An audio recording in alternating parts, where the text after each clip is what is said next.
Live Desk. Hey, good morning. It is Wednesday, April. Investigator Brian Polson here at the Wisconsin Live Desk as we begin day 2 of testimony in the trial of Tremaine Jones, a now 23-year-old who is charged with the fatal shooting of Milwaukee police officer Kendall and his partner Christopher McCray on June 26th of 2025. I'm checking the screen to see here. It looks like they are not yet underway. The parties are in court, ready to begin day 2, and we'll be taking you there shortly for the resumption of testimony. Yesterday, they got through quite a number of witnesses, 5 in the morning, 5 in the afternoon, 10 witnesses in all.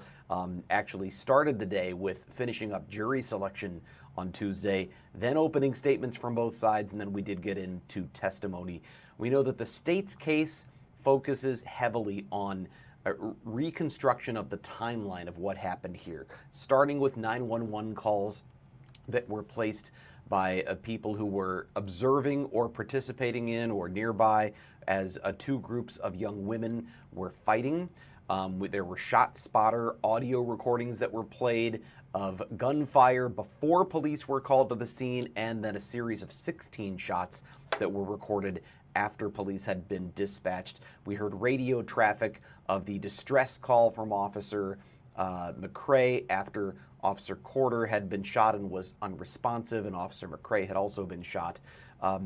We saw some of those initial responding officers who came to the scene, and dramatic dash cam and body camera video of those officers arriving on scene and tending to the wounded and ultimately officer who did not survive, Kendall Corder. We spent a lot of time, or I should say they spent a lot of time in court yesterday going over physical and forensic evidence that the state believes ties Tremaine Jones to the scene. We saw, among other things, again, we heard those shot spotter calls, or the shot spotter audio of 16 shots, and then we saw evidence that had been recovered from the bushes of 24th Place in the alley near 24th Place in Garfield, and shell casings that police say matched the gunfire that we heard on that shot spotter account. Police are, and by the way, if you hear in the background, we've got a fire alarm going off here at Fox 6. If that's distracting, hopefully that'll be going away shortly. Maybe it's just distracting to me. We know that they found the shell casings in and around the area where police say they believe Tremaine Jones fired the shots from bushes in the dark in an ambush of the officers after they had arrived at the scene. We also heard from a detective who said it was difficult finding that evidence because they dealt with tall weeds in that area that had to be cut. They had to pull weeds. We also heard that they dealt with a torrential downpour of rain that was happening shortly after this occurred. So that complicated the collection of evidence, but we heard quite a bit about that. We heard from Officer James Borneman, who was one of the responding officers, the first to find Officer Corder unresponsive. We heard from his partner, a rookie officer, Benin Malakara. He was also attending to and providing aid to the officers. They did not have body camera activated at the time, but then we heard from Officer Charles Worthington, a tactical enforcement unit expert who was the first to arrive at the scene with a camera rolling, and it was really, you get the sense from that video and audio just how chaotic that scene was as he was attempting to save Officer Corder's life and dealing with Officer McCrae, who was, for lack of a better term, beside himself with fear and desperation over what had just occurred, and still concerned. There was testimony that he had his head on a swivel the whole time because they still didn't know where exactly the shots had come from or who had fired them and if that person was still in the area. In the afternoon, we heard from 5 additional witnesses, including Officer Sarah De Leon, who testified to recovering a black backpack in the bushes near the scene where this occurred. Inside that backpack was identification that belonged to Tremaine Jones. Obviously, the impact of that for the state is tremendous because it places a direct physical link, they say, between the defendant and the scene of where the shooting occurred. We heard from Officer Nick Wilkins, a canine handler, who talked about an AR-style rifle that was recovered. Canine quickly alerted and found that in the yard nearby. And then we heard at length yesterday from Cedric McFadden, a detective who went over the shell casing evidence, a black ski mask that was recovered, and other things. It looks to me, I see some movement on the camera, like they might be getting ready to take things, but I'm still not seeing it yet, so we're going to stay right here. We heard from Detective Martin Saavedra toward the end of the day, who confirmed that the contents of that backpack were reviewed and tested at the crime lab, but the backpack itself was not tested. And that seems to be maybe one weakness in the state's case. The crime lab didn't test the backpack itself, and the defense raised the point then you don't have any evidence that that backpack was touched by, had any DNA from Tremaine Jones himself. That was one thing that we heard yesterday afternoon. And then we also heard and saw, actually, toward the end of the day, maybe one of the most dramatic pieces of video of the day was an extended ring camera video of the fight and the argument that was occurring among two groups of people, mostly young women. About a 12 to 13 minute gap between that and when the officers were shot. But we heard sort of the argument and the rancor of what was going on leading up to the 911 calls and ultimately to the shooting after officers arrived. Certainly, most of day one was setting up that timeline, setting up the physical evidence, the narrative of an ambush of officers who had just arrived on the scene. And by the way, police officers who were not even from District 3. They were from the South Side, District 2. They'd been called in to help because there was another homicide that was being investigated in District 3 at that time. So, and Officer Corder himself wasn't even supposed to be working on June 26th of 2025. He had volunteered for overtime and was paired with Officer McCrae. That's really the bottom line of what we heard on day number one. Now, we did get from the defense for the first time a defense theory for the case, and that defense theory was plainly the state got the wrong guy. What they didn't say was who do they think it was? Who else might it have been that shot Officer Corder and Officer McCrae from those bushes? But under the law, the defense doesn't have to prove who the other person might have been. Simply, they have to put the state to its evidence, to its burden of proof that it was, in fact, Tremaine Jones who pulled the trigger of the gun that was recovered. Those 16 shell casings came from the gun he fired, that he was the one in the bushes. If you would say it's a weakness in the state's case, this is a case there's not an eyewitness. It was dark. There is not someone who says, I saw him pull the trigger, I know that's who it was. They're really dealing with a lot of other evidence that places Tremaine Jones at the scene. We will hear testimony from citizen witnesses coming up later on, where they will talk about why one of them called Tremaine Jones to the scene, why they believe he brought a long gun to that scene where these groups of people were arguing, and why they believe he was still in the area and potentially was the one hiding in those bushes when police arrived, canvassed the area, and then ultimately were ambushed in the alley. This isn't a case of did someone shoot these police officers? This is a case of was it Tremaine Jones, and how can the state prove that?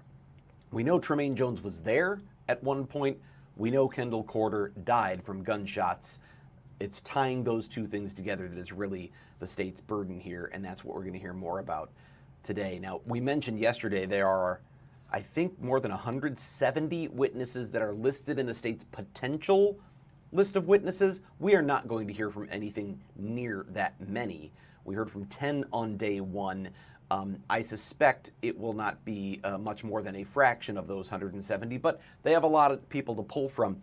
On that overall witness list, there are something on the order of 130 plus law enforcement officers, people from the police department, from the medical examiner's office, from the crime lab. And then there are probably about 24 citizen witnesses that could be called. I don't know that we'll hear from all of them either, but those will be the ones where we get a little more of setting the scene of what was going on. What was this fight between two groups of women all about that started it all in the first place? Why did one of them reach out to Tremaine Jones and call him and summon him to the scene? Why did he bring a gun? What was going on that prompted all of these 911 calls? I know we heard from one of the callers who called back repeatedly. She appears to have lived in the apartment complex where all of this was going on. And she was suggesting that she was concerned for her son. In fact, you heard her sort of in a vulgar way yelling at her son, "Get back from the window." She was worried that the person with the gun might indiscriminately shoot. As I'm saying all of that, I do see that it looks like there's activity in the courtroom now. I'm going to watch here closely. They went to the courtroom and then right back to the eagle on top of the American flag, which is the sign that they are not on the record. So we're going to take a quick break, and as soon as we come back, we should be taking you out to the trial here very soon. Brian Polson here on the Wisconsin Live Desk. It is Wednesday morning, April 1st, day 2 of testimony in the trial of Tremaine Jones. Will be back right after this.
Wisconsin Live Desk. Good morning once again. Fox 6 investigator Brian Polson here at the Wisconsin Live Desk on a Wednesday morning, April 1st. It is day 2 of the trial of Tremaine Jones, who is charged in the fatal shooting of Milwaukee police officer Kendall on June 26th of 2025. That was last summer. Also charged with the attempted homicide of his partner Christopher McCray, who was shot in the foot and the hip, and then also charged with a couple of other things, including recklessly endangering safety, for indiscriminately firing his weapon in the air, and for possession of a short-barreled rifle or shotgun. We still have not started on the record here with day 2. We do know that the first witness who is expected is going to be today a citizen witness. Yesterday it was all law enforcement officers as they painted a picture of the evidence, the timeline, sort of laying the foundation of what the state says happened here. Today we're going to start hearing from some civilians, and there is a citizen witness. I am told the first one on the stand today is one whose name we cannot tell you by judge's order.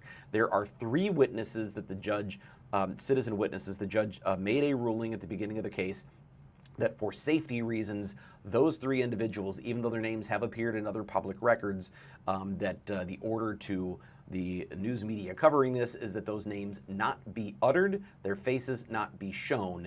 This first witness, we will hear that person's voice on the stand. You just will not see who it is, and we cannot tell you the name without violating a judge's order. So just wanted to explain why it's going to look that way, why you're not going to see who this is, but this is one of the people I believe, one of the people who was at the scene the day of the arguments that led up to the fatal shooting of police officer Corder.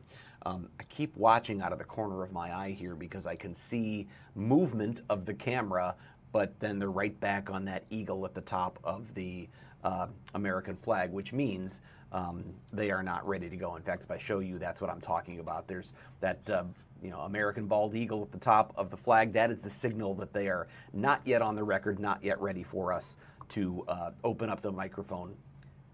They are, okay, I'm told they are going on the record now. We are going to take you out there for day 2 to get underway, and I'll be back to fill in the gaps and keep you up to speed as we take future breaks. Mr. Tremaine Jones. Mr. Tremaine Jones is in the courtroom in jury attire. Judge, good morning. Good morning. Good morning, everybody. Hi, Mr. Jones. We are here to continue on day 3 of our trial now. I just talked with the parties, so kind of got an idea of what was happening. I will let everybody know we'll be ending between 4 and 4:30 today. I think I told everybody that on Monday I have a matter I need to attend to out of county. So we are ready to go. I just talked with the parties a little bit about what's on tap for today. I understand there was something that we needed to put on the record as far as one of the witnesses. That's correct, Your Honor. We do have 3 citizen witnesses that are going to be getting called here first in the morning. Those witnesses are Alicia Moore. She has no criminal convictions. Those are Marisha Jones, also no criminal convictions, and James Johnson, or Marisha Johnson, and then James Johnson. James Johnson does have convictions. In 2006, he has a possession with intent to deliver marijuana, and in 2018 was convicted of delivery of marijuana and keeper. I've gone over that with Mr. Jones. The parties are stipulating to 2 convictions for purposes of that, and this witness will be instructed by my VW that that is his number. Okay. Right, Judge. The record I'll make is, although there's 3 convictions, 2 of them from 2018, I think those are clearly relevant to the analysis. But the other one is from 2006, so we're at 20 years.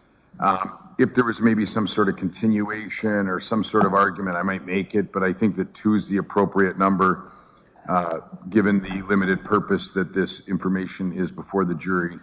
I also have no issue if the state asks the question to lead through it, so we, just get it on the record. Obviously, if they ask the question, I will not, but that's it. All right. I appreciate that, and I agree with that. 20 years ago, conviction, and then nothing for the intervening years. I think that is appropriate. I will remind the media that Ms. Moore was part of our order yesterday. I'm getting a thumbs up from the cameraman. I appreciate that, and my still photographer as well. So I think we are... Are you doing more? All set. We'll bring the jury out and we'll get started. Hey, thank you all. Grant.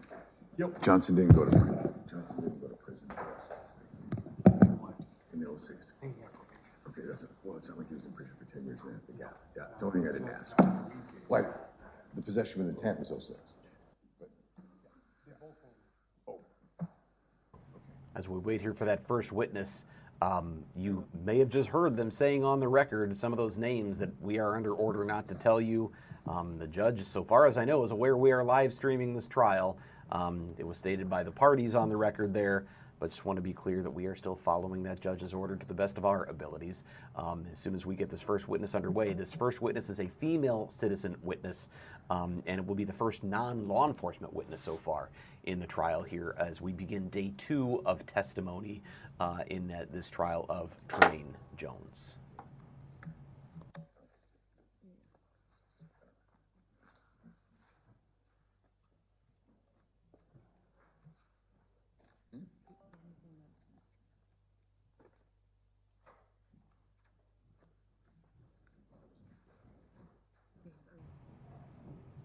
Back to that eagle at the top of the American flag, which indicates right now they are in a break waiting for this first witness to be brought into the courtroom. Good morning, everybody, and welcome back. All right, here we go. My deputy told me that you were concerned that you were having a little difficulty turning your heads looking at the TV the way where it was lined up.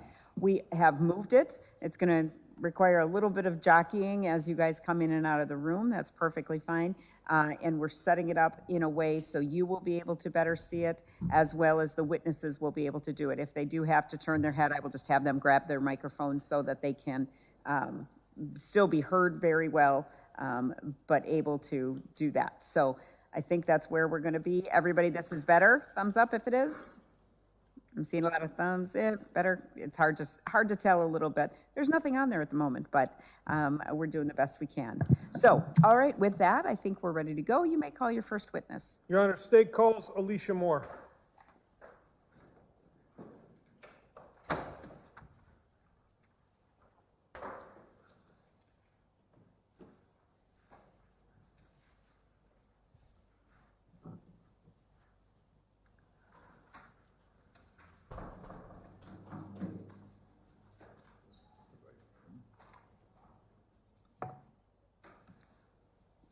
Right up here, ma'am.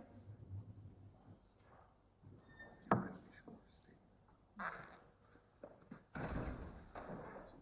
that's not it. Standing and raise your right hand, please. You solemnly swear or affirm that the testimony you're about to give will be the truth, the whole truth, and nothing but the truth, so help you God, or under the pain and penalty of perjury? Yep. Please be seated. And then move up to the microphone. You can adjust it. Please state your first and last name and spell them both for the record.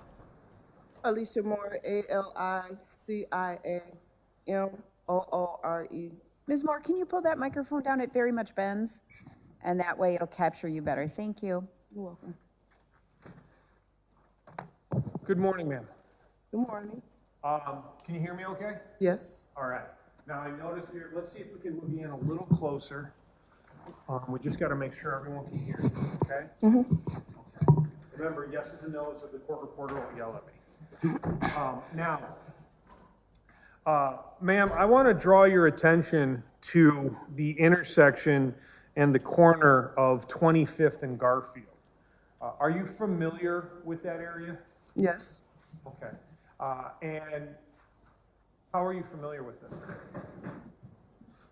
It's my neighborhood. Okay, you live in that area? Yep. Okay. I'm going to show you what has been marked as State's Exhibit number 117. Do you recognize this intersection that we're seeing? You can also look behind you as well at that house. Yes. Okay. So I want to kind of draw your attention. We can see 25th Street. Garfield is this street. And we can kind of see this big apartment building over to the right of the photo. Is that fair? Yep. Okay. Now, ma'am, I want to draw your attention to June 26th of last year. Were you in the neighborhood when an incident or an altercation occurred by this kind of intersection involving that apartment? Yes. How did you first come to notice it? I heard a lot of noise around that intersection. I looked out to see what was going on, and it was a whole bunch of girls over there. And what were the girls doing? Arguing, being hostile, acting hostile. And were they being hostile to like each other or to anyone in particular? It seems like they were all together. As far as anyone being particular, I don't know who that person or people might have been. And had this been, kind of draw your attention, had you ever seen this sort of interaction or this group of girls being hostile in this street corner around this building before? Yes. When was that? The day before. What happened the day before?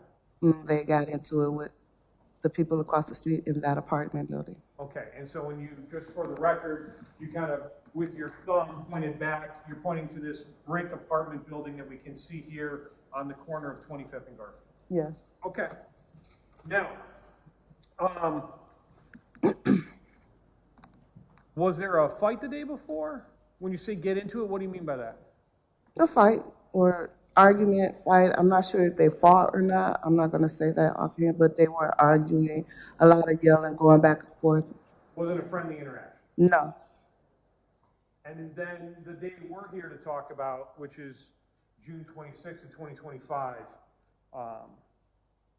it started again. Yes. Okay. You hear the girls, you hear this arguing, this, what you said, hostile interaction. How long does this go on for?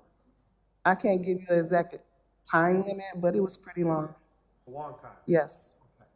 And just when the girls were being hostile to each other or whatever was happening there, did you call the police regarding that? No. Had the police been dispatched the night before for the fight that happened there the day before? Can't recall. Is there a time when you in fact do call 911? Yes. How many times, if you remember, did you call 911? 2, 3 times. Okay. I want to talk to you about what caused you to call 911 the first time, okay? You talked about how there's this long period of time that these girls are all together. They're all kind of, fighting with or I guess arguing with each other. You didn't see them fight. What changes that makes you want to call 911? I see a guy walking down the street with a large gun. With a large gun? Yes. Okay. And how did you explain kind of what happened before this man showed up? I saw the group of girls. One of them, I can't say which one, was holding the phone up to her ear, talking loud or whatever. A few minutes later, the guy shot it. And can you describe the gun for us? All I know, it was a big gun. It wasn't like a pistol or a handgun or anything like that. It was much larger than that. Like kind of like a military rifle? Yes, it was a big gun. It was, yeah. I want to show you what's been marked as State's Exhibit number 263.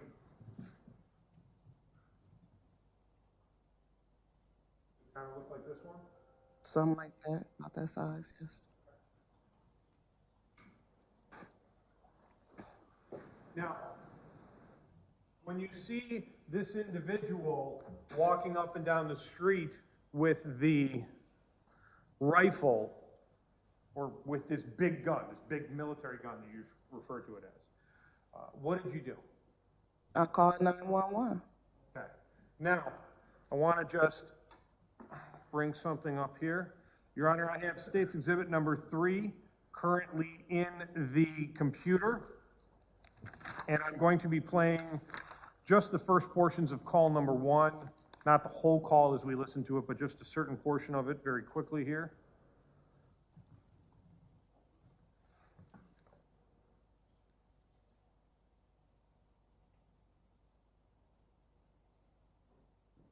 One moment.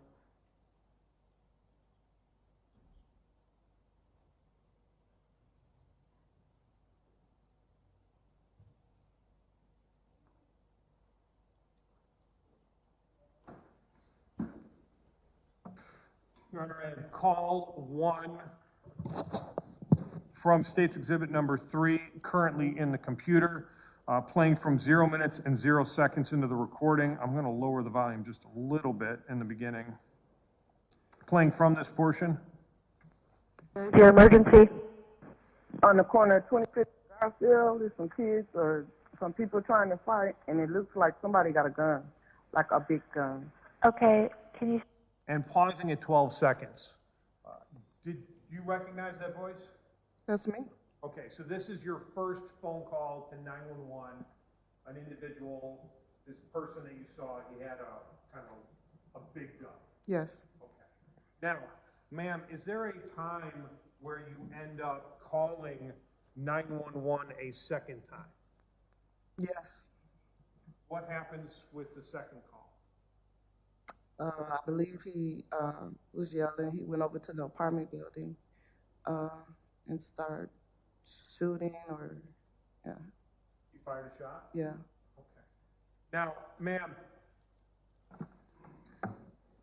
when you were watching or observing what's going on in this intersection, were you looking at it like, kind of through the window or out or through some other device?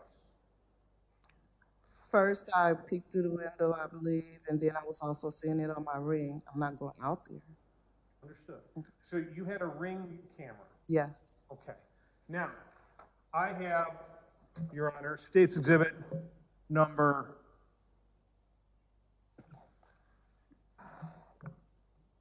think it's 124. My eyes are very bad. 124 currently in the, And that was previously moved in. it is, well, there's other exhibits on there, but the folder entitled Alicia Moore Garfield video, that video has been moved in.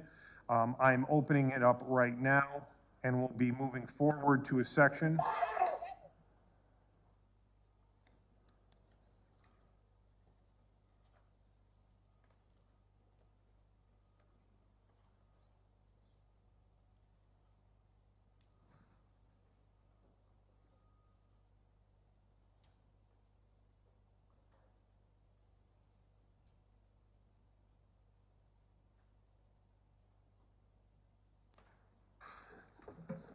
Your Honor, I have the very first video entitled the Moore Ring video currently on the computer from that exhibit, and it'll be coming up right now. I have it kind of zoomed in. Ma'am, can you kind of look and see what we're looking at here? Do you recognize this video? Yes. Okay, so this is the ring video you have. We can see that intersection, and we see kind of the individuals that we're talking about. Yes. Okay, now, I want to draw your attention specifically to kind of by the apartment and this individual that we see there, going to be playing from 36 seconds into the recording.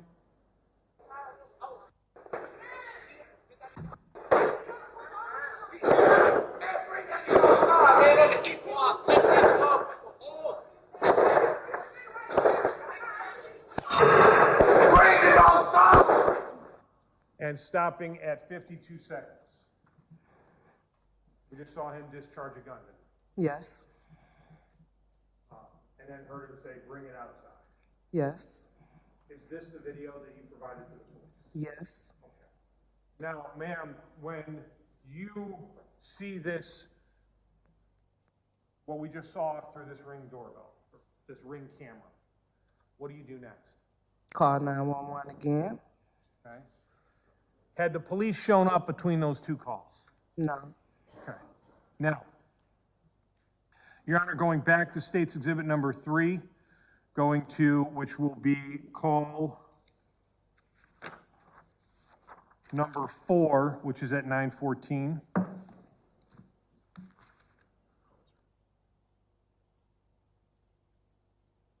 Where is your... Currently have it at 2 seconds into the recording.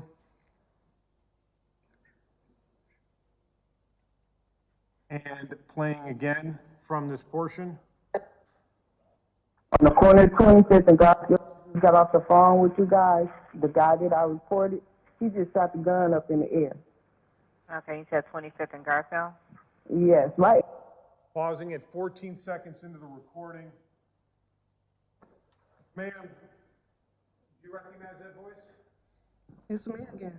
Okay, so this is you now after we just saw that shot calling 911, saying that this individual that had been walking around with the gun had now just fired into the air. Yes.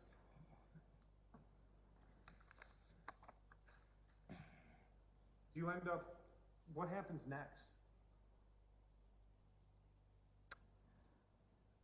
I called again. I think I called like 3 times. Did the group still stay out there? I don't recall if they scattered or whatever. Eventually, after that one shot that we just heard, do you see more shots being fired by that man with the rifle? Yes. Tell us what happened. He starts shooting up in the air. He goes over to that apartment building over there and starts shooting. And when this is happening, where are you? Looking on my ring. Not going outside. Not going outside, no. You're watching all this through your ring. Yes, I am. Were you scared? Yes, I am. Bullets don't have any names on it. And in the apartment building, I mean, you don't know who's all in the apartment building. That's a multi-family dwelling, whatever. He's shooting recklessly. Yeah, it was pretty scary. Now, in fairness, You were never close enough to this person to be able to see his face, is that fair? That's very fair. And at some points, you described him as wearing a backpack, and other times he wasn't wearing a backpack. That's correct. But the person that we're talking about, the one that was walking up and down the street with this big gun, the one that we saw fire once into the air, and that you later saw shooting numerous times, was that the same person the entire time? Yes, it was. After this person that had the backpack, didn't have the backpack, had the backpack, where did the group go? Did you see?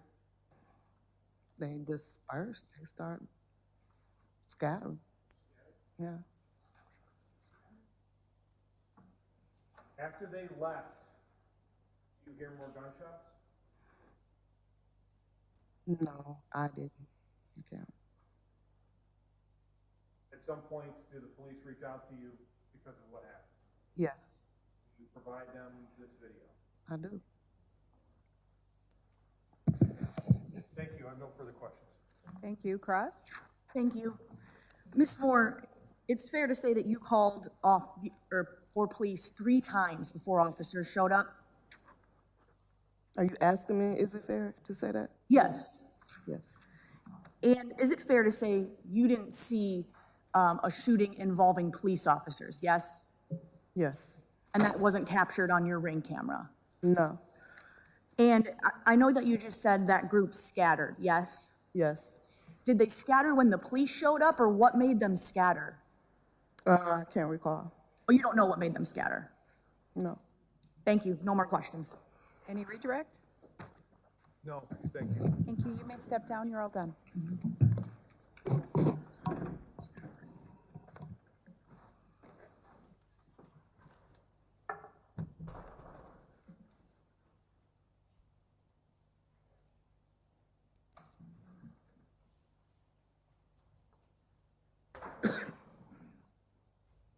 Your Honor, the state calls Marisha Johnson.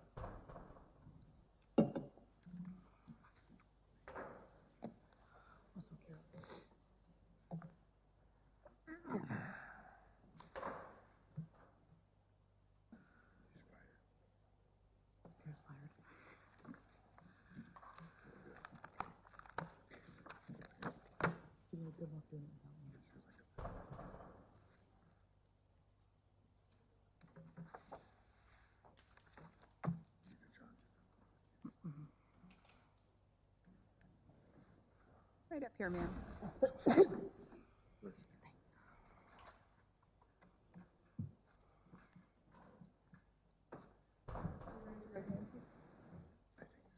solemnly swear or affirm that the testimony you're about to give will be the truth, the whole truth, and nothing but the truth, so help you God, or under the pain and penalty of perjury? Yes. Please be seated. Please state your first and last name and spell them both for the record. That chair moves all the way up. You can just pull right up, get up to the microphone because we need to hear everything. Thank you. State and spell your name. Marisha Johnson, Marquisha. Last name Johnson, Johnsson. All right, go ahead. Good morning, Ms. Johnson. Good morning. Thank you for being here. You're welcome.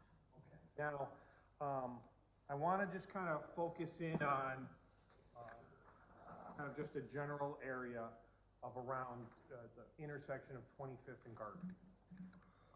Are you familiar with that intersection? Yes.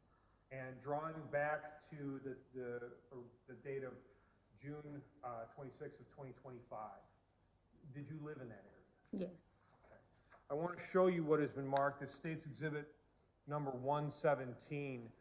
If we're looking at, can you see it from there? There's also an easier one back there. We don't have any great angles in this courtroom, but do you recognize the area that we see here, ma'am?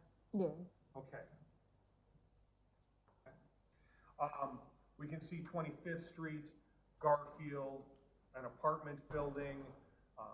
Is this the intersection of 25th and Garfield? Yes. It's going to sound like a dumb question, but is this in the city and county of Milwaukee, state of Wisconsin? Yes. Okay. Now, back in June, did you live over by that intersection? Yes.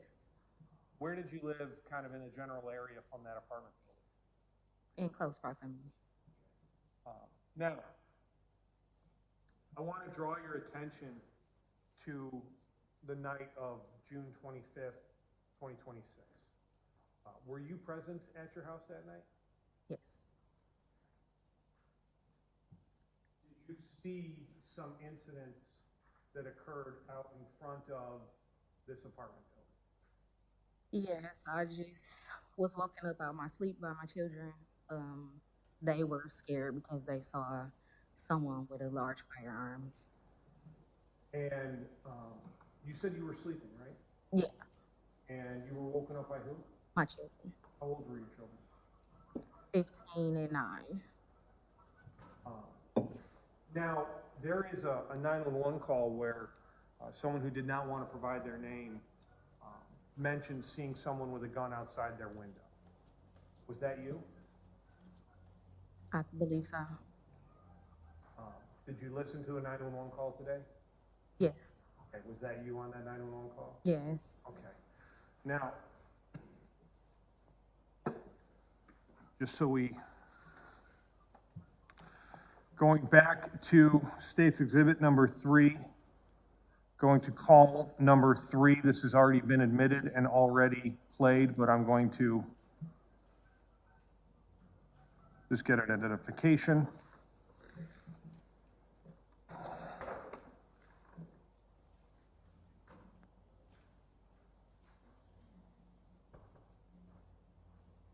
Playing from 0 minutes and 0 seconds into the recording. Where's your emergency? It's on 25th and Garfield. I don't know what's going on across the street, but there's this guy standing outside of my kid's window. He has like a big, large gun in his hand, like a machine gun or something. I'm not sure. And pausing at 16 seconds into that recording. Do you recognize that voice? Yes. Who is that? Mine. So this is, your kids have woken you up. There's a guy with a large gun outside, kind of by an apartment. Yes. How'd that make you feel? I just went into protective mode, just in case I had to protect my children. And I'm just going to continue playing just for a moment. Playing from 16 seconds.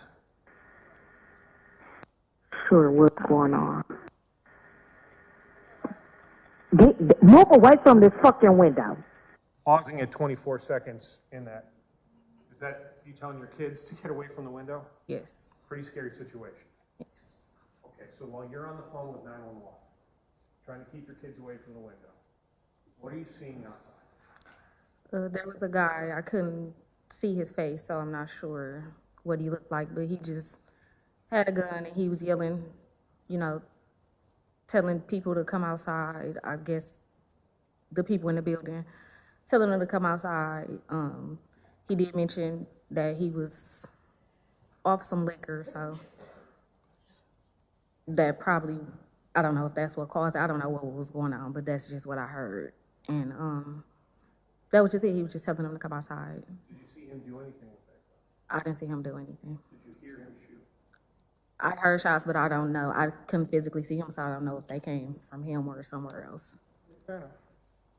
Now, just moving towards the end of the 911 call.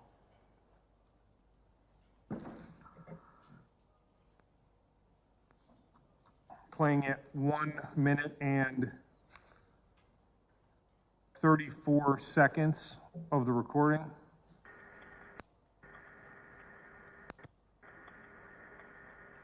And did you say he was arguing with somebody? Yes, he's arguing with the people in the building across the street. Can you hurry up and send someone to get, Well, we've already had a call in for this already, ma'am, so I'm just getting extra information from what you're telling me. Oh, okay. All right. And do you want to leave your name and phone number? No, I actually don't. Okay. All right. We do have a call in for services as soon as Get possible. your motherfucking ass back. Get the fuck back, motherfucker! I know I'm doing too much, but stop talking so ready to fucking die!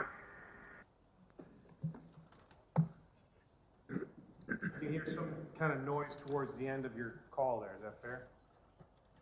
Yeah, I don't know what the noise was though. 911 water, if they thought it was a gunshot, you don't know 100%. Yeah, I don't know. You did hear one though? During the call, I'm not sure. At some point during this night? Yeah. Okay. Now, ma'am, I want to bring your attention to another aspect of this. When you see this guy kind of walking, by this apartment, can you describe the weapon for me? I couldn't see, it was kind of dark. I just could see like the shadow of a large weapon. Large weapon? Yes. Okay. And you indicated that he was yelling or doing something towards another house? Yeah, the building across the street. Okay. Now, ma'am, did you take any videos of what was happening? Yes. Okay. Your Honor, on State's Exhibit number 124, there is another folder. This is entitled Video from, it's entitled Monica Johnson, but it is in fact a video from Marisha Johnson. And I have within there, once you get into the folder, there are 2 videos correctly labeled Video from Marisha Johnson. I'm going to be opening those right now, and I will be moving those 2 videos into evidence. No objection. Received without objection.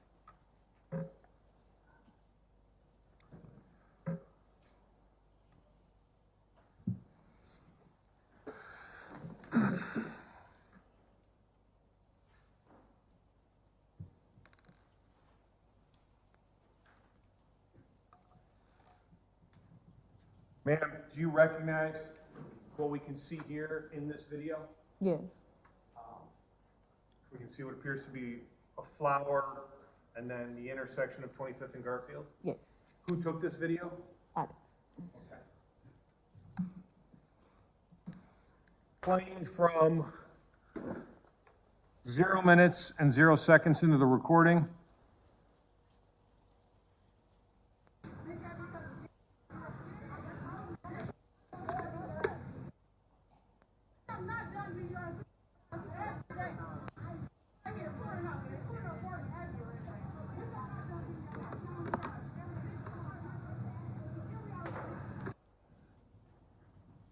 In that video, we could see that kind of group of individuals. Is that fair? Mm-hmm. Is that a yes? Yes. And in one of those individuals, we could see had kind of a large backpack and a phone. Do you take other videos, ma'am? No, that was it. Did you remember turning a number of videos over to the police? No, just Okay. one. I want to show you.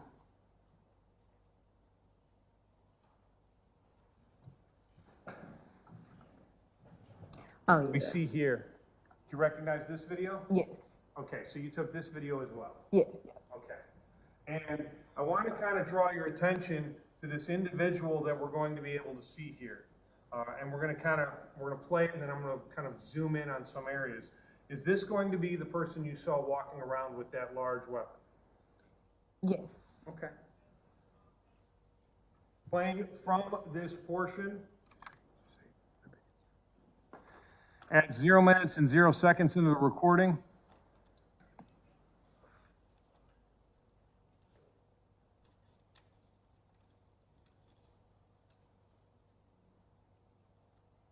And pausing.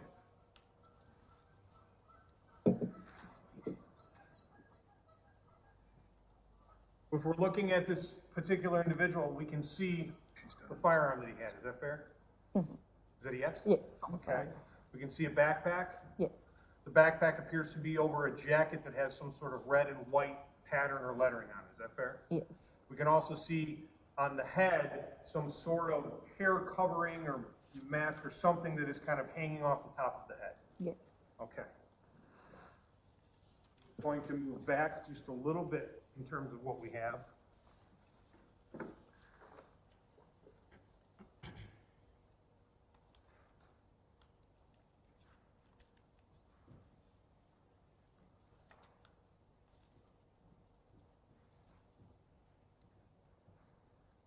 Going to tools, effects and filters, video effects, geometry, the interactive Zoom.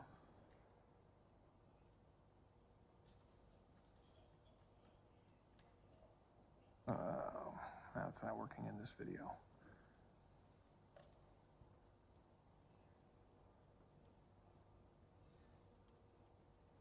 Playing from 5 seconds into the video.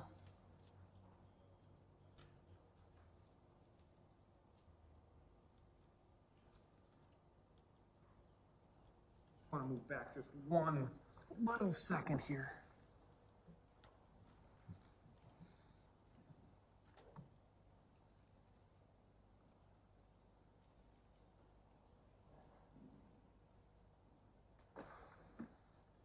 And just kind of, if we're looking at and drawing our attention, see there appears to be kind of like two things that are weirdly put together there in whatever he's got in his hand. Is that fair? Yes. Okay. Now, ma'am, I want to show you some more videos.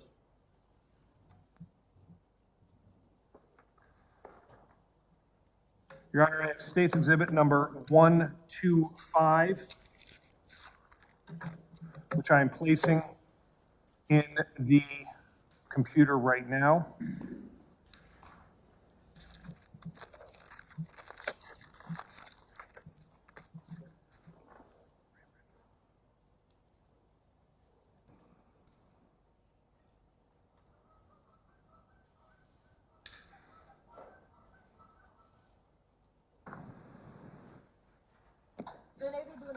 Be quiet. Now, ma'am, I'll show you another video. Your Honor, I have State's Exhibit number 125. That is a CD. It has a single cell phone video on it from Marisha Johnson. I will be playing this video as well and moving it in evidence. Any objection? No. Received without objection.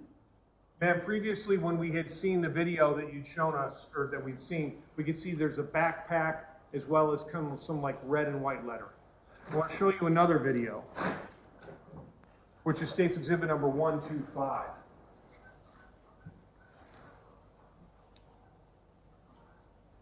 You recognize what we see here? Yes. And in this particular video, is this the same location? Yes. Is this another video you took?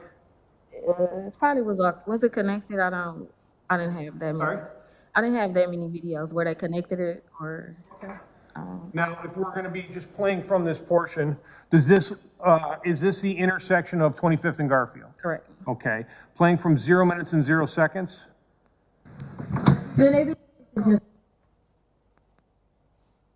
Quiet. Be quiet. Be the fuck quiet. Do you recognize that voice? That's my voice. Yes. That was your voice? Yes.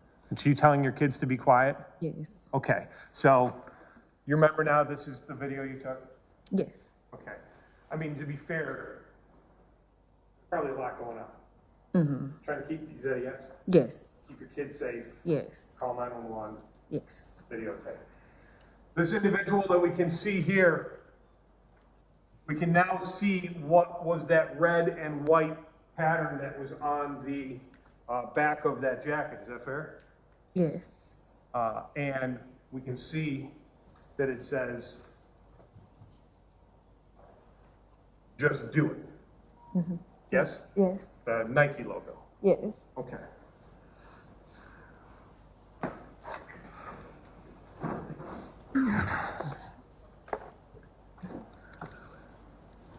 Just going to move back to 0 minutes and 0 seconds into the recording.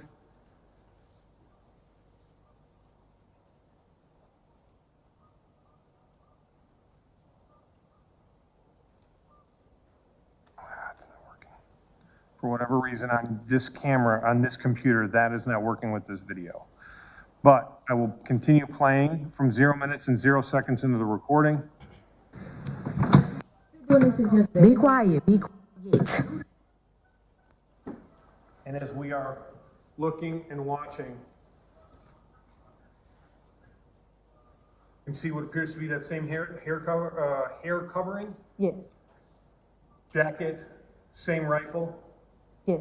same individual, Yes. but no backpack this time. Yes. Okay.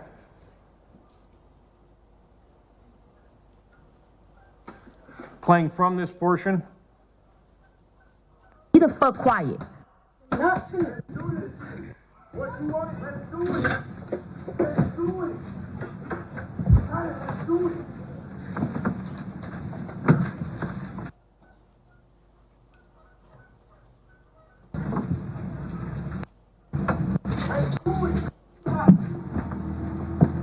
Oh, and I Anybody behind it. call the police. I am.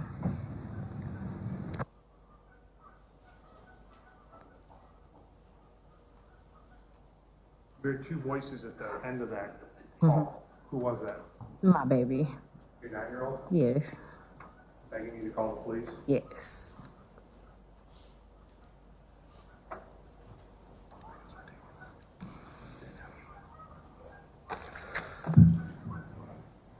Did you hear shots outside in this area of the street?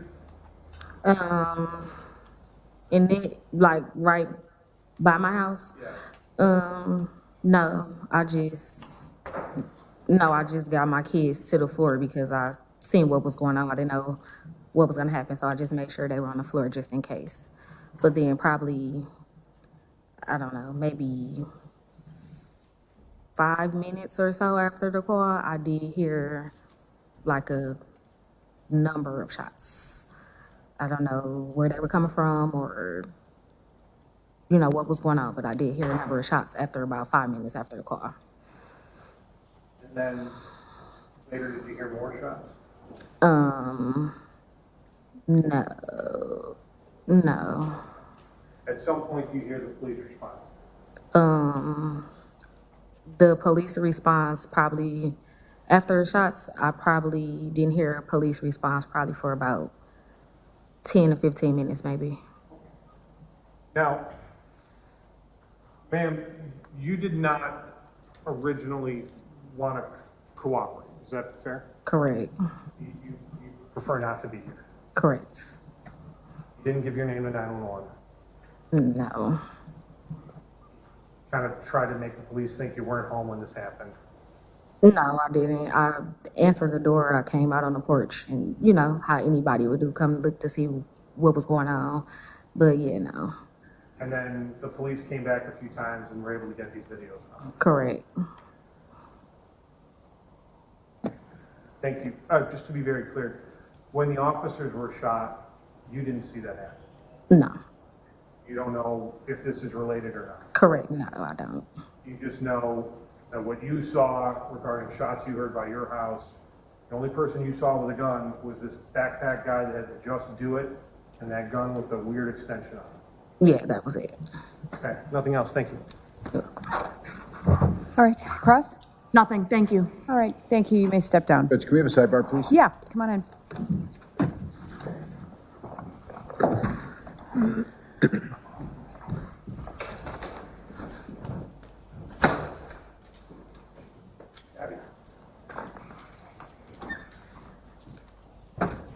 All right, so the attorneys have asked for a brief sidebar before the next witness. So far, we have heard from a pair of witnesses this morning, both citizen witnesses who made 911 calls as the chaos was taking place outside their doors in that neighborhood near 25th and Garfield. As we know, the prosecution told us this whole event that ended in the shooting, the fatal shooting of Officer Kendall and the injury to his partner Christopher McCray, all started with an argument and or fight between two groups of young women that ultimately escalated into violence. We just watched videos that were taken by one of those witnesses. Now, of the two that were there, one the court had ordered us as media not to identify. They said her name over and over again on the record. We're not going to repeat it because that's a court order, but nonetheless, that first person testified to having called 3 times about this person outside with a gun before police arrived. The second witness did not have that same protection order. Her name is Marisha Johnson. She was the 911 caller who, as we just heard there, had 2 children who were scared by the guy outside their window with this long gun, this rifle in the street. AR-style weapon, and we even heard one of the kids there, the 9-year-old, saying at the end of one of those, "You need to call the police." We saw video of what prosecutors say was Tremaine Jones wearing that Nike hoodie that says "Just Do It" on the back. You see him with the long gun in his hand. You hear him yelling something that we can't quite make out as he is pacing along the street there at 25th and Garfield. So we've heard from 2 civilian witnesses, not sure who we have coming up next. We're going to take a break here, the Wisconsin Live Desk, and we'll be taking you back to live testimony on day 2 of the state's case in chief against Tremaine Jones in the fatal shooting of Milwaukee police officer Kendall Corder. We'll be back with more right after this.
Fox 6 investigator Brian Polson here at the Wisconsin Live Desk. It is April 1st. It is the second day of testimony in the trial of Tremaine Jones, the now 23-year-old man who is charged with first-degree intentional homicide for the shooting death of Milwaukee police officer Kendall Corder last summer, and also attempted first-degree intentional homicide for the shooting of his partner, Christopher McCray, among other charges. The court right now, if we take a peek here, you can see we've got the bald eagle top of the American flag. That means that they are currently off the record.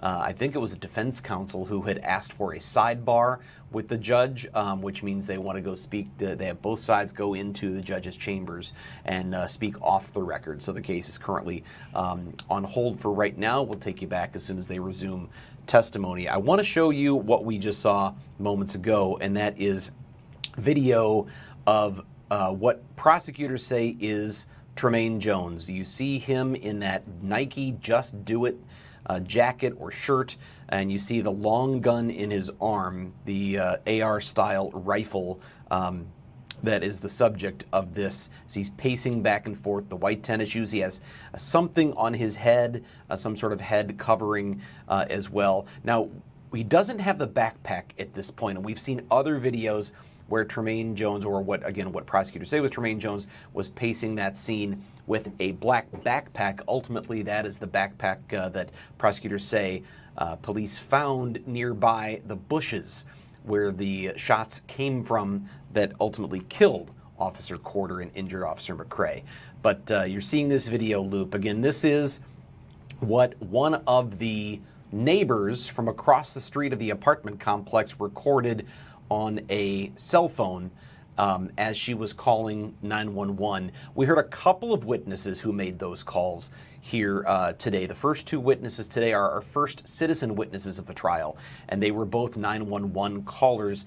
And there were repeated calls. Some of them called as many as 3 times to say, this guy's out here with a gun, he's scaring my kids, whatever it might be. The one witness, Marisha Johnson, you could hear it came out as vulgarities as she was yelling at her kids, get away from the bleeping window. She was obviously scared for their safety.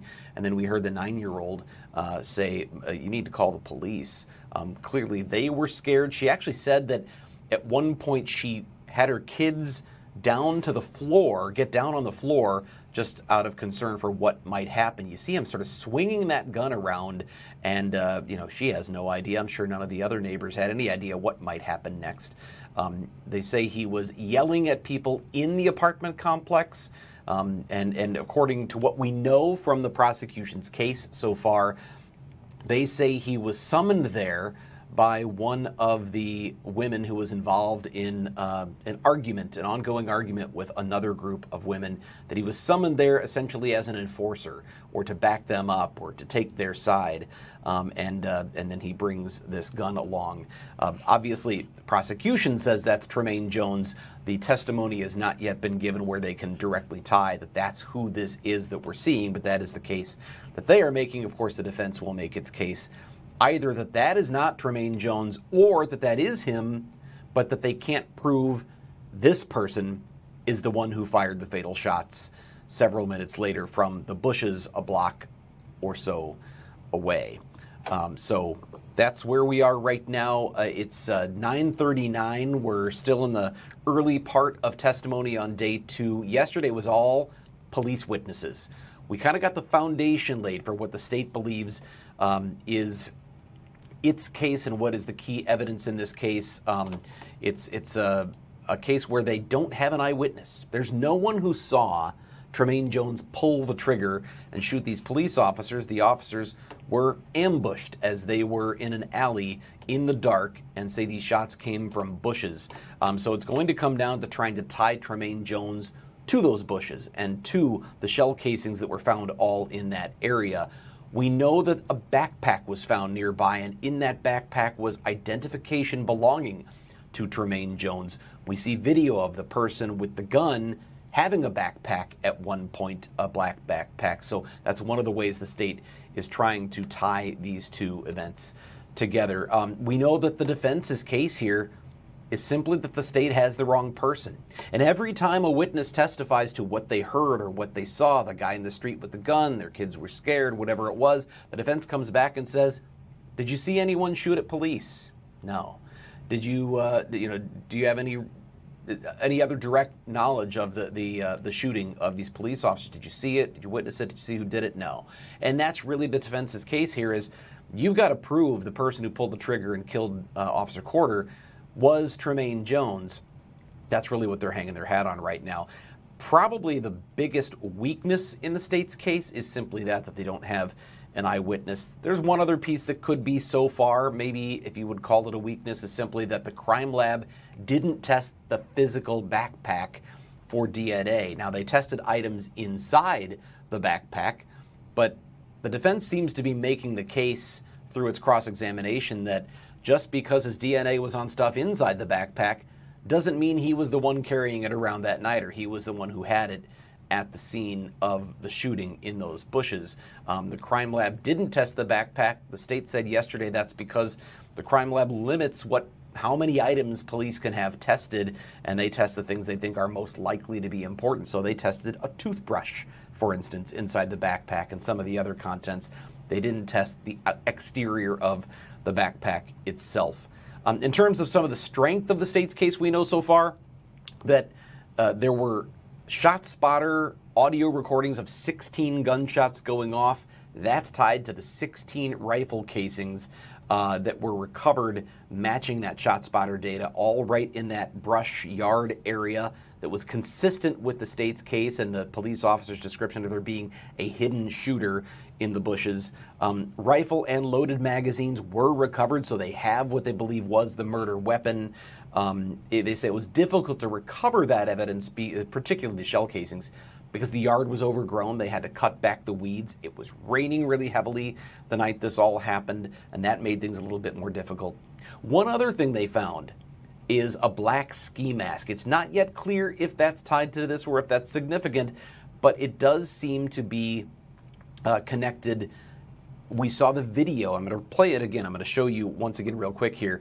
This is the video again that they say is Tremaine Jones pacing outside, and it appears he may have some sort of a head covering. I can't tell right here in this video if he does. There was another one they showed where it appeared he had some kind of head covering on the top of his head. Was that a ski mask? Well, a ski mask was found nearby in the area where police say those shots were fired. So we know about that. We've seen surveillance video of the arguments that were going on in the street, the people yelling, the sort of chaos that led up to all of this. But there is no video of the shooting itself. And again, it was nighttime. It was dark. We know that when officers Corder and McCrae arrived, they started walking from 25th and Garfield down the street and around the block into an alley looking for, was there still someone with a gun in the area? The people who had scattered when police arrived, and they heard voices. Officer McCrae, I believe, according to court records, in this case, heard voices coming from a dark area in the backyard that turned out to be where those bushes are located that we've heard so much about. I wonder if I can pull that, see if I've got that handy. I can pull up the map of that area. Do I have it? Yeah, here we go. Let's take a look at that right now. This is the layout we're talking about. You see 25th and Garfield where Jones is seen with a gun down in the left corner of your screen. That's the apartment building where he's pacing in the street, according to prosecutors. Then over on the right side, around the corner, so east down Garfield, north up 24th Place, and then there's an alley there. That's where Officers Corder and McCrae were walking. They heard voices coming from the area where those bushes are, and then before they knew it, shots were being fired. Officer McCrae then made the distress call, which we heard yesterday, a frantic distress call that an officer was down, that he was unresponsive. Officer McCrae himself had been shot twice, once in the foot, once in the hip, and then officers began responding from all over the area to try to assist. But that area where the bushes are, that's where a lot of this evidence was recovered, including the backpack, including the gun, including the shell casings. The backpack's a key, though, because if you see over the left side of the screen, Jones is seen with a gun. So how does he get to the bushes? Well, if you find the backpack there, that's for the state, a key piece of evidence tying him to that location where the shots were fired. Of course, the defense is going to say, you can't prove he's the one who carried the backpack there. Maybe he set it down. Maybe someone else carried it over there and then fired those shots. Is that enough to give the jury reasonable doubt? That's something, I guess, that remains to be seen. Looking at what else we had from day one, I think that is effectively it. We know that K-9 officers found that AR-style rifle in the yard. That obviously connects the weapon to the area where the shooting occurred. And I believe one of the key pieces of technology here, let's take a look at that gun, by the way. This is the gun the police say was used. And you notice it's got the short barrel. That short-barreled rifle is one of the charges, actually, against Tremaine Jones. Possession of a short-barreled rifle or shotgun. That is a crime, and it is one of the 4 charges against him. The other is recklessly endangering safety, likely tied to him shooting or allegedly shooting that gun into the air. We had shot spotter reports of a series of 5 gunshots and then 1 single shot. That all happened before officers arrived, and then ultimately the 16 shots later on. But those shot spotter reports, 16 rapid fire gunshots, and then 16 shell casings found, demonstrates that the state has some consistency in both the technology of what's going on and then the physical evidence that was recovered that matches Officer McCrae's version of events, which is that they were ambushed from the bushes. So that's essentially what we know through day one, now through the first 2 witnesses so far today. It's not clear what's really going on right now. We have Bill Miston, who was in the courtroom after that second witness testified today, the second civilian witness. One of the attorneys asked the judge, I think it was the defense attorney, asked the judge for a sidebar. They went back into the judge's chambers. And of course, as you can see, you've got the eagle at the top of the flagpole, which indicates the cameraman is shooting that to indicate they're off the record right now. And Bill Miston is letting us know it's unclear what's going right now. Okay, all right, we are coming back on the record. Here we go. Let's send it back out to, let me get to my audio. We'll send it back out to the courtroom. So it discussed with the parties that I had learned that the live stream is picking up some what are meant to be private conversations between counsel, between the state as well as with the defense. So I just wanted to remind everybody to be very mindful of that. It is being broadcast. So I think everybody's on notice with that now, and I believe we're ready to continue. So we can bring the jury out. Is that a fair representation of our Chambers Conference, Mr. Huebner? Yes. And Mr. Jones? Yes. Thank you.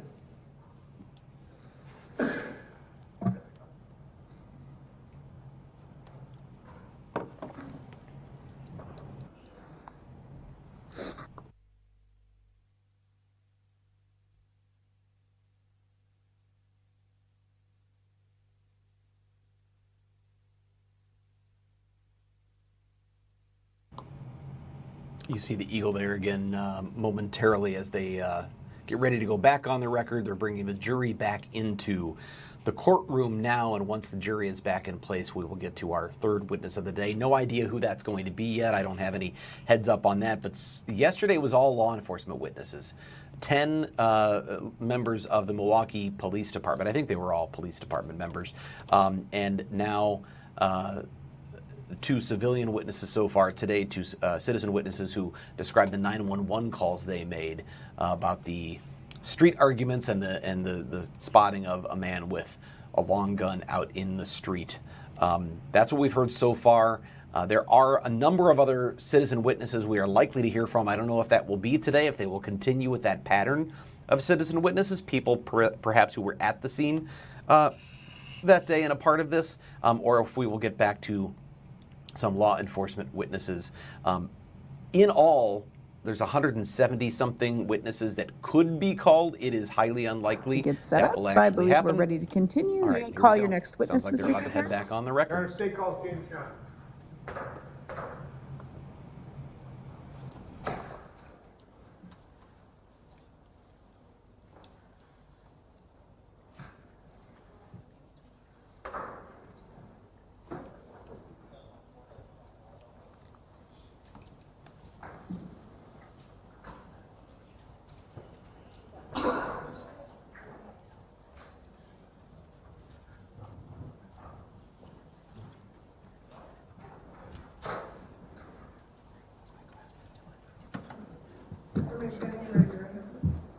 Do you solemnly swear or affirm that the testimony you're about to give will be the truth, the whole truth, and nothing but the truth, so help you God, or under the pain and penalty of perjury? I do. Please be seated. Please state your first and last name and spell them both for the record. First name James, last name Jones. You can pull up that chair or adjust the microphone. We need to make sure we can hear you loud and clear. Thank you. Okay. Could you spell both your first and last names, sir? First name James, last name Johnsson. Thank you. Good morning, sir. Good morning. Sir, I want to draw your attention to an incident that occurred in the area of 25th and Garfield. Are you familiar with that intersection? Yes. And in particular, drawing your attention back to June of last year. Did you live near that area? Yes. How far away from the intersection did you live? I say about 300 feet. I don't know. 2 houses before me. Yeah, 2 houses before. I'd like you to take a look here at State's Exhibit number 117. Yeah. Do you recognize the intersection we're seeing here? Yes. Okay, so we can see kind of that apartment building, Yeah. 25th Street. Yes. And then that's looking west. So you go that way, it's 26th. This way, you go to 24th Place and 24th Street. Is that fair? Yes. And did you live between 25th and 24th Place on Garfield? Yes. All right. And were you on the kind of the not the same side it's been a long day. Not the same side of the street as the apartment building on Garfield, but on this other side of the street? That's correct. Okay. Now, sir, that night, June 25th of 2025, June 26th of 2025, is there anything that drew your attention to this intersection? Yeah, I heard a loud noise like people was arguing out there. Yeah. You heard people arguing? Yeah, I heard noise. Yeah, loud noise, shouting. What were you doing when you heard this arguing you shouted? I was preparing my clothes, work clothes for the next day. For work? Yes, for work. Okay. And while you're preparing your clothes, you hear this arguing and shouting. What do? I looked through the window. You look through the window? Yes. Okay. And then what happens? I saw this guy with a backpack and a rifle shouting, asking somebody to come out. You saw, I want to make sure I understood this. You saw a man with a rifle and a backpack? Yes. And was he in the intersection? Yeah, he was in the intersection. What was he doing? Walking back and forth. You said shouting. Yeah, shouting, asking somebody to come out the building. Coming out of that apartment building? That's correct. Okay. Now,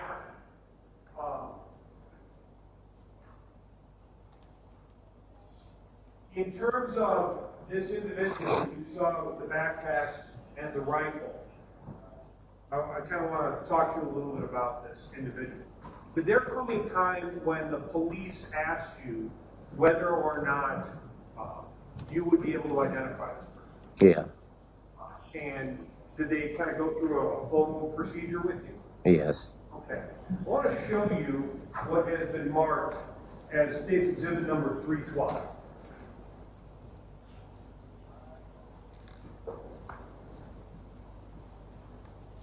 If we're just looking here at State's Exhibit number 312, do you recognize that signature there? Yes. Whose signature is that? That's mine. Okay. And if we look down here at the bottom, whose signature is that? That's mine. Okay. And this is kind of a questionnaire where they asked if you could identify the person you saw armed with a gun. Yes. Okay. And we see there's a number of photos. Mm-hmm. And you recognize the signature on the back of that photo? Yes. Whose signature is that? That's mine. Okay. Were you able to identify the individual you saw armed with a gun? Yes. Does 312 reflect? Is this the form you went through with the detectives as well as the photos you went through with the detectives? Yes. Your Honor, the state would move 312 into evidence. Any objection? Received without objection. Now, sir, this person that you saw with the gun and you were able to identify in the photo, do you see him in the courtroom today?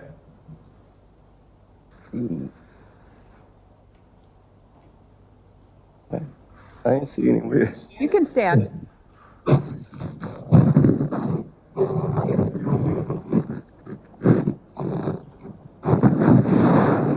He fixed his hair different. He fixed his hair different? Yeah. Okay, now, you just pointed to an individual. Could you please tell me what about his hair and his clothes and what table he's seated at? His hair, he got this beard now and his hair twisted. So, you notice the hair and the beard are different, but you see that individual. Yes. Your Honor, may the record reflect that the witness has identified, pointed to, and described the defendant? I would agree that the witness pointed in the direction of the defendant and described the only person at the fence table with twists in his hair. And a beard. All right. The record will so reflect. Now, you see the defendant, and he's out in this intersection. Yes. He's got a backpack and a firearm. Yes. What kind of gun was it? I'm not sure what type of gun it is. I'm not familiar with guns. But it was something about this length, you know. Like your arm? Like something like what the soldier they carry. I'm going to show you what has been marked as State's Exhibit number 263. Yeah. Does this appear to be the weapon you saw? Yes.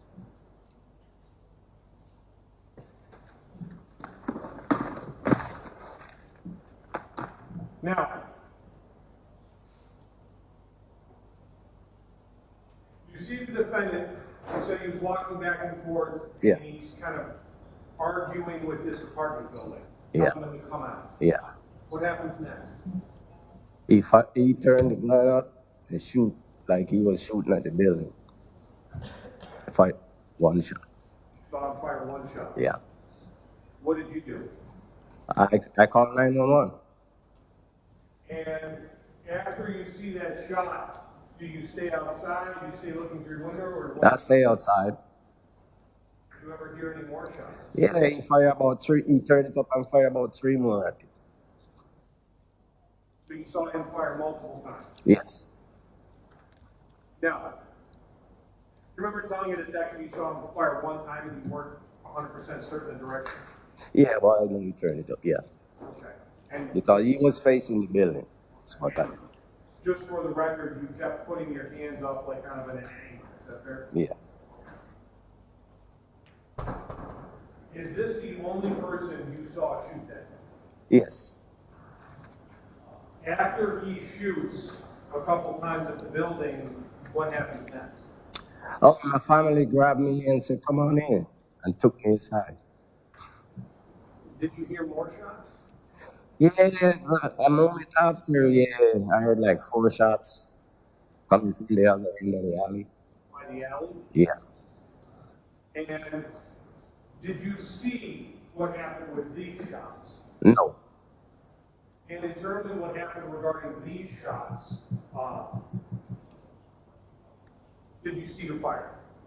Did I see the what? The shots by the alley, did you see who fired? No. Now, in terms of what occurred regarding this particular case that we're kind of talking about, after you hear those shots, do you see anything on your street on Garfield? Yeah, police vehicles coming from everywhere, every direction. Did you see anything else? Yeah, I saw somebody jump over a fence and fell on the ground, and I ran outside, and when I ran outside, the person was running to my empty lot, heading south. Did you get a good look at this? No.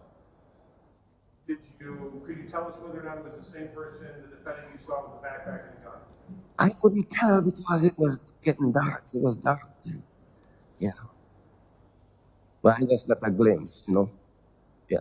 And I want to show you kind of what's been marked as State's Exhibit number 102. Is this kind of the area where you saw the person jump the fence? Yes, right here.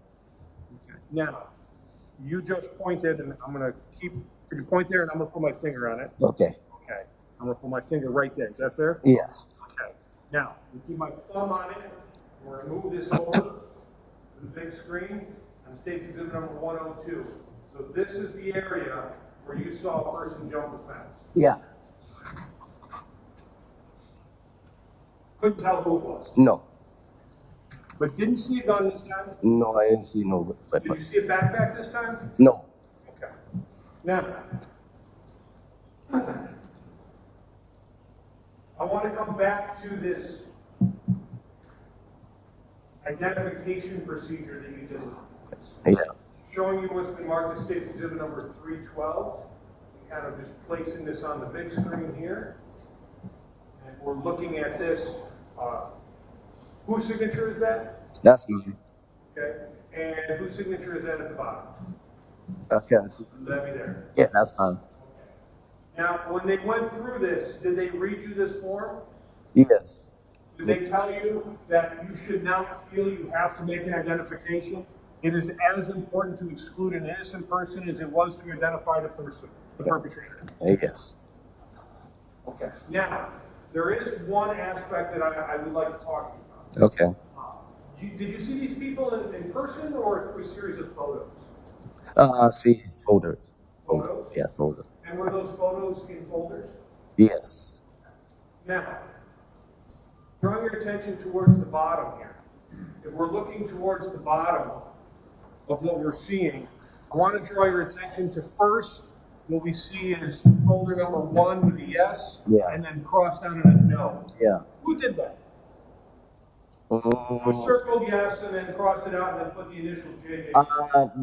That's the office. Okay. And, And I put the initial. sorry? I put the initial. The initial. Yeah.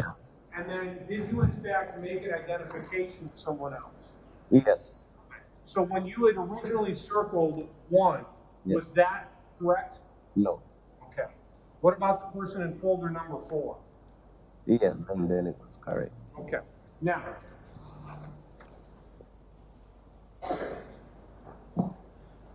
showing the first folder.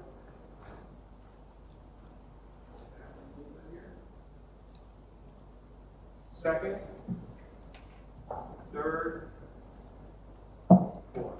Yes. Is that the person you identified? Yes. That's the defendant in court? Yes, sir. That's the person you saw with the gun fired in the air? Yep, he's beard. Yep. And That's exactly how he's here to do it. now drawing your attention to the back, whose signature is that? That's mine. And the date of July 7th, 2025? Yes.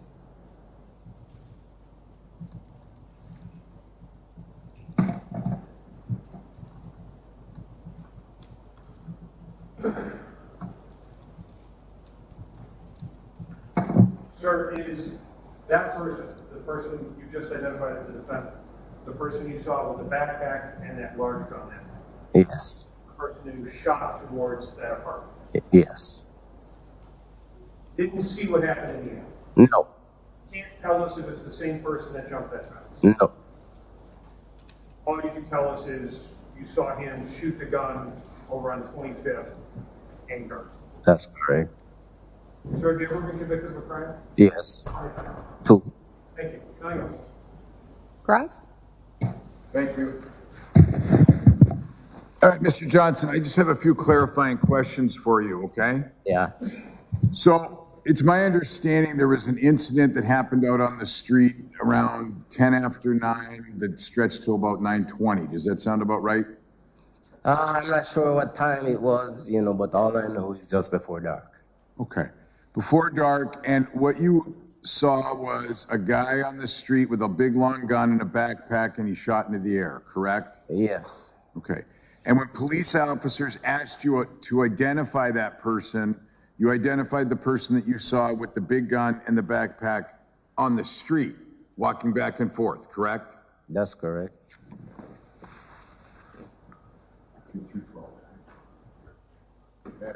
Sure.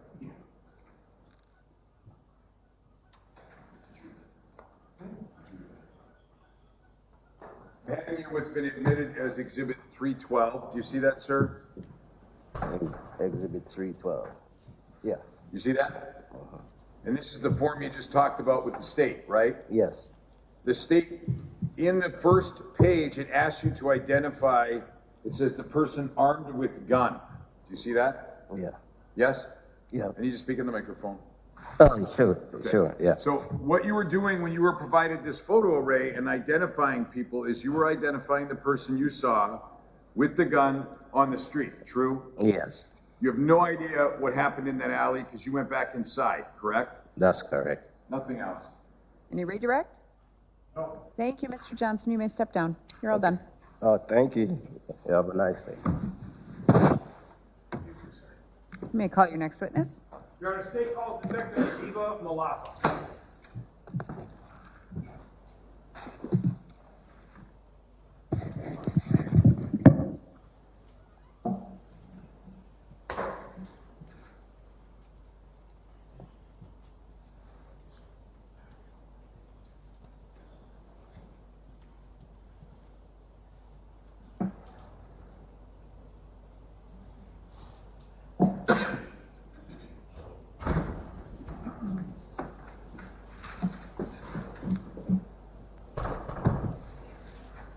solemnly swear or affirm that the testimony you're about to give will be the truth, the whole truth, and nothing but the truth, so help you God, or under the pain and penalty of perjury? I do. Please be seated.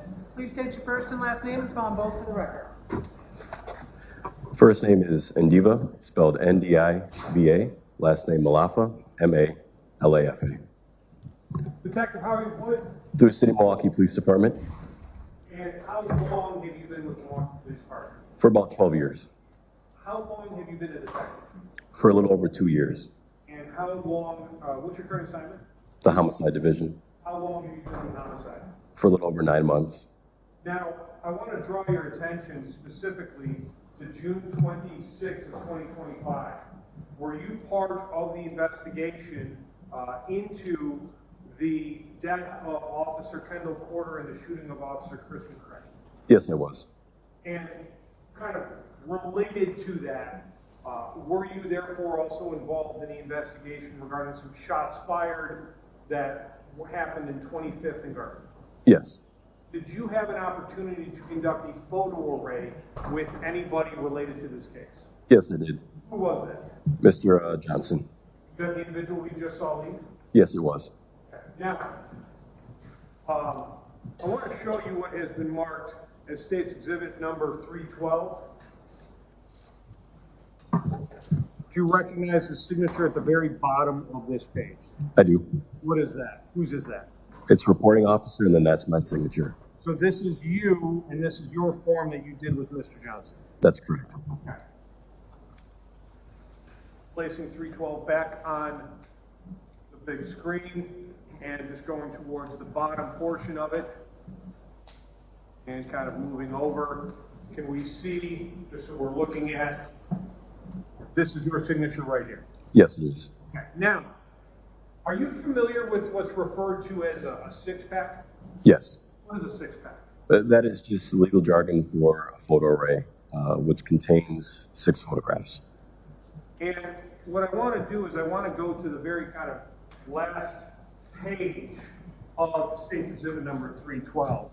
Do you recognize what we're seeing here? I do.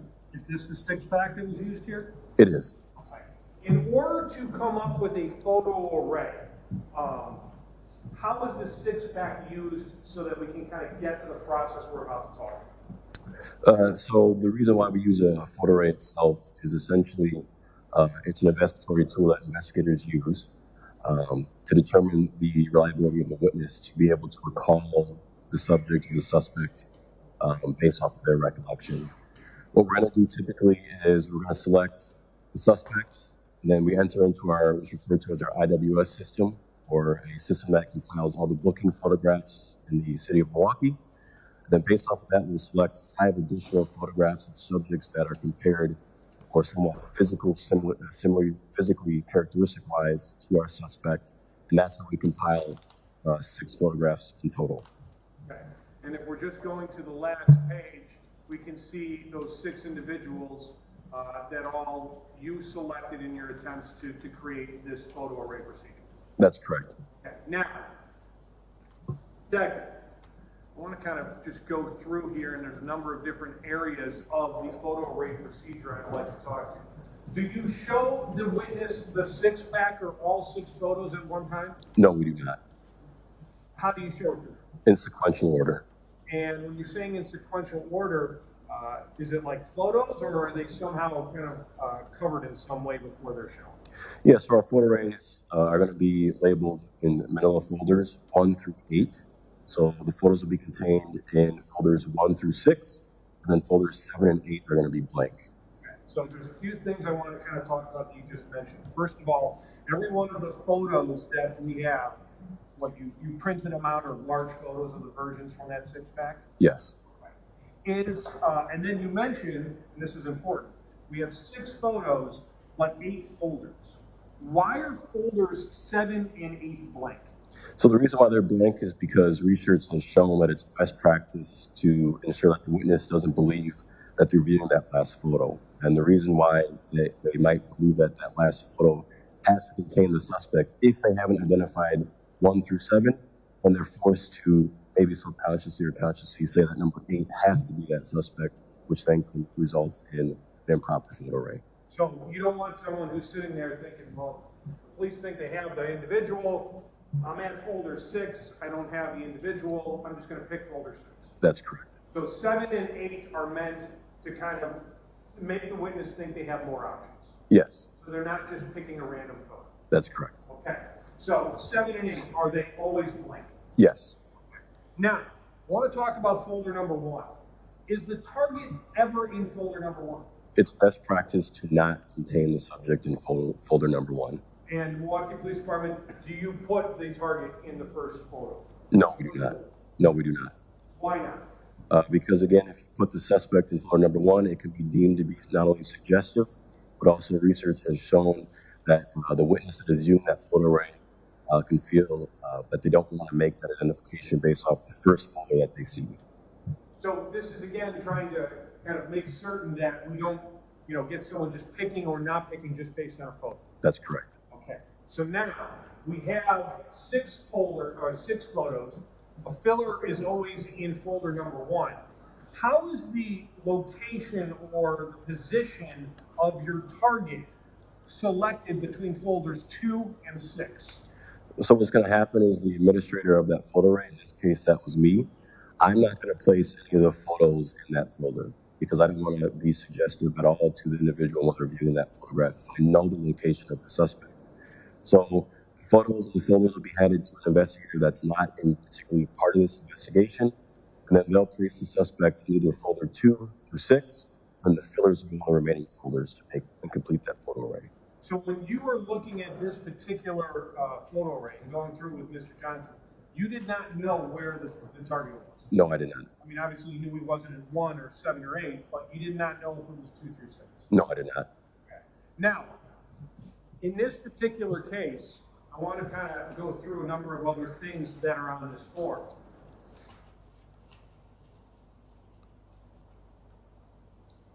Did you read this form to Mr. Johnson? Yes, I did. Did you tell him to keep in mind that things like hairstyles, beards, mustaches can easily be changed and complexion colors may look slightly different in photographs? Yes, I did. Did you tell him he should not feel that he has to make an identification, that it was equally as important or just as important to exclude innocent person as it is to identify the perpetrator? Yes, I did. Now, I want to be very clear here. When you're asking him to go through this array, you're asking Mr. Johnson if he can identify the person armed with gun. Yes. So this is, just so we're very clear, an individual that he's identifying that he sees with a firearm in the intersection of 25th and Garfield. He does not see the officers get shot. That's correct. So this is just what occurs outside that apartment building on 25th and Garfield. Yes. Now, when someone makes an identification or says that they see the identification, do you still have them continue through with the photo array procedure? Yes, we do. Explain that. The reason why we do that is, again, to ensure that we're not being suggestive in nature, and then they have to be able to view the entire photo array in its entirety. And that's the procedure. That is the procedure. Doesn't matter, no matter what happens, you tell the individuals that they're going to have to continue going on that. They continue to go through it. Is that fair? Yes. Okay. And then you actually tell them exactly how this whole thing is going to work out. Is that fair? Yes, I do. In fact, you even say, I do not know which folder contains a particular photo. That's correct. And then, so we can also see, even if you identify someone during this procedure, I will continue to show you all photos in the series. Correct. Now, in this particular photo array procedure, did Mr. Johnson make an identification? He did. Walk us through kind of what happened. So when he opened up that first folder, I asked him that question of, is this the subject that you viewed armed with a gun? He did respond yes. I provided him that form. He circled yes. And as with the procedure, we continued on with that photo array process. We continued to folder number 2, asked him that same question. He said no, circled no. Same thing with 3. Then when we got to folder number 4, he immediately opened it. And he almost yelled in a way and said, this is him. This is him. After that, I then asked him the question, is this the person that you saw armed with a gun? He said yes. I asked him, based off of the fact that he already circled yes, I said, how certain are you that this person is it? He said, very certain. We then continued with the process. He circled no for 5 through 8, and then I had him sign the back of that or the front of the photograph of number 4 and asked again, in your own words, describe to me how certain you are that individual contained in file number 4 is the individual who saw armed with the gun. He again reiterated, very certain.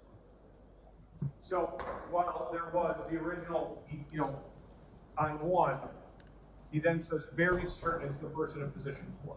That's correct. All right. And then whose initials are there? We can see at the crossed out yes into the no. I had him initial it just to indicate that I was the one that modified the form for him. And so he's sitting there saying, yep, that's reflecting what I'm saying. That's correct. And then you mentioned something about the photo. Is that fair? Yes. Now, just going back and going through the photos, I'm going to pull out just a little bit. Photo 1, photo 2, photo 3, photo 4. And on the back of photo 4, just so the jury can see how that all works, why did you have the witness identify and sign that? Just another layer of assurance that this is the person he definitively is saying that he saw armed with that gun.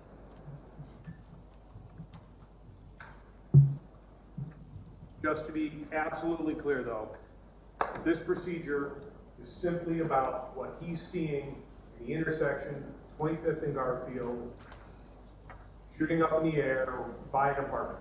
That's correct. Nothing else. Thank you. Thank you. Cross? The identification that Mr. Johnson made was of something that happened, I don't know, 15 to 20 minutes before the officer shooting, correct? That's correct. Nothing else. Any redirect? No. Thank you. You may step down. Thank you.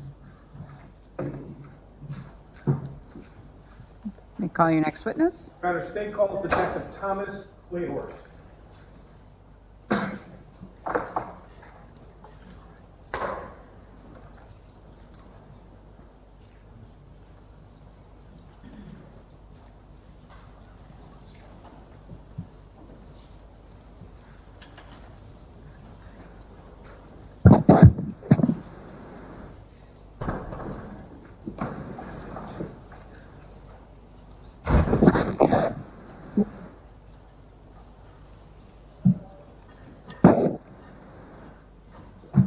Do you solemnly swear or affirm that the testimony you're about to give will be the truth, the whole truth, and nothing but the truth, so help you God or under the pain and penalty of perjury? I swear.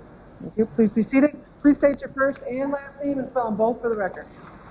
My first name is Thomas, Thomas. My last name is Clayhorst, Klahorst.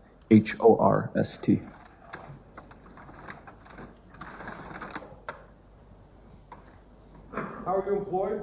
City Milwaukee Police Department. And how long have you been a City Milwaukee police officer? I was a police officer about 7 years, and then a detective in June will be 1 year. I want to draw your attention to June of 2025. Were you a detective at the time? Yes. Just promoted. Yes. And in fairness, were you assigned to homicide at the time? No.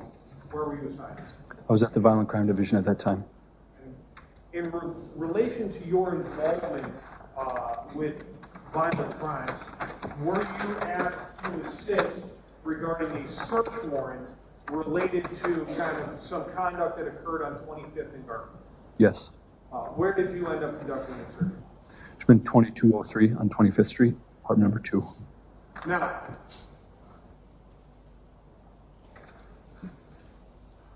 I want to show you, I'm going to start off with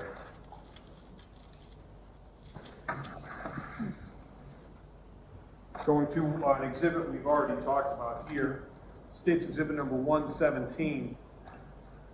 We're looking at that intersection of 25th and Garfield. Can we see the apartment building where you conducted the search warrant over here kind of towards the Yes. right of the photo? Yes.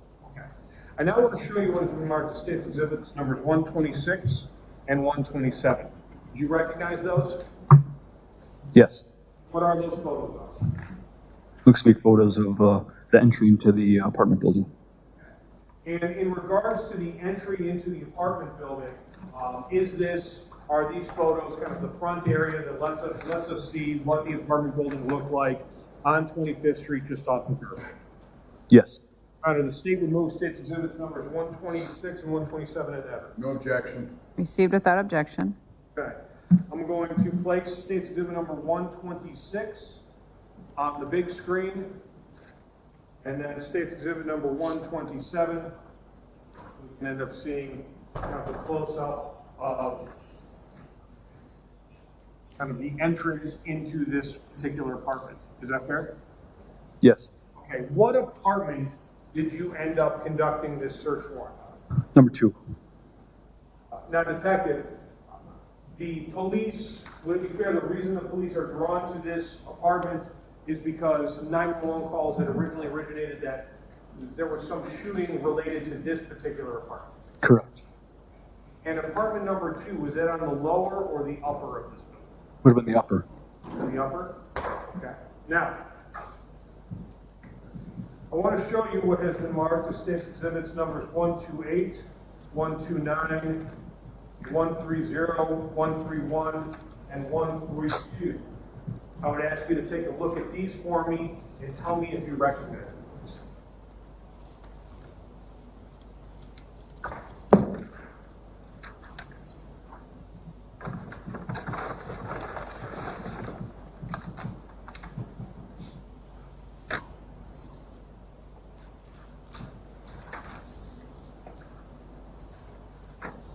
Yes, I recognize them. What are they photos of? Seen photos inside the apartment building that we were just talking about. And are these photos fair and accurate copies of what you encountered during your search warrant into this apartment? Yes. Were there any individuals that were inside the apartment when police arrived? Yes. And in terms of kind of who those individuals were, did they include a Janiraa Jones? Yes. A Byshawn Tyler? Yes. Eda Jones? Yes. Were there some children as well? There were initially, I believe, by the time that I had gotten there was no more small children left, but witnesses had told us that they had all left due to the incident. But there had been small kids? Yes, that was my understanding. Now, I'm going to start off by showing you, and have I, Your Honor, if I have it, I moved 128 through 132 in evidence. I don't object. And those are received without objection. Showing and placing 128 on the screen. What are we looking at here? We're looking from near the front entryway and then looking down the hallway, which leads towards the bedrooms and the kitchen on your left. Okay, so this is down towards the bedrooms. Is that fair? Correct. Okay, and then over this way is what are we going to be looking at there? It's like the main living area or living room. Okay, and then what is towards the left as we're looking at it? The kitchen area. Okay, now, I want to show you what has been marked as state's exhibit number 129. What are we seeing here? Be a photo of the kitchen area and the refrigerator and various drawers. Okay. And I want to kind of focus in on, and as we've seen state's exhibit number 130, the area by the Reese's Puffs cereal. Was there anything that you found potentially of note? During the search warrant, they recovered a buttstock from a rifle. To show you what has been marked as state's exhibit number 131 and 132. If we're looking at this, what are we seeing? It looks to be a buttstock of a rifle. Okay. Now I want to show you what has been marked as state's exhibit number 252. Thank you. Your Honor, I am using scissors.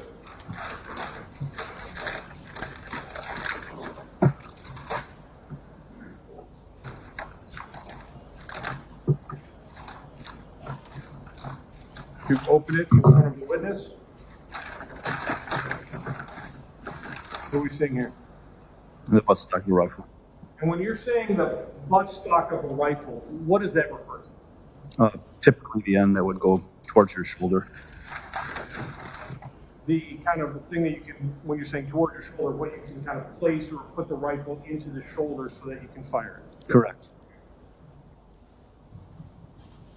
And if we were going to be looking at, for example, state's exhibit number 263, you don't appear to have a buttstock on this weapon. Correct, no buttstock.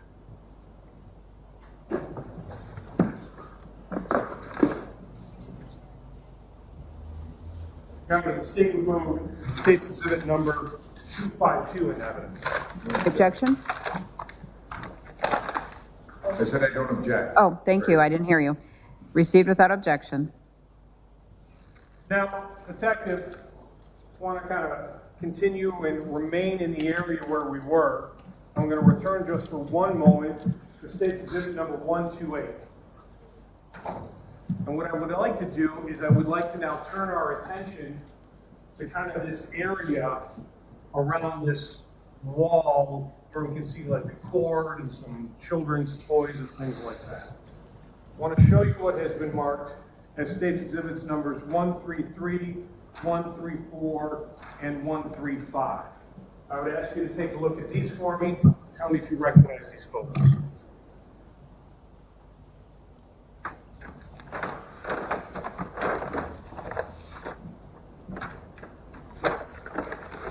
Yes, I recognize them.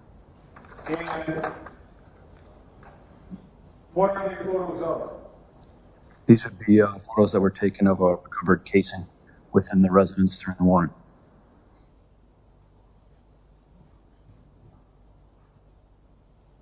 Now going to, Your Honor, at this time, the state would move into evidence its exhibits numbers 133, 134, and 135. I don't object. Received without objection.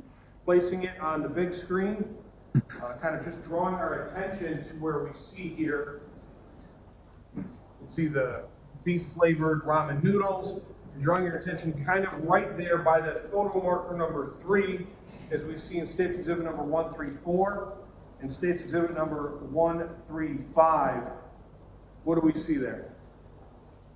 Appears to be a casing. Now I'm going to show you what has been marked as State's Exhibit number 250. I'd ask you to take a look at that for me and tell me if you recognize it. Yes, I recognize it.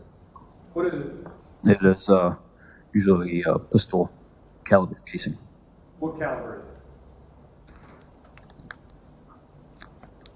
it? 40. And again, all we're doing in this situation is just kind of looking at the back of the firearm and just reading that we're seeing a 40 caliber cartridge casing is what's found. Is that fair? Yes. Your Honor, the state would move State's Exhibit number 250 in evidence. No objection. Any objection? Okay. Got ahead of me. Received without objection.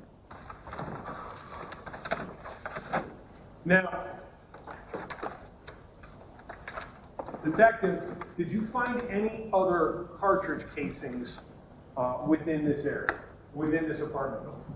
Yes. How many total? I believe it was 4 total, I believe. Now, I want to kind of continue on. I'm going to show you what has been marked as State's Exhibit numbers 136 and 137. I'd ask you to take a look at those for me and tell me if you recognize them. Yes, I recognize them. What are those? Those are scene photographs of the small windows, which would be on the northern side of the residence, which we were in. Okay. Your Honor, the state would move State's Exhibits numbers 136 and 137 in evidence. I don't object. Received without objection. Thank you. Placing 136 and 137. And there we go. Now, regarding the small windows, is there going to be anything of note or importance that we need to consider? Yes, there was some casings located there, which was the reason for the warrant. I'll show you what has been marked as State's Exhibit number 138, 139, 140. I ask you to take a look at these for me. Tell me if you recognize them.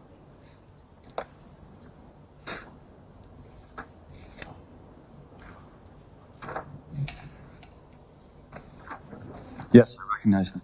What are they? These are scene photographs of, I believe, that eastern side window on that north side of casings on the windowsill area. Okay. Your Honor, the state would move 138 through 140 in evidence. I don't object. Received without objection. And if we're looking here at State's Exhibit number 138, we can see these little yellow markers. What are those signify? Those are crime scene markers used to identify evidence that has been located and for easier photography. Showing you what has been marked as State's Exhibit number 139 and 140. what were found as photo markers numbers 1 and 2? More casings. I'm now going to show you what has been marked as State's Exhibits numbers 249 and 249 and 248. I ask you to take a look at these for me. Tell me if you recognize them.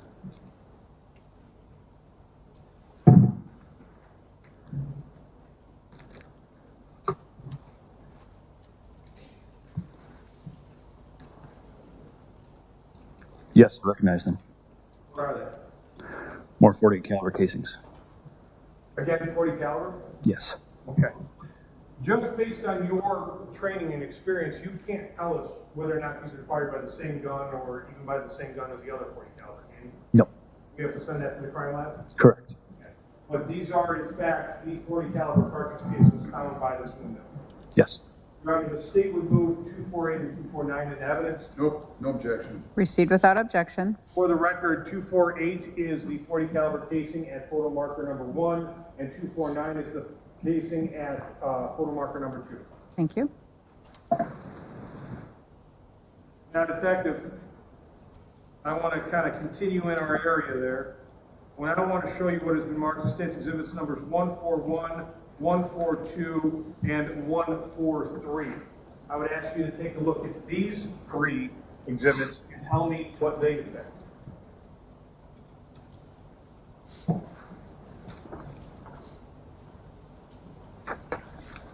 What were those numbers? I'm sorry. 141, 142, and 143. Yes, I recognize them. They are more photographs of a cardboard box with another casing inside of that box. Your Honor, the state would move State's Exhibits numbers 141 through 143 now. No objection. Received without objection. Showing you what has been marked as State's Exhibit number 141, 142, and 143.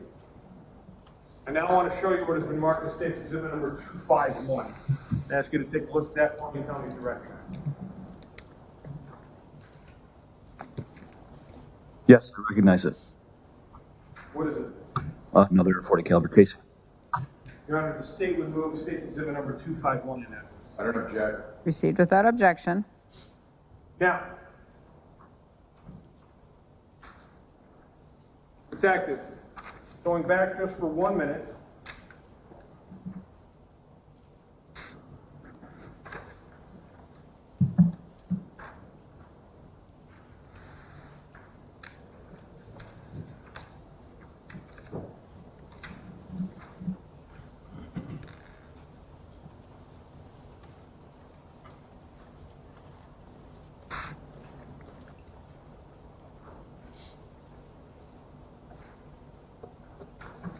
I want to take a look at some of the photos we've already taken a look at here. Just so we're clear, if we're looking at State's Exhibit number 136, we can actually see that there's some people that are still within the residence as you guys are taking photos. Yes.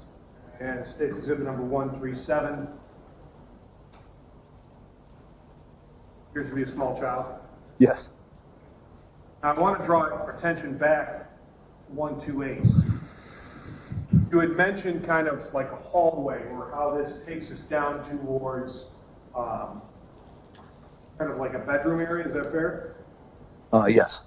Okay. I want to now show you what has been marked as State's Exhibit number 144 and 145. I'd like you to take a look at this for me. Tell me if you recognize it.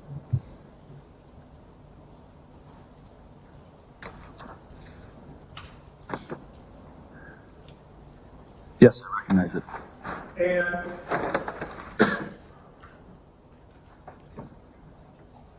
what are they?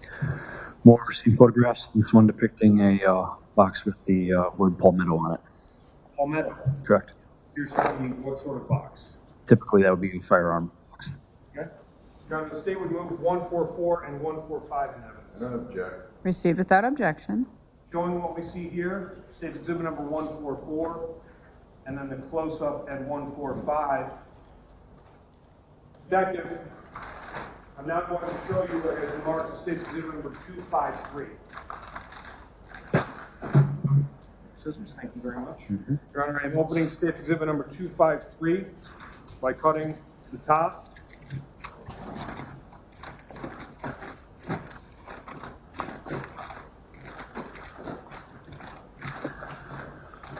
Very carefully.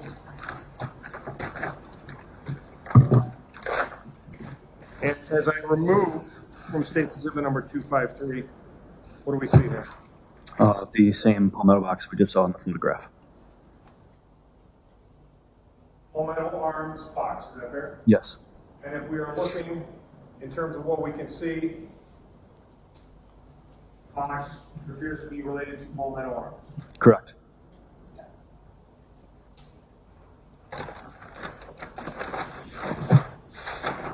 Your Honor, the State would move 253 now. I don't object. Received without objection.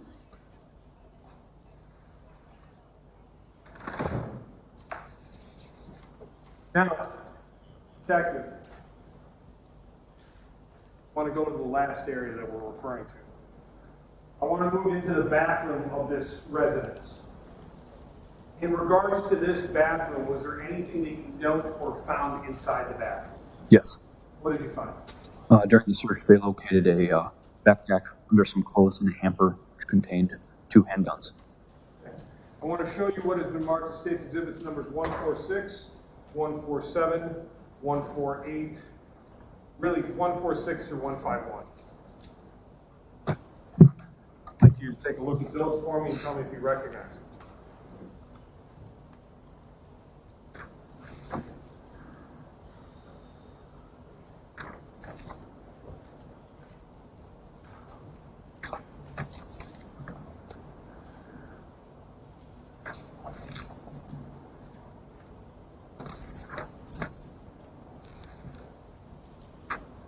Yes, I recognize them. Are they fair and accurate copies of what you found inside, or photos of what you found inside that bathroom? Yes. Your Honor, the State would move 146 through 151 in evidence. I do not object. Received without objection. Showing you what has been marked as State's Exhibit number 146. What are we seeing here? More crime scene markers, a canvas backpack looks like Champion, and what looks like a magazine sticking out of one of the larger pockets. Okay, just gonna kind of. Sorry about that. No, it's okay. It's an old courtroom, not the best wiring. If we're looking at here, we're referring and kind of focusing in here on this Champion backpack. Is that fair? Yes. And you had mentioned a magazine. In terms of what we're referring to in firearms world, what is a magazine? It holds cartridges which are forced into the handgun when you fire it. Unfired cartridges that eventually can discharge. Is that fair? Yes. Okay. Showing you what has been marked as State's Exhibit number 147. Is that the manner in which the backpack was found? Correct. That was found under clothing. So while during the search, then they pulled the backpack out when they located that under the clothing during the warrant. Now showing you State's Exhibit number 148, 149, 150, and 151. Are these photos of the firearms in the manner in which you found them? Yes. First of all, I'll show you what has been marked as State's Exhibit number 318.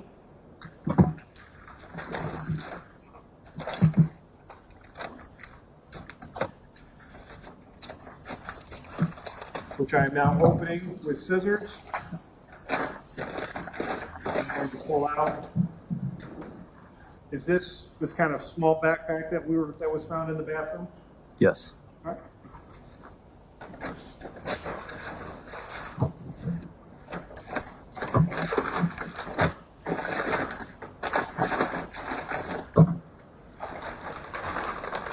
Your Honor, the State would move.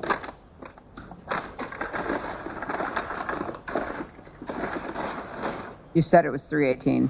Yeah, it is. I unfortunately cut the. Okay. 318 in evidence. Any objection? I don't object. Received without objection.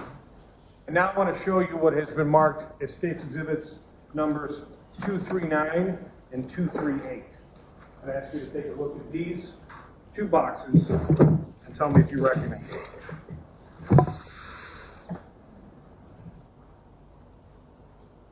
Yes, I recognize them. What are they? Appears to be the 2 firearms that were recovered from within that backpack during the warrant. Okay, I currently have 239 in my hand. What caliber firearm is that? 40. And 238, what caliber firearm is that? 40.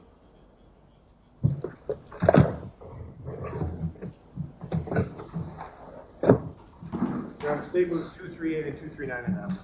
I don't object. Received without objection.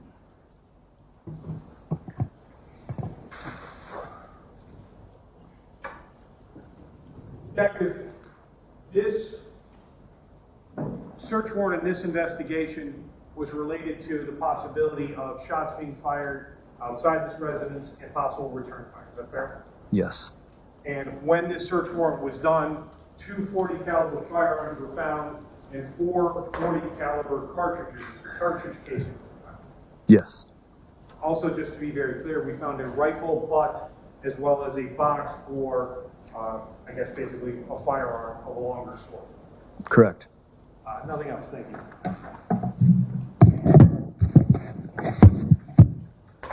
Russ? Yes, thank you, Judge. So what we find in the apartment is 4 spent casings, all 40 caliber, true? Yes. 2 firearms, both 40 caliber, true? Yes. And the theory behind searching this apartment was that shots were fired from this apartment in response to the shots fired on the street, true? Correct. After a little while, yes, we came to that determination that that was what we suspected. And that Bryshon Tyler was the one that shot those shots, correct?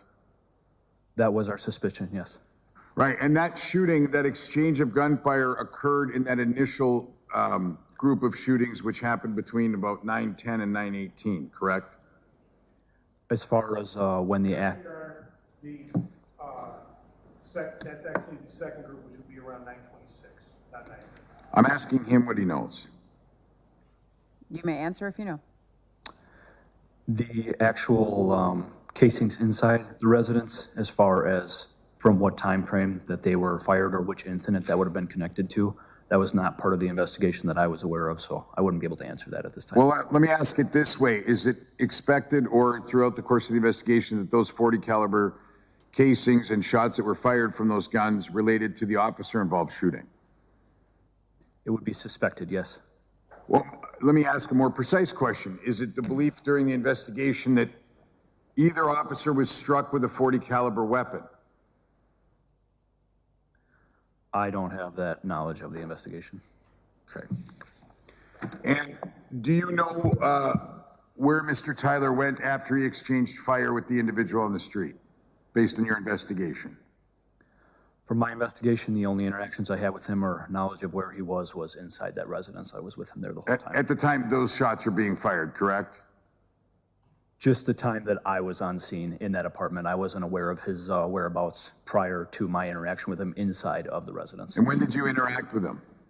I mean, this is after you arrived at the scene and had executed a search warrant, true?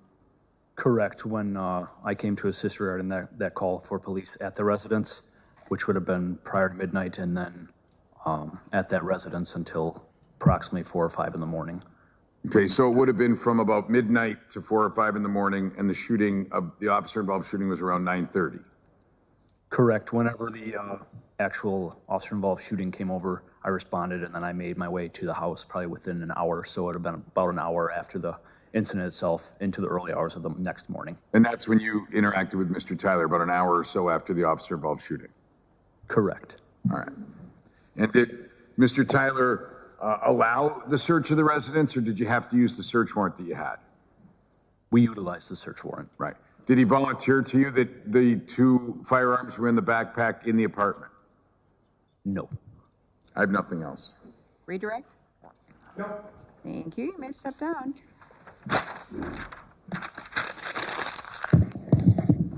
Your Honor, may we have a brief break at this time? Sure. Thank you. All right, it's 11:15. Ladies and gentlemen, I'll send you out. This is now the official morning break. Do not research any information that you personally think might be helpful to you in understanding the issues presented or investigate the case on your own. Do not read any newspaper reports or listen to any news reports on radio, television, or any other electronic application about this trial. Do Do not seek information regarding the public records of any party or witness in this case.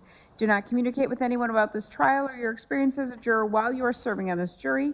Do not use any electronic device to share any information about this case, and do not permit anyone to communicate with you about this matter either in person, electronically, or by any other means. It's 10:47. We'll get you back about 11, and we'll continue on for the morning. Thank you so much. All right, so the trial is taking its morning recess, and we have already heard from a number of witnesses today on a pretty quick pace. 5 witnesses so far on day 2 of testimony. Day 3 of the trial, but day 2 of testimony, the trial of Tremaine Jones. If you are just joining us, he is the man, now 23 years old, who is charged with the fatal shooting of Milwaukee police officer Kendall in the summer of 2025. It was June 26th of 2025, and also the attempted homicide of his partner, Christopher McCray, who was shot in the foot and the hip. This occurred when the officers responded to 911 calls to complaints of a man with a gun and arguments between multiple people. It all stemmed, according to prosecutors, from an ongoing feud between 2 groups of women. There had been a fight the night before. Police were called at that time, and then here it was the next night around 9 o'clock, a little bit after 9 o'clock p.m. on June 26th. We have heard from 15 witnesses so far in this trial, 5 already today, even before the morning break. Today was our first opportunity to hear from citizen witnesses. Other than that, it's been all Milwaukee police detectives and officers and people connected to or employed by the Milwaukee Police Department. But we did hear from some citizen witnesses today. One remarkable moment on the stand I'm going to talk about in just a little bit, but we're going to take a break right now. And here at the Wisconsin Live Desk, I am Brian Polson. We're going to be with you throughout this trial. It is likely to go throughout the rest of this week. It may even go into early next week. We know you can't watch every minute. Maybe you can. Maybe you're a true crime junkie and you're watching this every minute. We'll offer the best analysis we can during the breaks, but if you're catching up from time to time, I'm going to bring you up to speed on what you've missed, and I'll do some of that when we come back right after this.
Wisconsin Live Desk. Hey everybody, Fox 6 investigator Brian Polson here at the Wisconsin Live Desk. It is Wednesday, April 1st, 10:51 a.m., day 3 of the trial of Tremaine Jones, day 2 of testimony. It's happening right now at the Milwaukee County courthouse.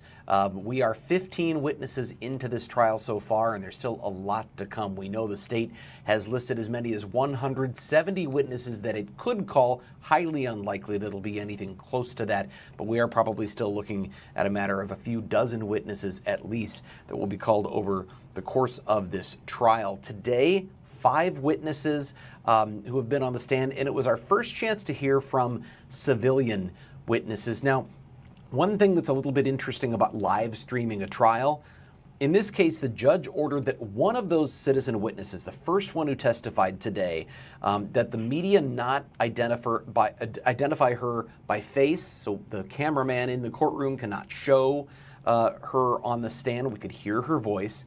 We also are not allowed to identify her by name. Of course, we weren't the ones who did it, but the parties in the courtroom, the attorneys, continuously identified her. We're not going to repeat the name here.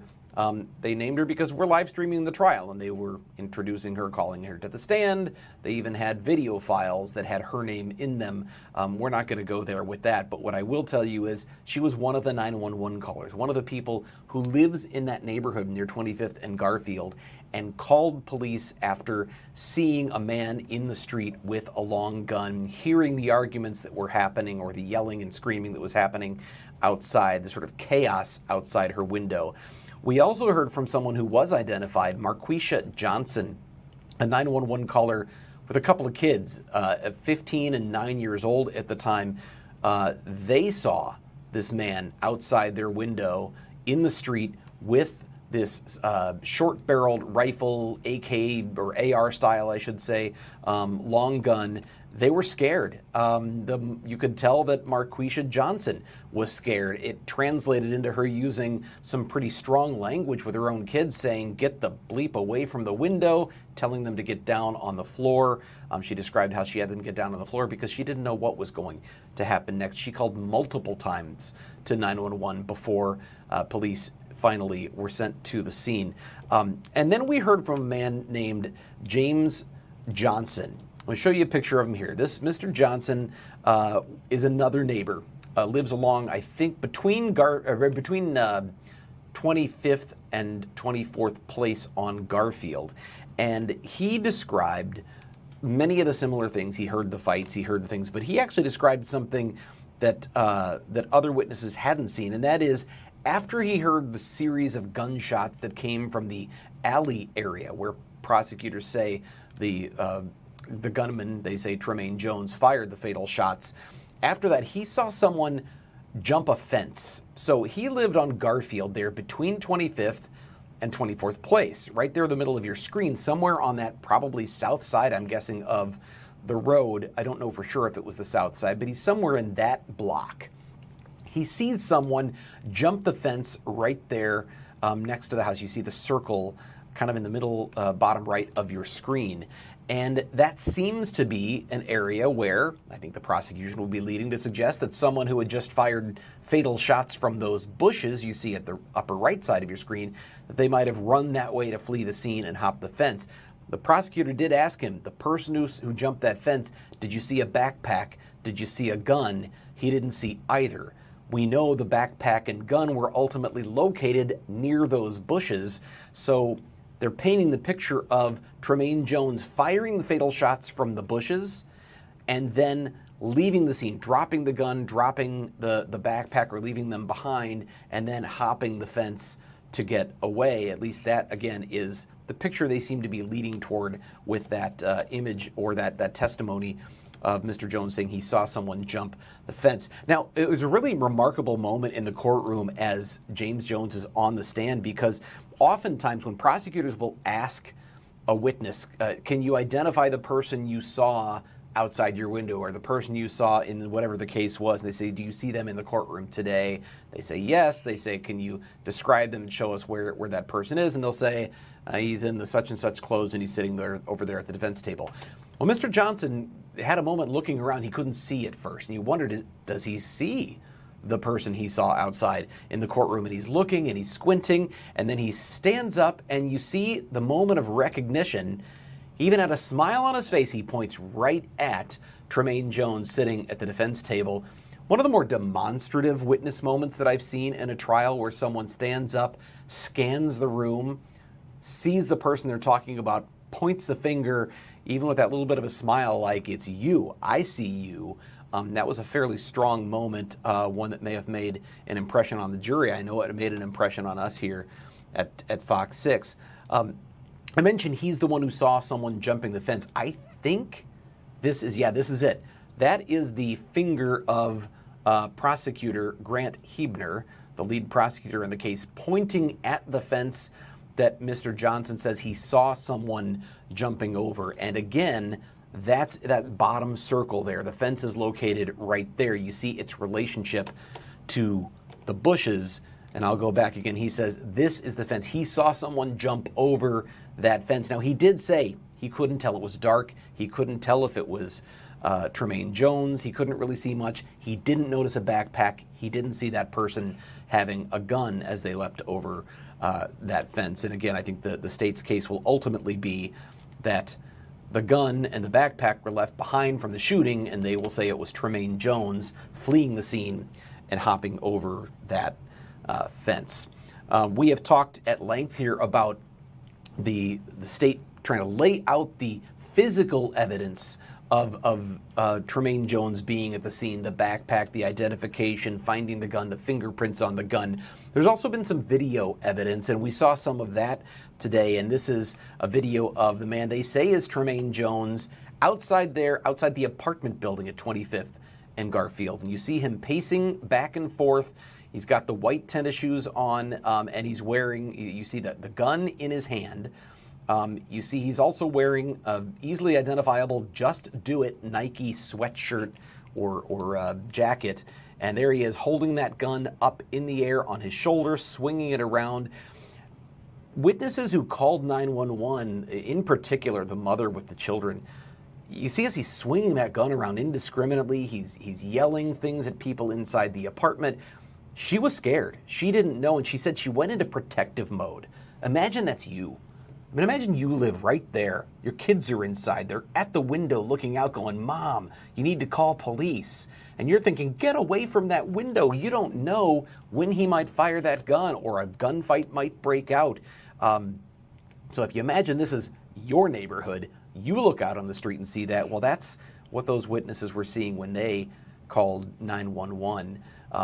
This is looping right now. I'll tell you, this video, you're seeing it kind of play over and over again. So this is a snippet of video that is looping, but that is who prosecutors say is Tremaine Jones at around 9:10 p.m., around that time. Between there and 9:18, he's out there, there's the yelling, eventually there's gunfire. We just heard some testimony moments ago that police believed, in fact, there may have been an exchange of gunfire, that Bryshawn Tyler, the man who was there to defend the other group of young women who were feuding, he was inside. They believe perhaps that maybe Tyler may have fired .40 caliber bullets out the window aimed at Tremaine Jones.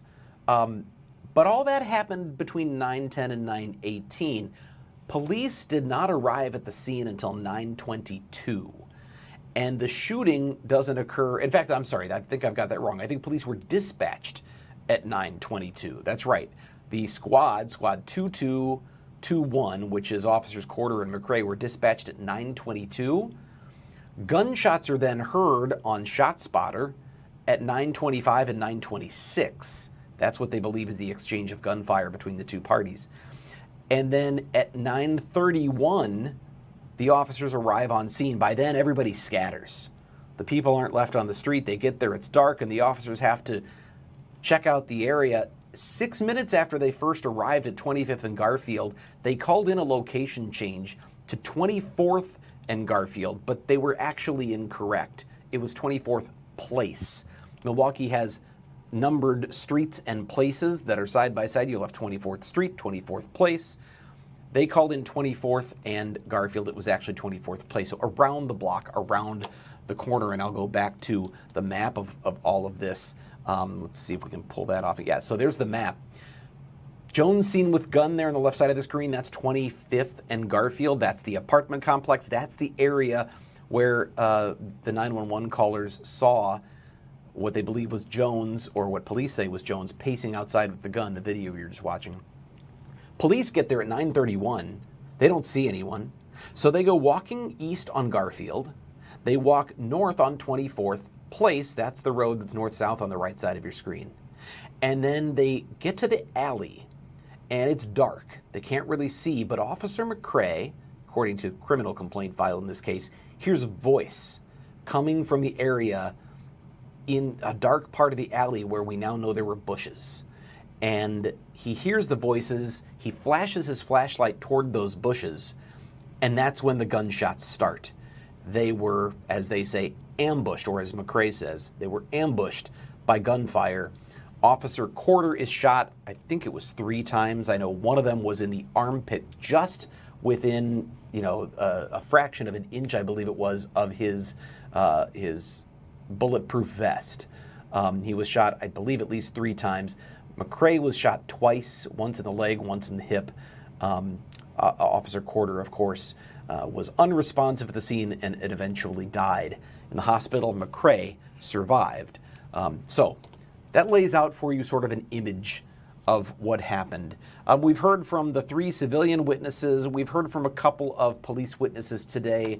Let me see if I can find my list again of names. This was Ndiva Malafa, who's the detective for police. He conducted a photo array for witness James Johnson, who had seen the person jumping the fence. He'd seen the person out in the street, and ultimately he did identify Tremaine Jones as the person he had seen with the gun outside, as the person. I think he said he couldn't identify who was jumping the fence, but it seemed to match his description as best he could tell in the dark.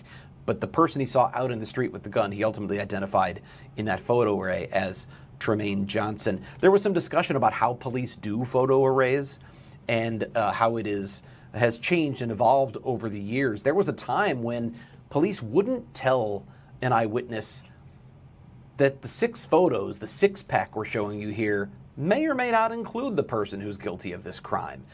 So people would see 6 photos and feel pressure to go, it's got to be one of these people. I've got to pick one of them. They don't do that anymore. And in fact, Officer or Detective Malafa testified that the suspect is, it seems a little interesting to put this out there publicly now, kind of gives away some secrets, but the suspect is typically not in the first page, the first folder of photos that is shown. It is somewhat of a control to see if they will just single out anyone they see. Ultimately, again, James Johnson identified, according to police, he signed a document identifying Tremaine Jones as the person that he had seen. And then we heard the last witness before the morning break was Detective Thomas Clayhorst, who conducted a search warrant at the apartment building, found shell casings in an apartment where Bryshawn Tyler had been. I'm hearing from our producer and also from Bill Miston in the courtroom that the jury is coming back in and they'll be heading back on the record here very shortly. So we're going to take you back out to the trial here momentarily as soon as we see that they are back on the record. It is 11:05. We're still in the morning session. There will probably be another maybe 45 minutes or so of testimony, maybe an hour before they break for lunch. And then after the lunch break, I will be out of here, and I think I didn't look at the schedule today. Is it Haley who's coming in again? Jason Calvi. Okay, Jason Calvi, I'm told, may be the one who's succeeding me for the afternoon, or at least a portion of the afternoon here at the Wisconsin Live Desk. I'm going to be here with you throughout the duration of this trial in the morning hours every day from 8 to noon.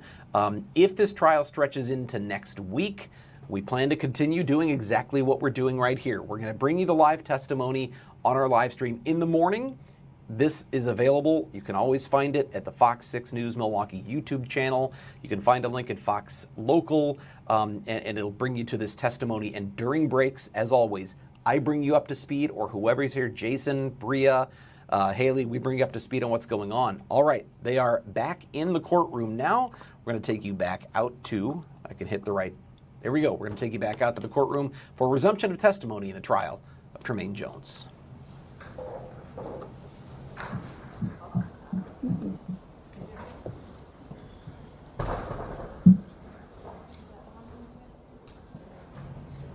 I am hearing, by the way, I didn't mean to bring my camera up, just meant to bring my microphone up, but I am hearing that the next witness is going to be a key witness here. It is going to be Janiraa. Just lost her name, full name in front of me. Let's see. Can you raise your right hand, please? Do you solemnly swear or Janiraa Jones. affirm This will that the be a key testimony you're citizen about to witness give will here. be the truth, the whole truth, and nothing but the truth, so help you God, or under the pain and penalty of perjury? Please have a seat. Please state your first and last name and spell them both for the record. Janiraa Jones, Jeneeraa. Ms. Jones, you're fairly soft-spoken. You can pull that chair right up. You can pull the microphone to you. I'm going to ask you to speak loudly and directly into it because we do need to hear you. Everything's being recorded, okay? Okay. All right. Mr. Huebner, you may go ahead. Thank you. Good morning, Ms. Jones. Good morning. I want to kind of talk to you about kind of some incidents that occurred in June of last year in the area of 25th and Garfield. Are you familiar with that area? Yeah. And in particular, I want to draw your attention to the building we see here in State's Exhibit number 126. You can also look behind you if that's easier. I know we don't have the best angles here, but do you recognize that apartment building? Yeah. Did you live in that apartment building back in June of 2025?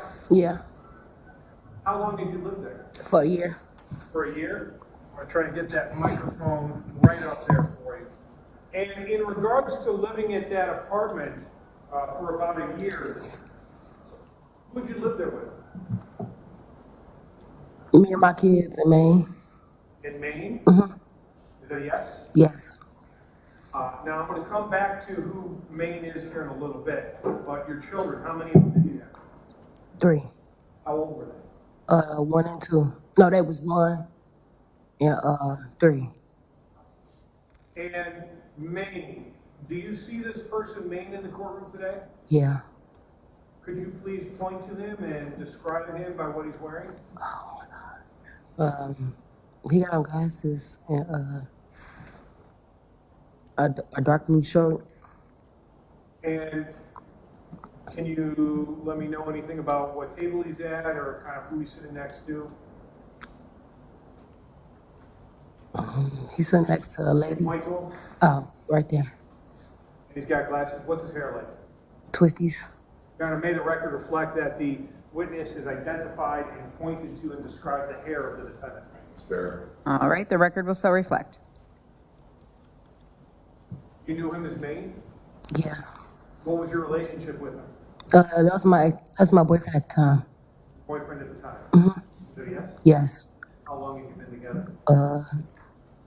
Probably for like, I say about 7 months. And at the time, when this all occurred, did you believe he was the father of one of your children? Yeah. In fact, just to be very clear, that's been tested, right? Yes. He is not. Yes. But at the time, you thought he was, and he was your boyfriend at the time. Yes. Okay. Now, I want to draw your attention to June 24th and June 25th. Okay? So the day before everything went crazy in the officer. So the day before that. Mm-hmm. Was there kind of an altercation that occurred at the street? Yeah. What started off this whole series of events? The girl I fought called him the night before at 2-something in the morning. Now, I want to talk to you a little bit about your relationship with the defendant. Was he living with you when this incident occurred? Yeah. Yeah. Was he still living there on this night that this occurred? No. Had you asked him to leave? Yes. Why? Because we got into it. And he was cheating on me. So when you're saying you got into it, you had got into an argument with the defendant? Yeah. And what about Him cheating on me. And the girl calling him. And her what? Yeah. And the girl calling him. I want to show you what has been marked. Oh. It's exhibit number 317.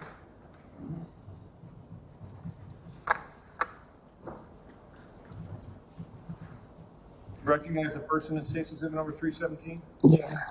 Who is that? Oh, the girl fought. Is the girl that the defendant was cheating on you with? Yeah.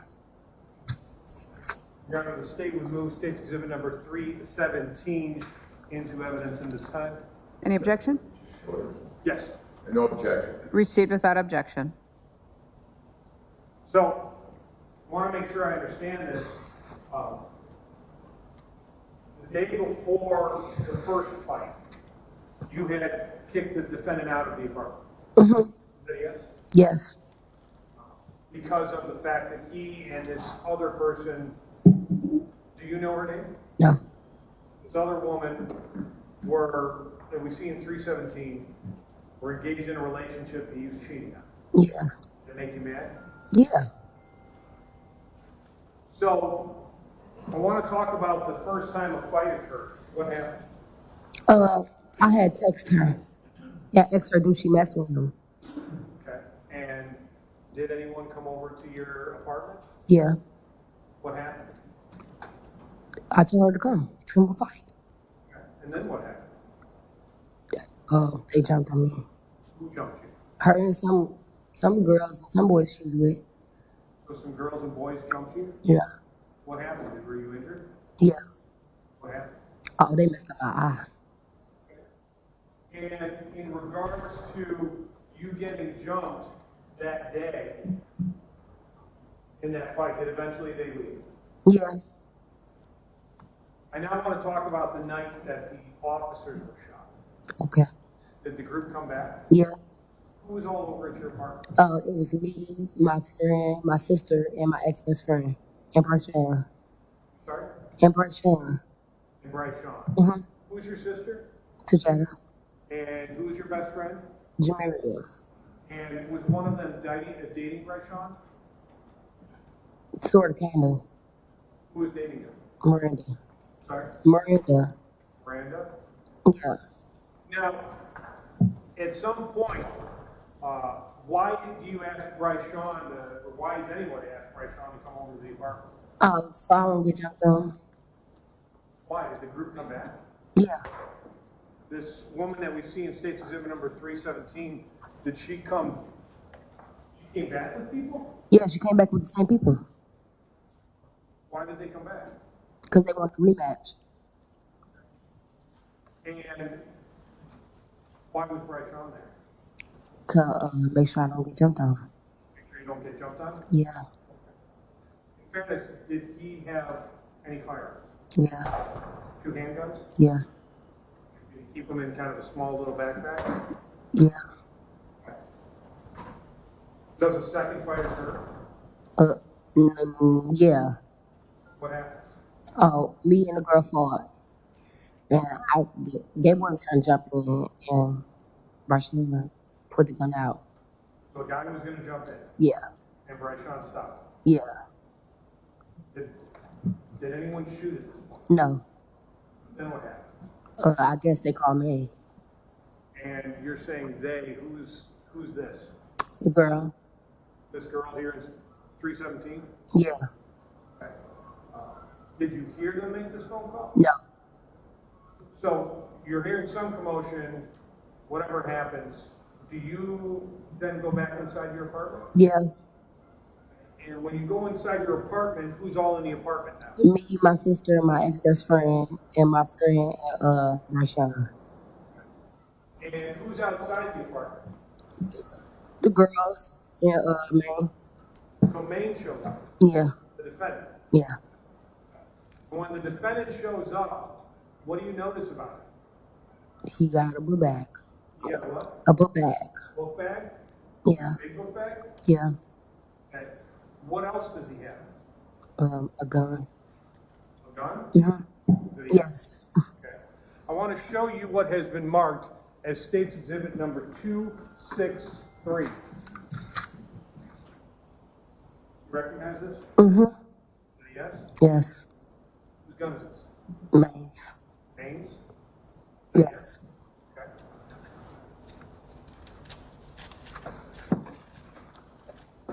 Now, when the defendant shows up with this firearm, what's he doing out there?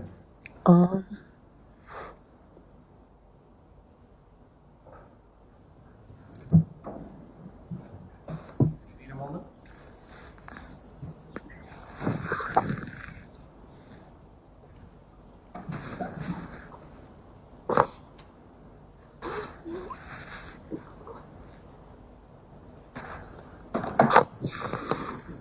Ma'am, it's okay. Maybe take some time.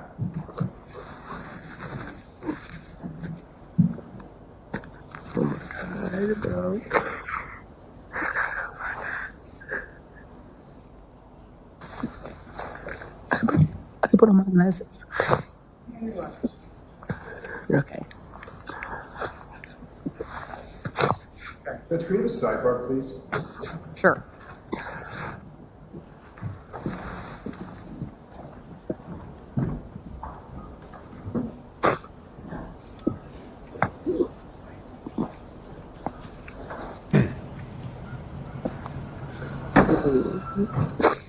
Just go right back. It looked like there were going to be a break. You can see the witness very emotional on the stand right now. This is Janiraa Jones, who at the time was dating the defendant. Tremaine Jones believed she had a child with him. It was later determined to belong to someone else. But the whole argument, the whole fight here started over allegations of cheating, which led to the escalation of the fight and ultimately the calling of police to the scene.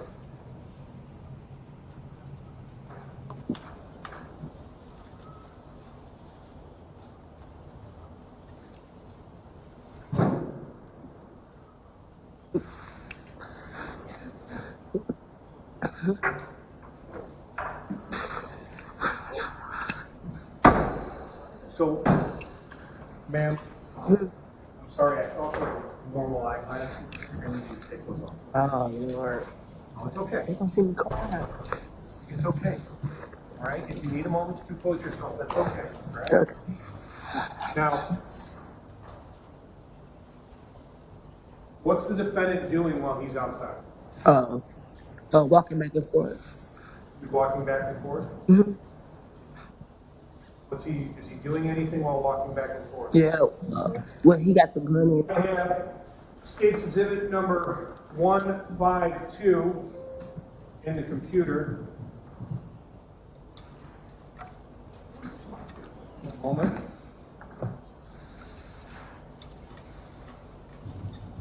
And within the computer, there is a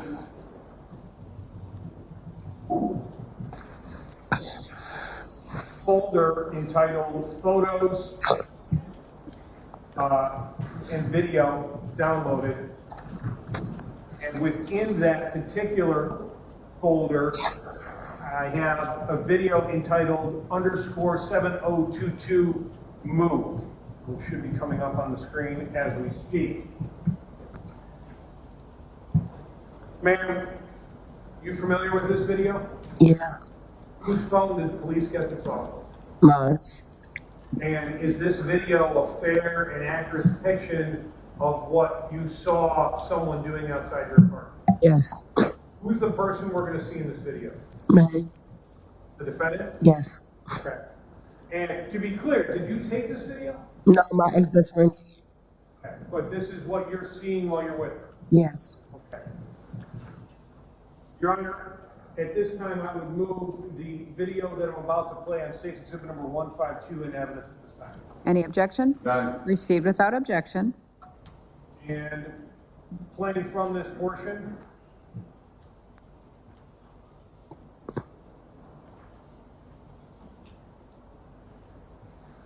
Who was that individual we saw with the weapon, kind of the thing on his hair or on his head, and that jacket? Me.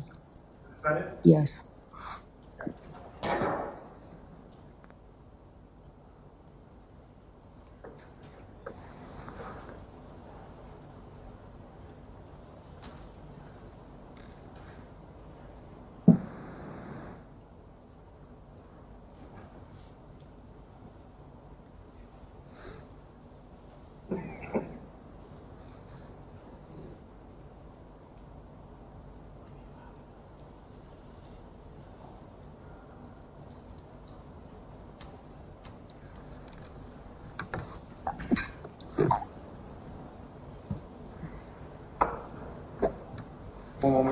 apologize.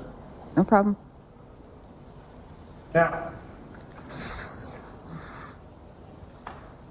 and at some point, do you call 911? Yeah. Why are you calling 911? Cause he said he was gonna shoot up my house. Why was the defendant threatening to shoot up your house? Because Marisha was in my house. Because there was a guy in your house. Mm-hmm. Is that a yes? Yes. The defendant was outside with this weapon. Yes. What, telling Bryce Sean to come on down? Yes. Okay. Your Honor, I am now placing State's Exhibit number 3 back in the computer. 1 minute.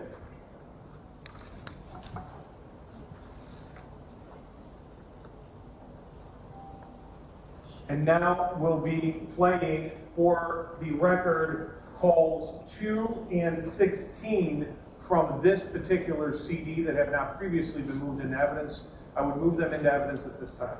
Any objection? Received without objection.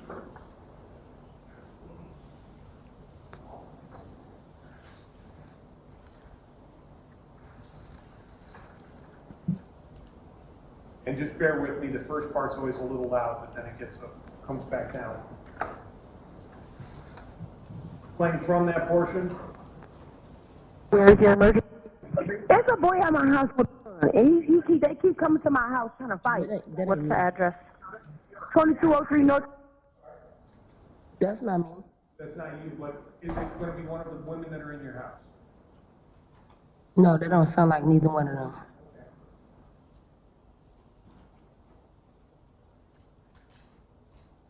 One moment.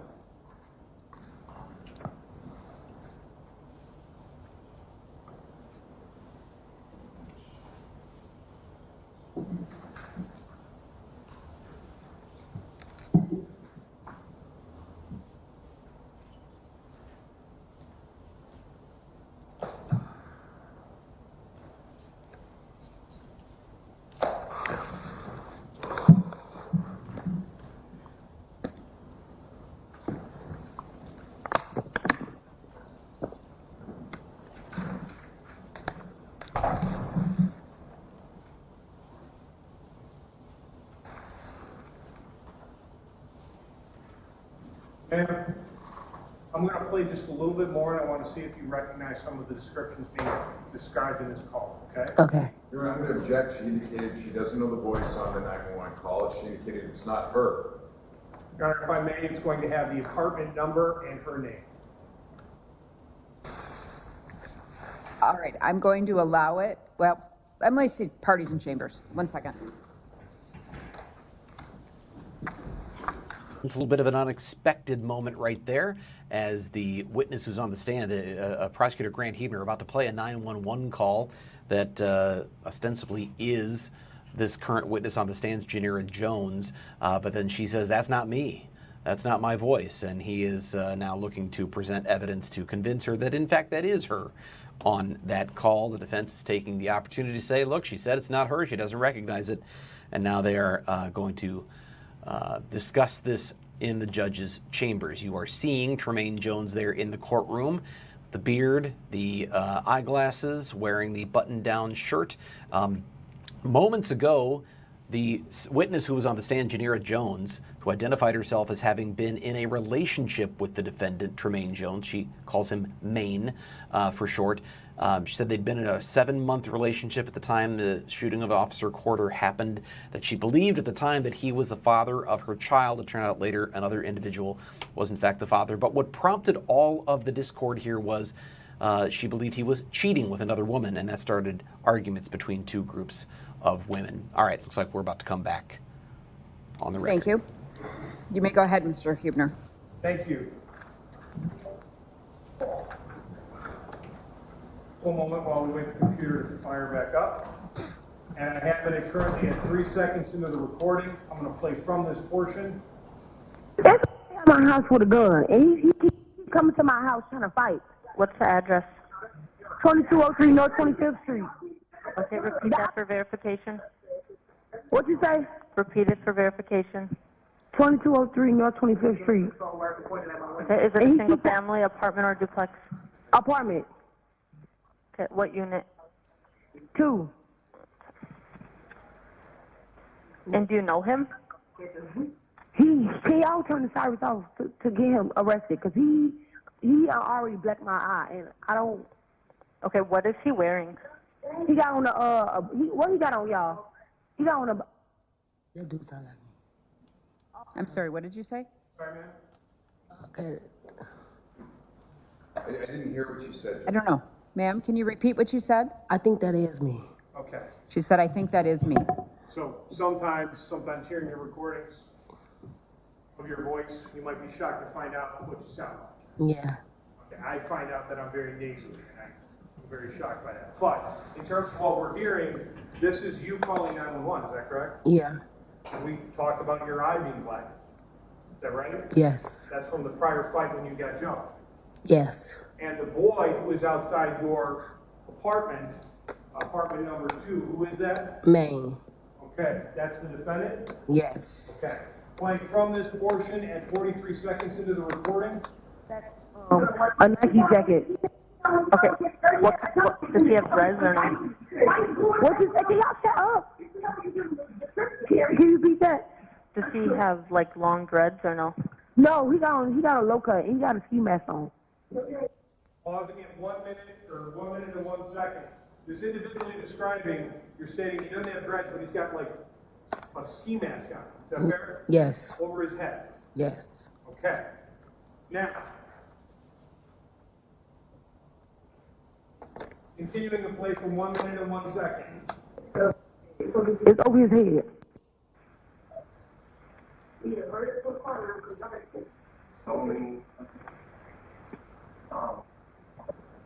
Okay. You said he has a low haircut? Yes. In black clothing, all black? Yes, with some Crocs on. Okay. What color Crocs? No, he got some dunks on. Oh, dunks. Okay. A black ski mask? Yes. Ma'am, I already have the call entered. It's not delaying anything. Is he black, white, Hispanic? He's black. Talk to him.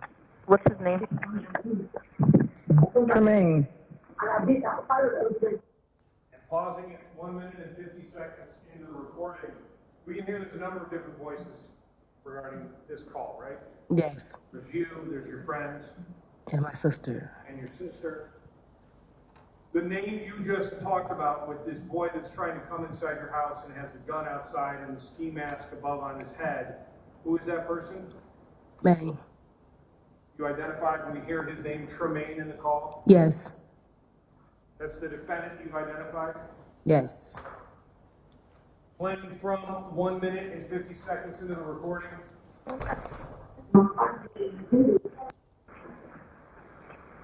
And how do you know him? Baby daddy.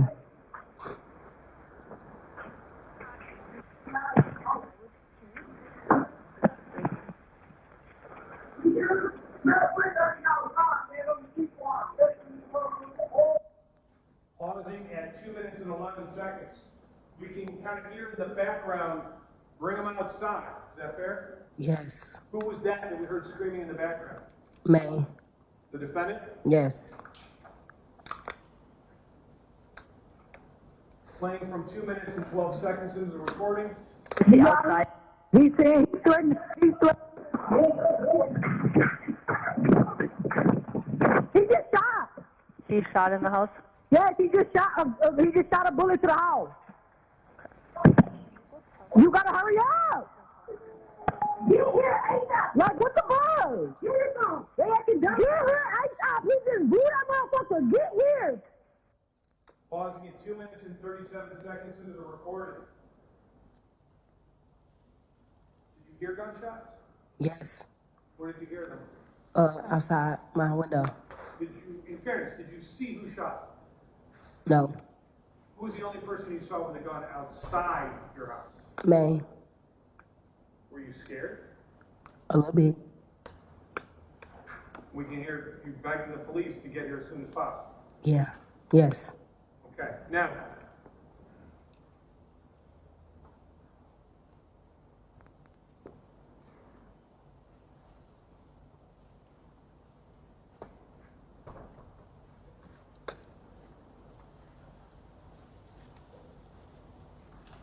Got it. Now moving to call 16.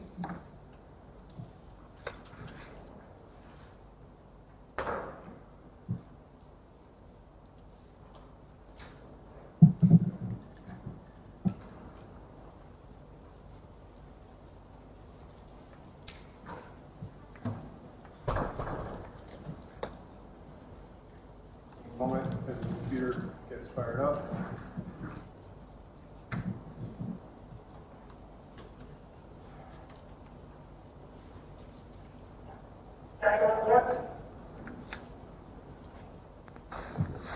And a call 16, and we've already moved that into evidence. Yep. Playing from this portion at 1 second into the recording.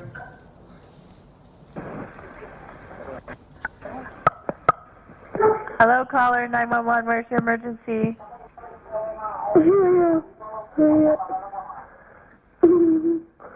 Where are you located?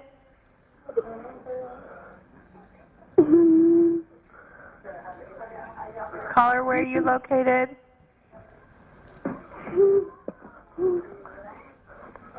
Do you need help? Come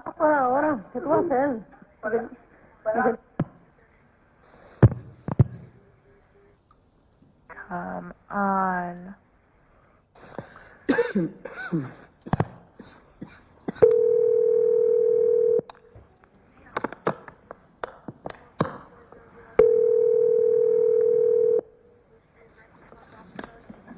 Hola, está llamando a la familia Gandía Morales. Por favor, dejar su nombre, su número de teléfono, su mensaje y luego se le devolverá la llamada. Gracias. Was a call from your number? It was.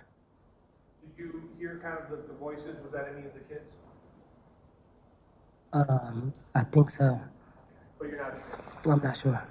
The first one, though, describing the shots and all of that, that was Yeah, that was me. your friend. Yes. Okay. Now, ma'am, the shooting's happening outside your apartment. What happens next? My mom pulled up to get my kids. And we go outside. Did you hear other shootings outside? No. Did you ever hear the shots in which the officer was shot? No.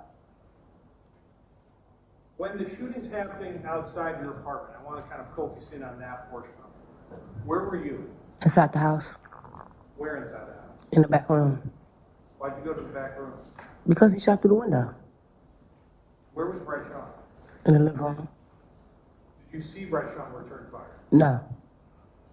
Do you know if Brett Sean returned fire? No. He could have for all you know. Yeah. The shots from outside, did they occur first? Yes. And that's why you ran to the bedroom? Yes. Did the police eventually arrive at your apartment? Yes. They ended up getting a search warrant, is that fair? Yeah. Were you willing to let them search, or did they ask for a search warrant? No, they already searched before the search warrant. Now, ma'am, you don't know what happened to the police officer. No. You didn't see that. No. You weren't there for that. No.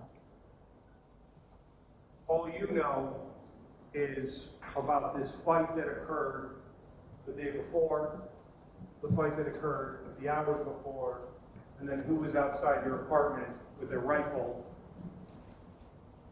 trying to get Brett Sean to come out. Yes. Who was that person? May. The defendant? The defendant? Yes.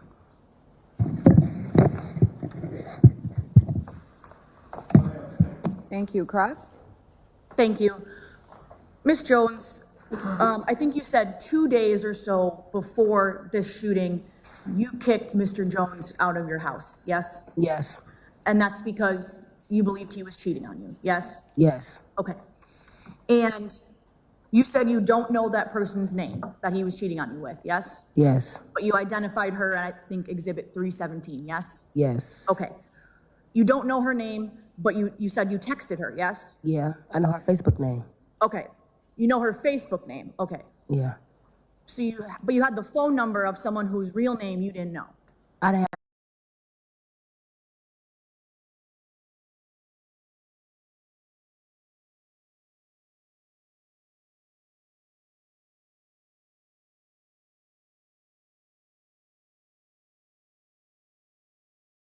a phone number. Then how do you had her Facebook profile? Yes. Okay. And you messaged her, let's fight. No. I asked her, did she mess with him? Got it. You asked her, do you mess with him? Yeah. And by him, you meant Tremaine. Yes. And she said yes? Yeah. And she said some other stuff too. And then you said, come on over here, let's fight. Yeah. Okay.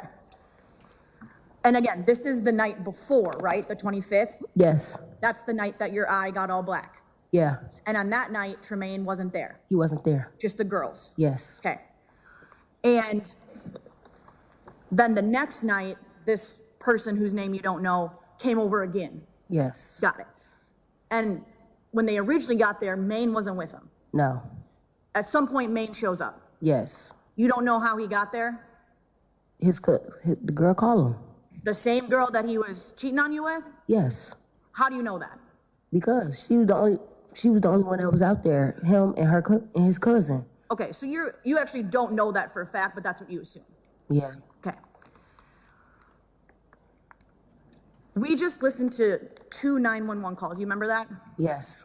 The second one kind of doesn't have any talking, right? It's just sort of emptiness. Yes. Okay. I'm asking about the first one. Does that make sense to you? Yeah. Okay.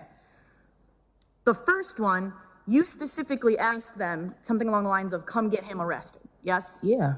And then you said, he already blacked my eye.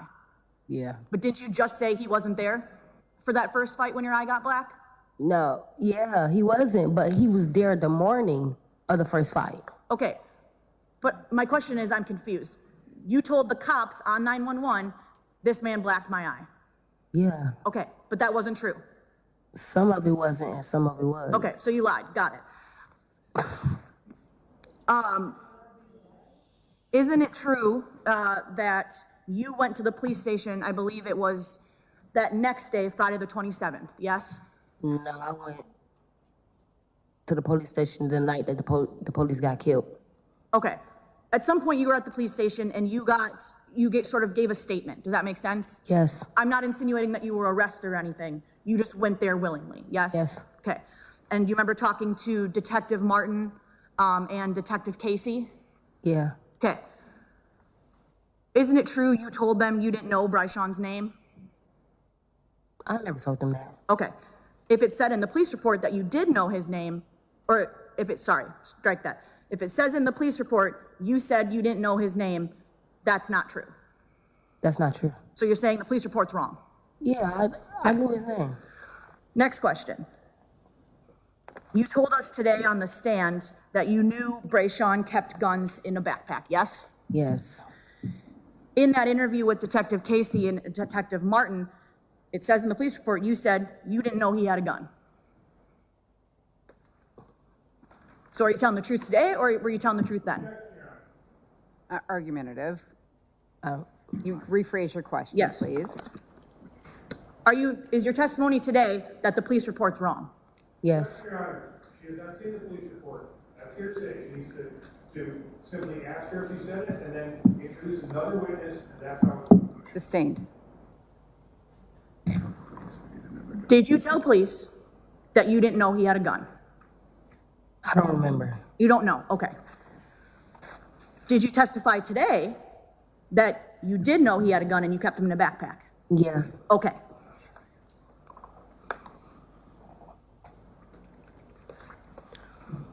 At some point, police searched your house, yes? Yes. Were you there for that, or did you leave? I left. Okay, so you don't know what they found? No. Okay. On that night, you said you were in the back room, fair? Yes. So you don't know if anyone from your house returned fire? No. Okay. You didn't hear it? No. Okay.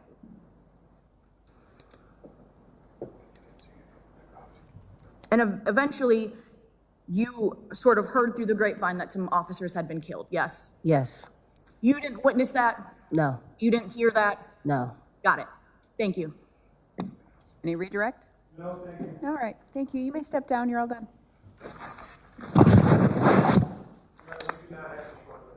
Okay, all right, ladies and gentlemen, it's about 11:45. I'm gonna send you for lunch. We are gonna end probably 4:15, 4:30 today. So I think, Madam Reporter, are you here this afternoon? No. Let's have you back at 1:15. We'll come in a little bit early, and you'll still get the hour and a half for lunch. But we'll come back at 1:15 and we'll continue on until we're good, okay? You know what I'm gonna say.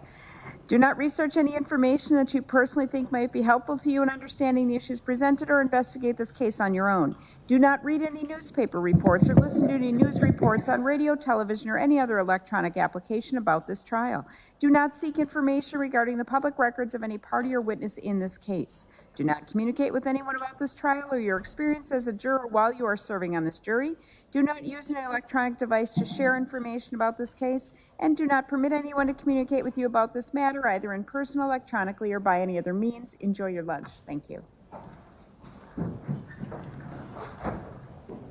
There you go. We are headed to break. The trial of 23-year-old Tremaine Jones, the man who is charged with first-degree intentional homicide in the shooting death of Milwaukee police officer Kendall and attempted first-degree intentional homicide, the shooting of his partner, Officer Christopher McCray. It happened on June 26th of 2025, last summer. Today we have gotten through a number of witnesses already in the morning session, including our first citizen witnesses, 4 altogether, and you just heard from one of the key witnesses in the case, Janiraa Jones. She was, at the time, the girlfriend of Tremaine Jones, also at the time believed that she was, that Tremaine Jones, rather, was the father of her child. It turned out later to be someone else's child, but that was what was believed at the time.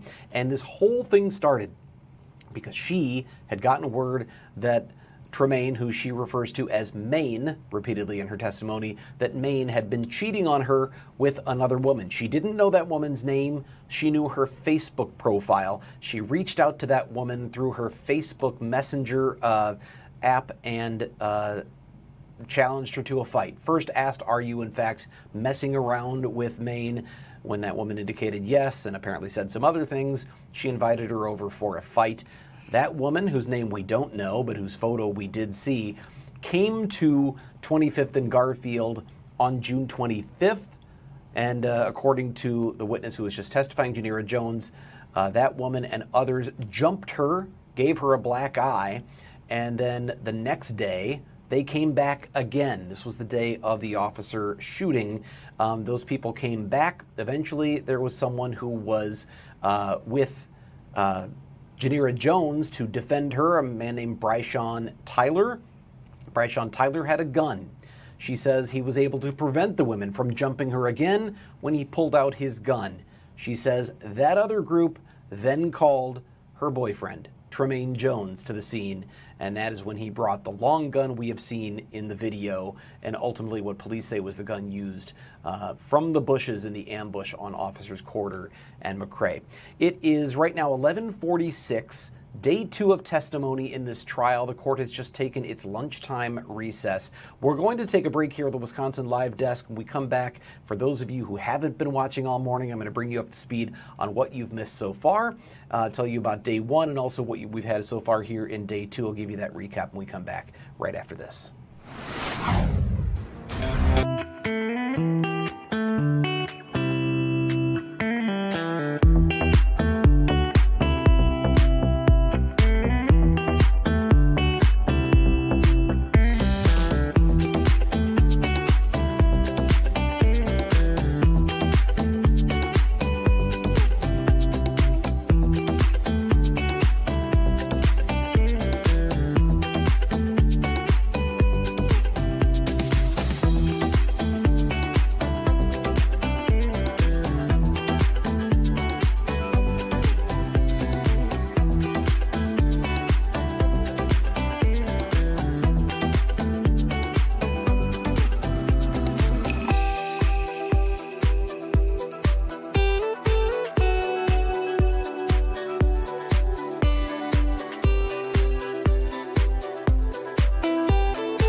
This is the Wisconsin Live Desk.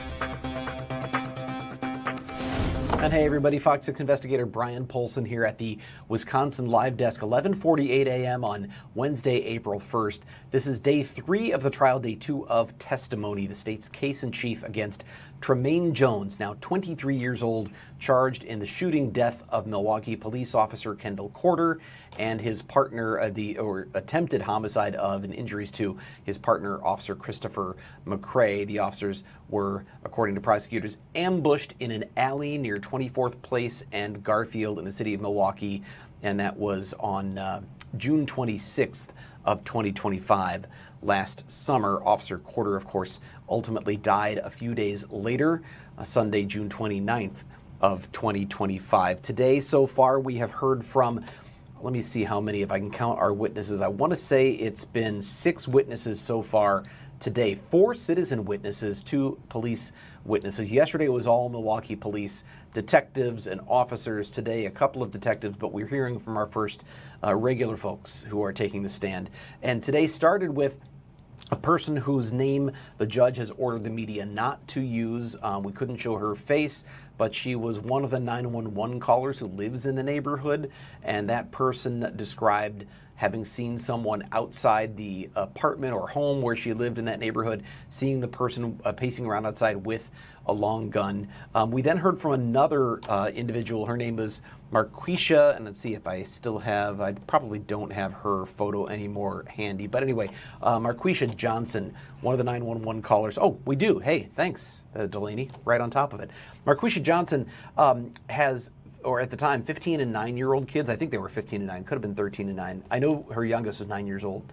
And she called, and you could hear in her voice, she was concerned. She was worried. The kids were scared. There's this guy outside the house in the street on Garfield near 25th Street. He's got this, what looks like an automatic weapon of some kind, an AR-style rifle, short-barreled rifle. And he's pacing, he's yelling and screaming, he's yelling at people in the apartment building to come outside, or he's going to shoot up the place. You hear her 9-year-old in one of the calls say, Mom, or in one of the phone recordings rather, she's shooting video out the window. She says, Mom, you need to call police. She did call police. And during those 911 calls, you could hear the sort of frantic nature of her voice as she was, to say the least, was firm with her children, get the bleep away from the window, and then she had them get down on the floor. So she talked about what she had seen. And then we heard from another neighbor, this guy here, James Johnson. He lives on, I think he lived on Garfield between 25th Street and 24th Place. And I'm going to put the map up because I just think visually this helps to kind of see the layout of what we're talking about. So down in the left corner of your screen, that's Garfield and 25th Street. You see the apartment complex with the numbers there, 2201 to 2203. That's where these 911 callers are saying they see this guy outside pacing back and forth with a gun, yelling at people inside the apartment building that he wants them, and he demands that they come outside. As you go further east on Garfield, down the street, I'm not sure exactly where, but this James Johnson, who I just showed you a moment ago, he lives somewhere around there. And he also saw the person outside in the street with the gun. He heard the arguing and the yelling, the shouting going on outside. He also eventually ended up seeing someone later on, minutes later, after hearing a barrage of gunshots from the alley area. You see where it says bushes and where the officers were shot. He hears gunshots from that vicinity, and some point after that, he sees a person, I'm going to bring up a different map, jump this fence. You see the bottom circle there. He sees someone, it's dark, he can't tell who for sure it is, but he can tell that person. The one he had seen earlier, by the way, had a backpack, had a gun. When the person jumps this fence, he no longer sees a backpack, he doesn't see a gun. Police or prosecutors seem to be suggesting that that was Tremaine Jones leaving the scene of the shooting, which happened from those bushes that are circled in the upper right, and that then he was fleeing. He had left the backpack and gun behind. Prosecutors and, law enforcement detectives say they found the gun and they found the backpack in the vicinity of the bushes and the yard there, right there by the alley near 24th Place. And so we then had the prosecution ask James Jones, or James Johnson, excuse me. James Johnson, do you see the person you saw out there in the street? The guy is pacing back and forth with the gun. Do you see him in the courtroom today? And it was kind of a remarkable moment because he stood up and he looked around and he was squinting his eyes, kind of like, I don't know if I do see him. And I thought we're going to have one of those rare moments where a witness says, no, he's not here. Instead, he looks around for a while.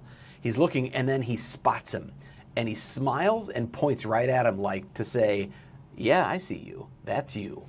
So James Johnson identified the defendant, and that is, of course, Tremaine Jones. This is an image of Jones from day one as he was wearing that sort of checkered button-down shirt. It's got the eyeglasses and a beard. He was back in court today, similarly with the eyeglasses, different shirt, different button-down shirt.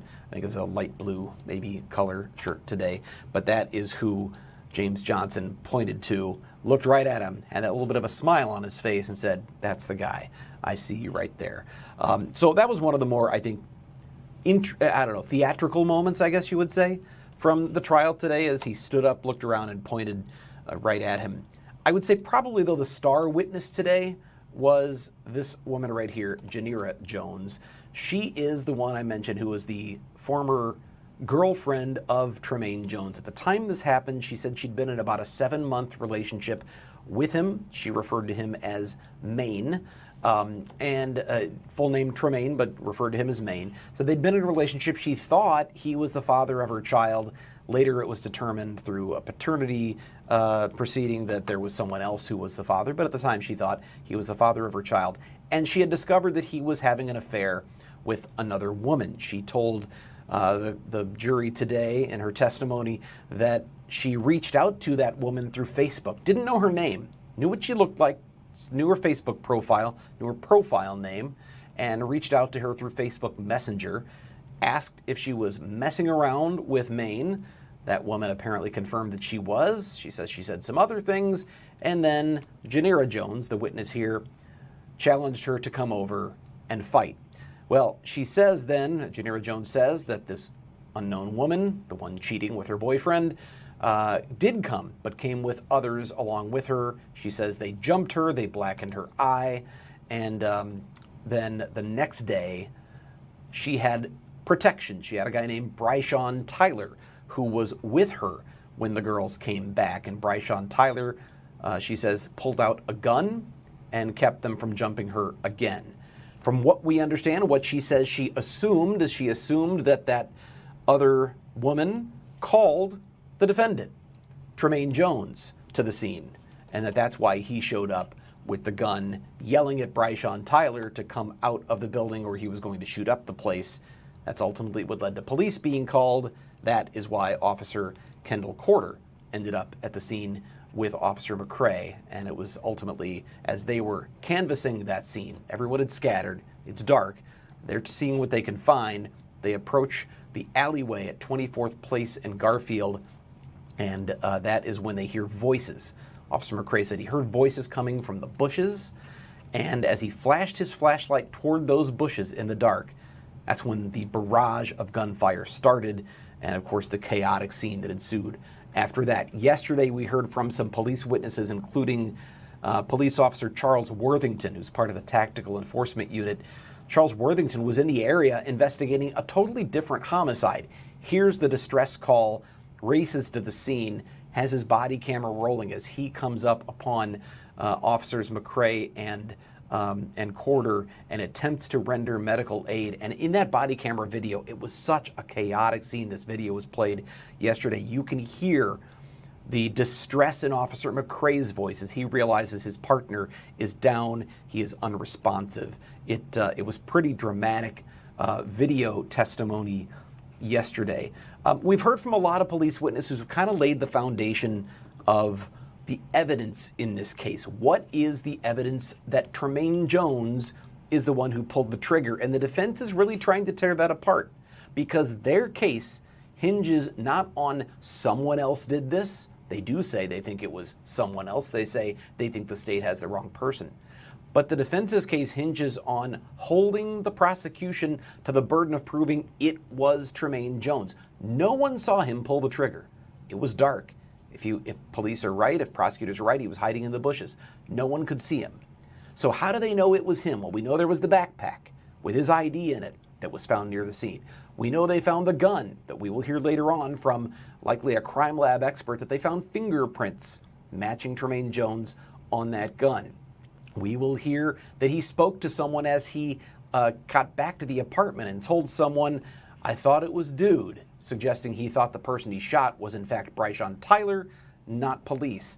Those are the kinds of things we're still expecting to hear as police try to connect him to that scene. They're also going to connect the shell casings to the gun that he was seen carrying around. He's now been positively identified by his then girlfriend as the guy in the street carrying around the gun. If they can tie those shell casings that were found in the bushes to that gun, that would be the strongest evidence the case that the state would have that it was in fact him who committed the shooting. But again, the defense is going to keep saying no one saw it. How do you know it was him? They're going to try to raise that reasonable doubt. We're coming up on noon. It's 11:59 right here at the Wisconsin Live Desk. I am Brian Polson. We're going to have Jason Calvi coming up in just a little bit. And Delaney, I heard you in my ear. Are we going to go to weather now? Should I take a break first?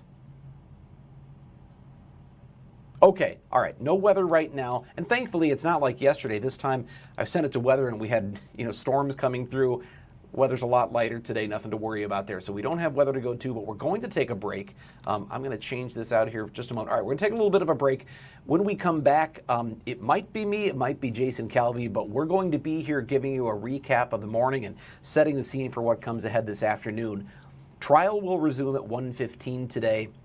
Judge Havas said that they're going to wrap up a little early today, probably around 4:15 or 4:30, because she has somewhere she's got to be for another appointment after that. So they'll probably get started pretty promptly at 1:15 today to get as much in this afternoon as they can. Again, it is day 2 of testimony, day 3 of the trial of Tremaine Jones in the shooting death of Milwaukee police officer Kendall and the injuries to his partner, Christopher McCray. I'm Brian Polson. We'll be back coming up after this.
This is the Wisconsin Live Desk. Hey everyone, Jason Calvi here on the Wisconsin Live Desk, and we're bringing you live coverage of the case of Tremaine Jones. He's charged with killing a Milwaukee police officer in the line of duty, Kendall Quarter, that was last summer. And this is the second day of testimony. A jury was selected on Monday. Opening statements from both the prosecution and the defense were yesterday, as well as the first batch of witnesses yesterday. And now we're hearing from more witnesses today. So we're going to be going out to the courtroom in Milwaukee County, talking to one of our reporters who's covering it, Christina Vazell. So we'll go to her in one moment. I'm going to pull her up right now as we speak. And Christina, thank you so much for being with us. Big highlights today. What were some of your big takeaways, Christina? Yeah, hey, Jason. I think the biggest thing was where we just left off right before we headed into this lunch break, where we heard from Tremaine Jones's girlfriend at the time of the shooting, Janiraa Jones. Her testimony was all stemming back from why prosecutors say police were called to the area of 25th and Garfield on that night in June 2025. And Janiraa, she was emotional on the stand. At one point, she was crying, and prosecutors were asking her about that argument where she describes allegations that Tremaine Jones was cheating on her at the time. And Jason, if you remember, we saw some video of people arguing in the intersection of 25th and Garfield yesterday.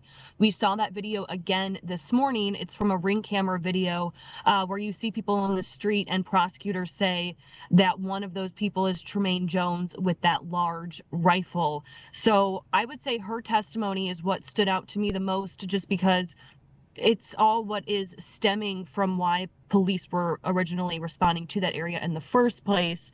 And then when the defense was asking her questions, there were some interesting moments there where during her testimony, she said she did know that Tremaine Jones had a gun, but then when the defense asked her, she said, "I don't know." So it seemed like they were trying to make her a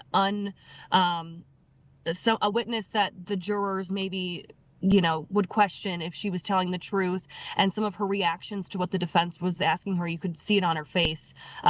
She was a little bit shocked when they said, "So you're lying," and she was taken aback. You could see it in the video. So that is what I would say was the most interesting and powerful testimony so far today. And that, yeah, that interaction between the defense in cross-examining this witness and saying, really accusing her of lying and kind of raising questions for the jury, right? We'll get into that when we interview some of our legal experts coming up right here on the Wisconsin Live Desk, who will kind of give us some insight into what that line of questioning means from the defense's perspective. But that was really an interesting interaction, both the testimony and then also just the cross-examination and how that all played out.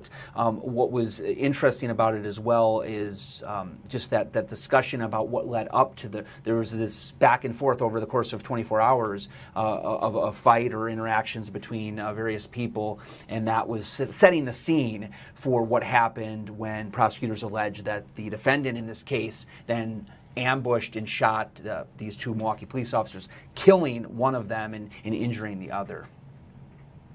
Yeah, Jason, I think it was definitely setting the scene right for just the emotions behind this argument. And again, this was over a 24-hour period. So Janiraa Jones testified that there was an argument the day before the shooting, again, over these allegations that Jones was cheating on her. And for some context, too, she did think at the time that her and Jones shared a child together. That is not the case, but that was her mindset a year back in June in 2025. So it brings jurors to, okay, there was this argument and altercation the night before, and then the next day she describes some interactions with the woman she says he was cheating on her with and wanting to a rematch is how she put it. And so then we see the ring camera video of people arguing at the intersection. And Jason, another testimony we heard this morning was from some of the 911 callers that were in that area of 25th and Garfield. One woman describes seeing people arguing and then a man firing shots in the air. Another woman describes that ring camera video that we see. So two separate witnesses calling 911, one person calling 911 multiple times, again, all stemming back, it appears, from this argument that Janiraa Jones testified to. So it all paints a picture, right, of what prosecutors are saying went down that night before police responded.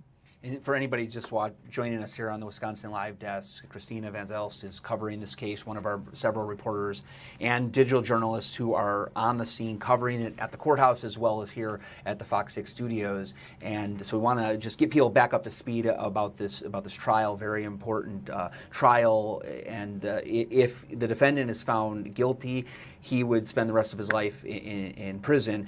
So a lot on the line here, and an officer has lost his life in the line of duty. So we're hearing a lot of that testimony, and the prosecutors are playing back the 911 call. So in the morning, witnesses we heard from today, Christina, we heard from witnesses who called 911, and they said even in one of the 911 calls was really interesting because people called. And during the 911 call, you can actually hear gunshots erupting. So can you tell us, kind of lay the groundwork for how that audio is playing out in court that they're playing of the 911 calls we heard again today?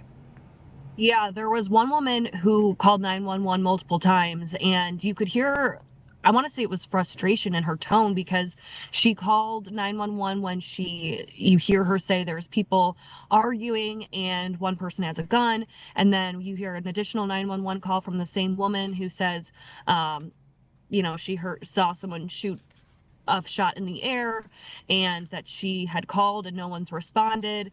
In a separate witness testimony, this one stood out to me too, because the woman, you can hear in her voice, she's sort of yelling at her kids, get down, stay back.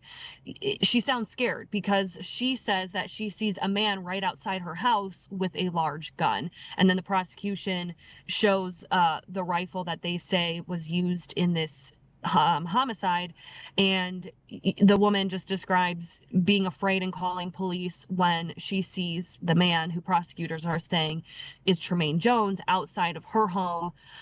So you hear different accounts of what people saw in that area, and then, as we know, police responded to 25th and Garfield, and that's when prosecutors say Tremaine Jones got into a shootout with another man, and then Officer Porter and his partner Christopher McCray were walking in that area responding to this. Prosecutors say Jones was hiding in the bushes and then shot at them. So there's a lot of series of events here, but that is what we heard this morning from those 911 calls, and you can hear the scared, tense feeling from some of those people on the other end of that 911 call. Yeah, this was a frantic situation. It comes across in the audio that's been played in trial, both the 911 calls, and then we'll get in as well in a second here. I want to ask you about some of the stuff we heard yesterday, some of the material we heard yesterday, including MPD body camera or dash camera video that really... you can see how frantic it was for the officers as well, and what you heard from on the stand from MPD officers yesterday was when they arrived on the scene, they could see the officer shielding his partner, Officer Porter, who ended up getting hit and being injured. He went in for emergency surgery at the hospital, died in the hospital, and that was back in the summertime of 2025. But you could see just the emotion from the officers when they took the stand yesterday. We heard from several MPD officers that were on the scene of this right after the shooting, and they paint a picture of Officer Christopher McCray, the partner, shielding, being on top of Officer Porter, and you can hear some of that interaction in some of the video that was played during trial. What was the reaction with just the profound gravity of the situation, and also just hearing it with your own eyes and seeing that interaction where Officer Porter is fighting for his life and ends up hours later dying in the hospital? Yeah, it's tough to watch. Those are the first moments we're seeing of what actually went down that night from a police perspective. We saw the squad camera video and then the body camera video of, I believe it was Officer Borneman who was responding, and he got choked up in his testimony, just reliving that day. And I think just hearing the frantic, as you mentioned, it's tense. When other Milwaukee police officers arrive and just see the gravity of what we saw in that video, it's emotional, and you can hear Officer McCray just pleading, please, please, please, as you mentioned, kind of shielding Officer Porter, and then the other officers trying to render aid to both Officer Porter and McCray, because as you remember, both were shot.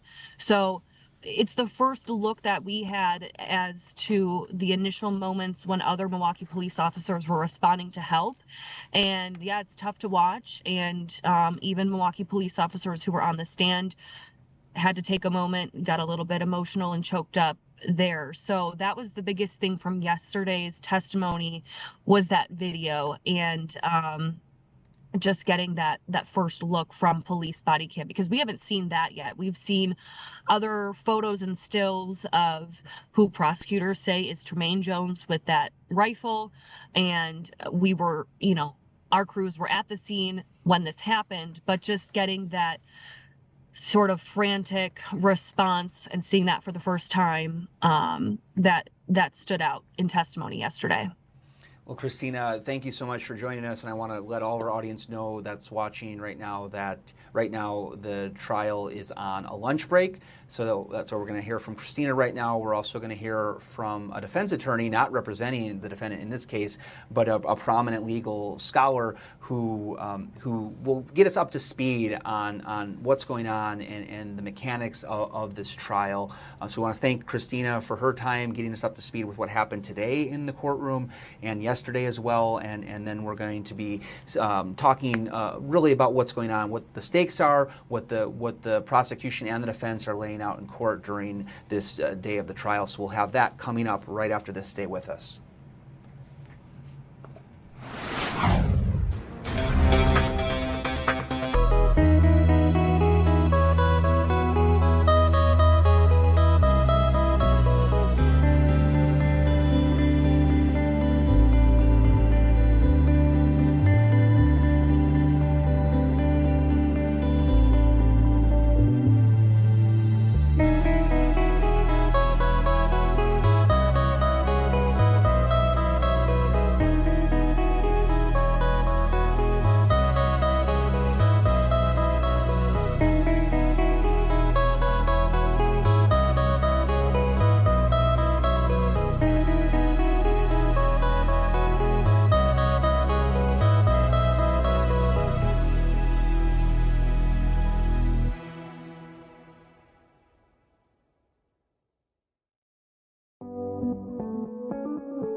This is the Wisconsin Live Desk.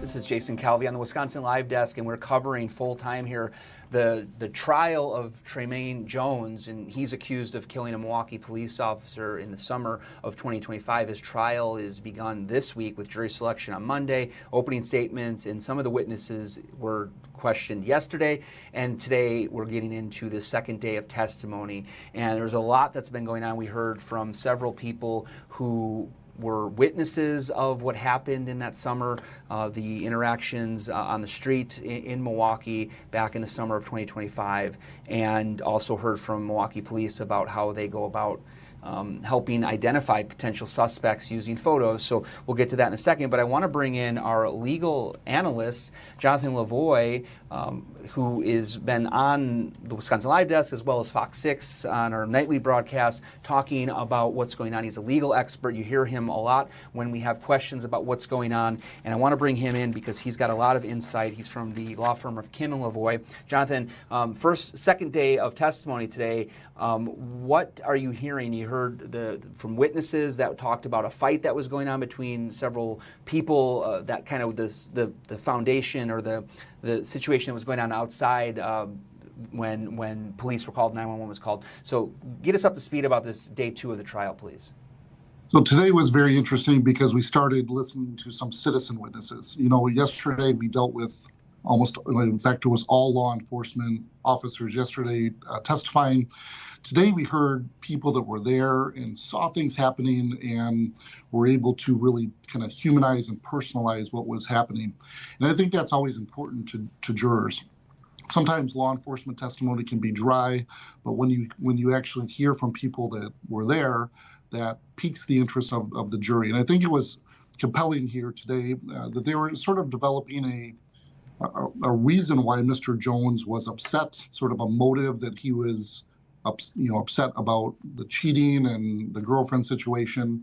And they're trying to peg a motive that he was, out of control at the time when the shooting of the officers occurred. And at the same time, defense has an opportunity to cross-examine the witnesses. And one of the things that we heard towards the end of today's morning session was Janiraa Jones, who at one time was a romantic partner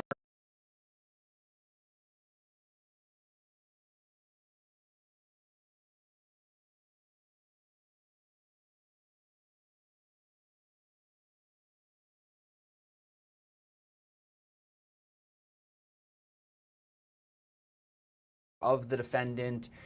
It was thought defense attorney. You represent other people charged with crimes, not this case, but what is the defense doing here?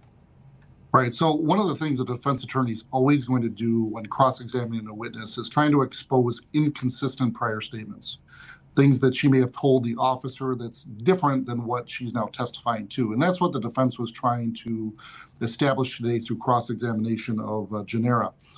However, Janiraa was also asked to go through her 911 recording when she called police. And it's sort of a real-time indication of what was happening when Mr. Jones was outside of her apartment, that he shot into her apartment. So while the defense was able to certainly poke some holes in Janiraa's testimony, I think the jury got the point that Mr. Jones was in fact outside of her apartment, that he had a gun in his hand and he was identified by her, and she was able to establish sort of a motive as to why he was there and why he was upset. And that backstory, that potential motive that the prosecution is laying out with that fight, we heard from our reporter Christina Van Zels talking about the first day of testimony, second day of testimony here, and talked about these witnesses that came forward to talk that they were looking out their window and heard a fight, and even during one of the 911 calls that was played in court, you can actually hear a gunshot go off. So what is what is the prosecution laying out here with a motive, potentially laying out a motive here with talking about this fight? Yeah, it may not be a motive necessarily to shoot and kill the officer, but sort of a motive that he was very upset, that he was possessing a gun, that he was willing to shoot the gun, and that he was essentially out of control. And I think they're going to tie later with the ballistics and further discussion of the backpack and the receipt for the gun, that there's really no other explanation for the person that shot the officers other than Mr. Jones.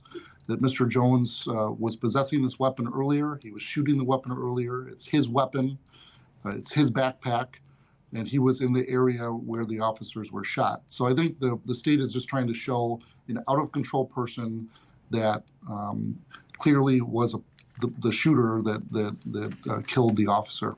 For anybody just joining us here on the Wisconsin Live Desk, we are covering this trial of Tremaine Jones, who's accused of killing a Milwaukee police officer in the summer of 2025. His trial began with jury selection on Monday, opening statements and first witnesses on Tuesday, and then continuing here on Wednesday. So Jonathan Lavoie from Kim and Lavoie is here to give his legal expertise about what's going on behind the scenes and what the two sides are really presenting in court. Jonathan, I want to get into the photo process that MPD uses, or police departments across the country, when they're, you see this in the movies all the time, where they'll show various photos of potential suspects. In this case, we heard from one of the potential witnesses, and he stood up in court today and turned and pointed at the defendant and said, "This is the person." He said that's the person he saw outside the window there with a gun. So tell us about this photo process that police departments use, line up, when they're asking witnesses to potentially identify a potential suspect. Yeah, photo lineups are routinely used in criminal cases where they take a photo of the actual suspect and then they find similar photos of individuals through booking photos, and they ask witnesses to identify the person that they're accusing. Photo lineups are fraught with problems because people oftentimes misidentify through photo arrays. They can be misleading. Sometimes people are confused. In this situation, it's very clear to me that several witnesses identified Mr. Jones as the person outside of the apartment, the person with the gun. So I'm not sure identification is too much of an issue in this case. I think that the state has established that Mr. Jones was in fact there. Obviously, they're going to have to tie him to the actual shooting of the officer later. But it's always interesting, and as a defense attorney, I'm always attacking these photo lineup situations because, again, they can be sometimes improper and sometimes misleading to potential witnesses. Okay, well, that's good perspective to have. Obviously, from a defense attorney's perspective, you can poke holes in that little piece of the evidence, but it's part of a broader strategy from the prosecution here. It was interesting. We got kind of behind the scenes look from an MPD detective, homicide detective, who kind of described to in court today the process they use. They have 7 or 8. They have 8 folders with different photos. I believe you're turning the pages there when you're showing photos to a witness, and they say they actually keep folders 7 and 8 blank, and they place the photo of the person that the police think is the suspect in folders 2 through 6. And it's what the police said today was it's somebody, an investigator who's not involved with that particular investigation, who will place the photo of, in this instance, Mr. Jones, in folders 2 through 6. So the reason why they don't put it in the first one is because I guess people might think, oh, first one, that's it, that's the person. And they also don't want to have it be the very last item that they can choose from. So 7 and 8 are that buffer at the end. There's no photos there, according to MPD. That they said that that's the best practice, so that when the witness is doing selections, the witness doesn't incorrectly infer that the 6th photo is the subject. And then the same thing with number 1. They don't put the person in number 1 to assume that the first person they show is the same one. And then what they always do is they will continue showing all of the photos until they're done with that entire 8 pack of photos that they have available there, so that they always want the witness to continue through the photo array. What I was kind of curious about in that situation was they asked this witness today, or they asked the detective, did the witness make ID? Yes, he did respond yes. And as with the procedure, we continued on with the photo array process. When we got onto photo number 4, he almost yelled, yes, this is it. So it seems like, I think that maybe that could be used by the defense to say, well, this person might be confused because it sounded to me like maybe they identified an earlier photo and then said, no, that's not him. No, it's actually this number 4 photo. Am I reading that correctly here? Yeah, I think you're right on, because that happens quite a bit, because the photos they use, Jason, are sometimes very similar. You know, people can have the same attributes, and sometimes people are amped up when they're reviewing those photos and want to select a photo quickly. And then the importance of a photo lineup is to make sure that all photos are reviewed by the witness to ensure that they don't mistakenly identify the wrong person. Police are always concerned that the witness is trying to be sort of a police pleaser, that they're trying to choose the photo the police want. The police don't want that. The police want the witness to select the proper photo in a fair fashion. But it's what defense attorneys attack all the time, because they can be very misleading and very suggestive. And in an identification case where identification is really an issue, photo lineups become really, really important.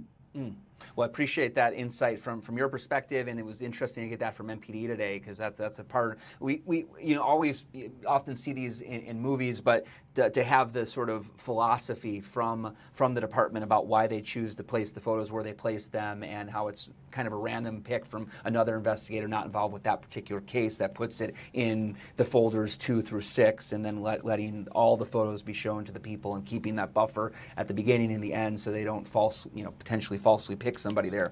What was also interesting was you heard about a search warrant that was executed in this case and they found a butt stock of a rifle and 4 casings, and also a backpack. So when we're talking about the butt stock of the rifle, and they also found the part of the rifle, I believe these rifles are parts of them, the components are taken out. But so they found one on location, and then they also found one in the search warrant. Is that your understanding as well? Yeah, that's my understanding as well. And they're just trying to tie all of the pieces of this gun and the evidence to Mr. Jones. And they're trying to just paint a complete picture that they looked for everything and that they achieved all the evidence that they were looking for.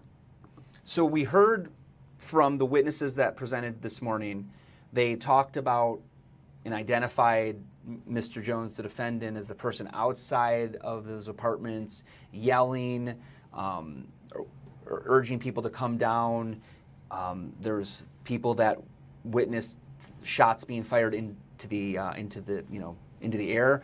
But right now we haven't heard any witnesses that said that Jones was the one that was behind the bush that shot the officers.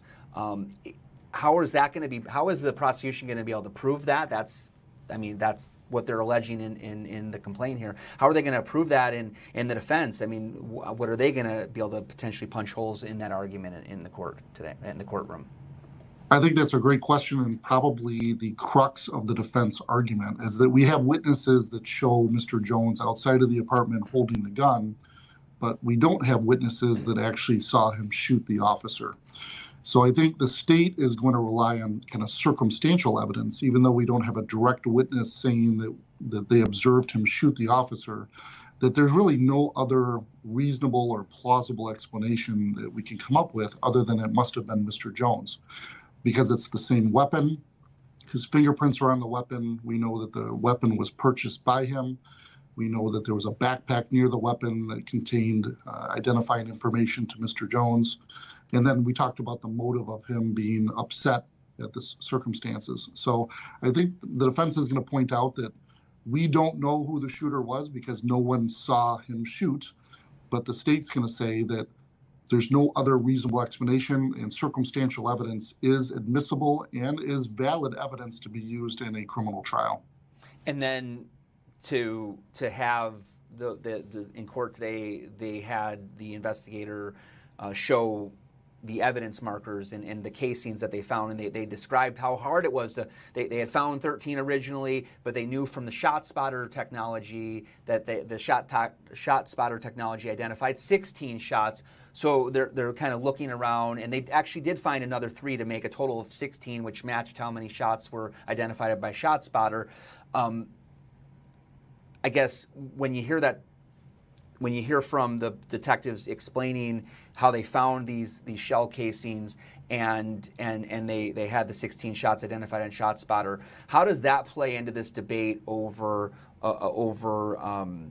the potential to first-degree homicide, which is what this defendant is charged with, the prosecutors have to prove intent to kill, right? So does the fact that there was potentially 16 shots fired off, does that play in to the fact that there potentially was an intent to kill if the prosecutors are correct here and this is the person that did it?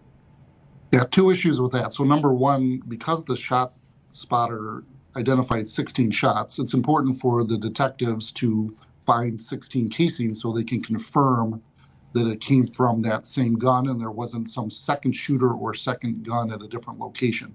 So that's important from an evidentiary standpoint. From a provability standpoint of first-degree intentional homicide, certainly the argument would be that if a person shoots 16 rounds at a police officer or in that area, that certainly is more indicative of an intent to kill. One shot, of course, could be indicative of intent to kill, but I don't think they're going to have any reasonable argument that that number of shots and those number of casings could be consistent with anything other than an intent to kill the officer. And I know when you were on with Mary and Ted last night, one of the questions was the potential avenues for the defense attorneys to argue some theory here.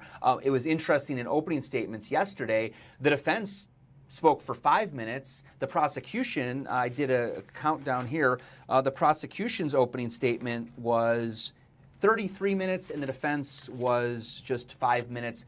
Should we infer anything in the timing discrepancy between the prosecution? What do you make of the fact the defense only spoke for 5 minutes? Yeah, I tell law students and attorneys that work for me that opening statements from a defense attorney is crucial to a case. And you really have to put your theory out there and be strong in opening. I was not impressed with the opening statement from the defense yesterday because it really didn't have any meat on the bones. It really was generally talking about the burden of proof and the presumption of innocence, which is fine to talk about, but you have to, as a defense attorney, put something out there that the jury can understand what you're saying occurred. And they generally talked about they have the wrong person, or it must have been somebody else that was the shooter.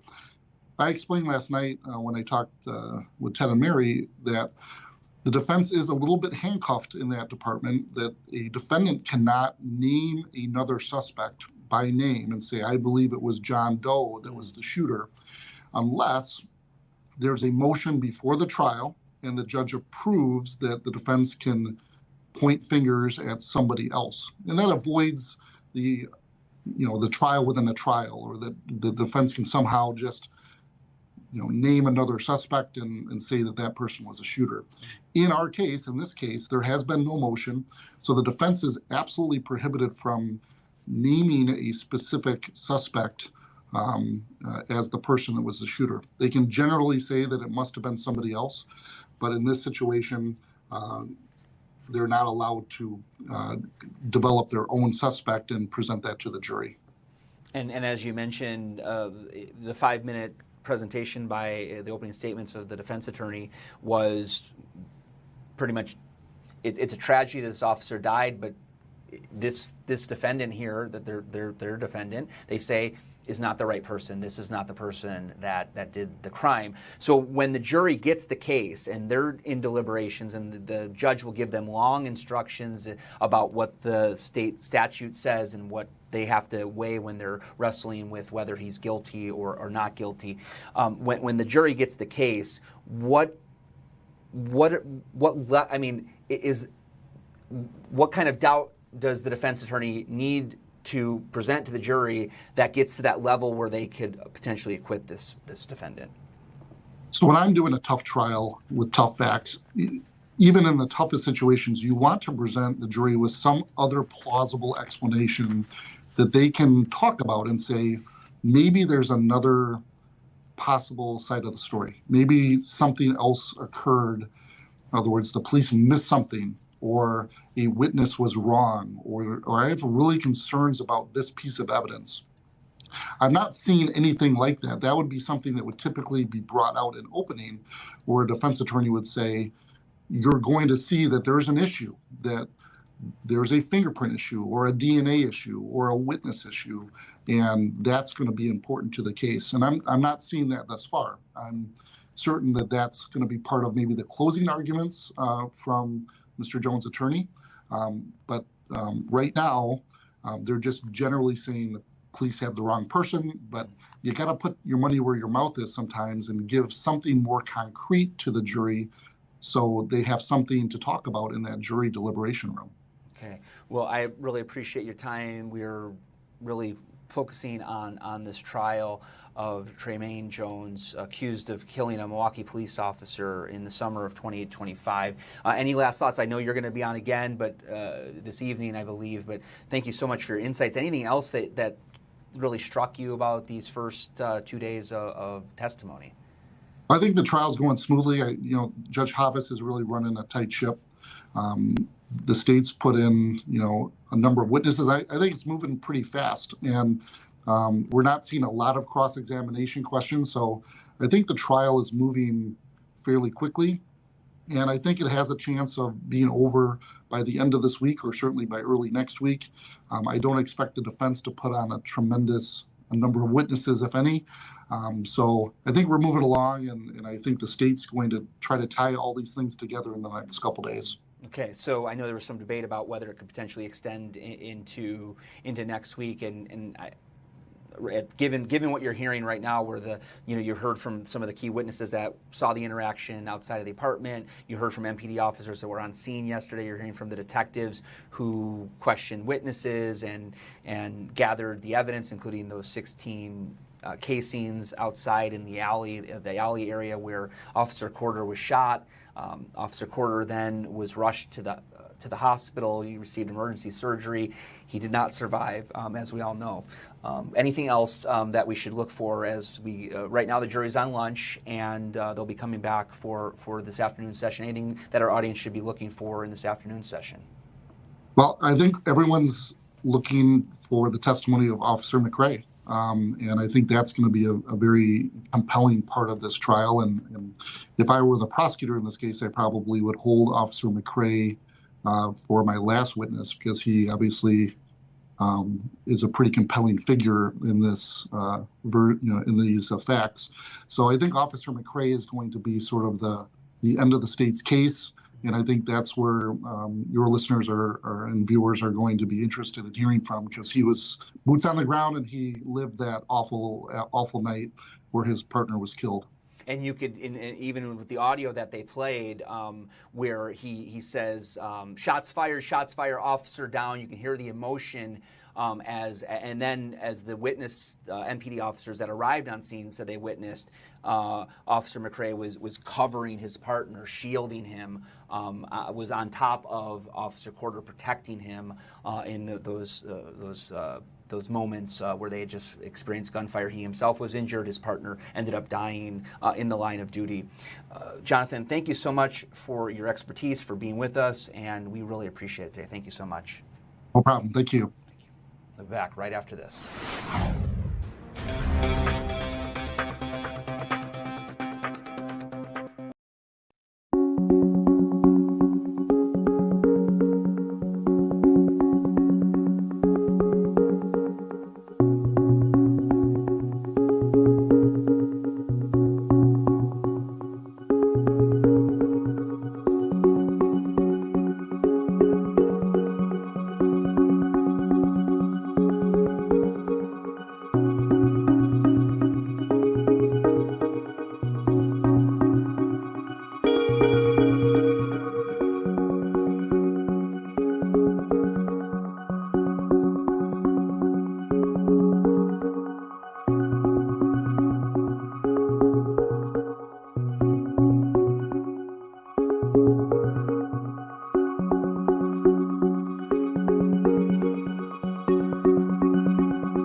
This is the Wisconsin Live Desk. Jason Calvi here on the Wisconsin Live Desk. Thanks so much for joining us this afternoon. We're going to be going live to the trial of Tremaine Jones. He's accused of killing a Milwaukee police officer in the summer of 2025. Officer Kendall was killed in the line of duty. And so that trial is going on in Milwaukee today. It's the second day of testimony, and we're going to be going back to that. Right now, the jury's on a lunch break. So the trial is excused for lunch break right now.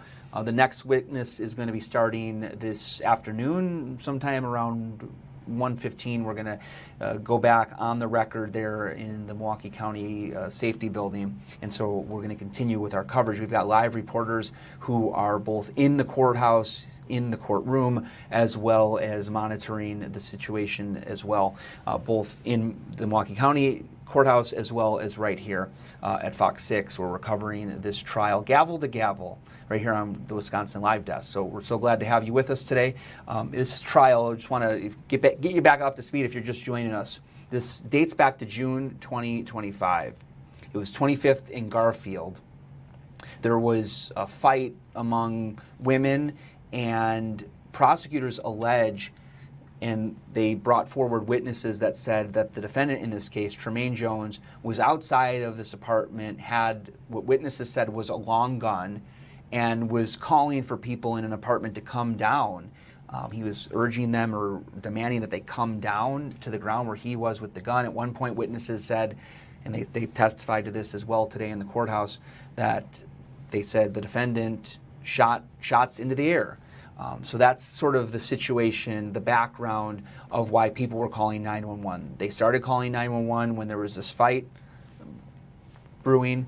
They called 911 when they saw a man with what they said was a long gun, or not a pistol, but some sort of long gun out there on the street.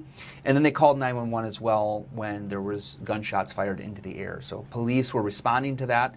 There were two officers, Milwaukee Police Officer Kendall, who was the age of 32, and his partner, Christopher McCray, who at the time was 29 years old.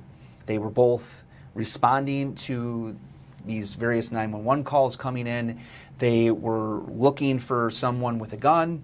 Officer Corder had his patrol rifle with him. At one point in time, his partner had his gun as well. They're looking for someone out there with a gun because of these 911 calls. They go into an alley area, and at that point in time, prosecutors say shots were fired, that someone, they say it's the defendant, Tremaine Jones, they say he was in a bush area and fired upon these officers. They say 16 shots were fired, and Officer Kendall Corder was severely injured in that shooting.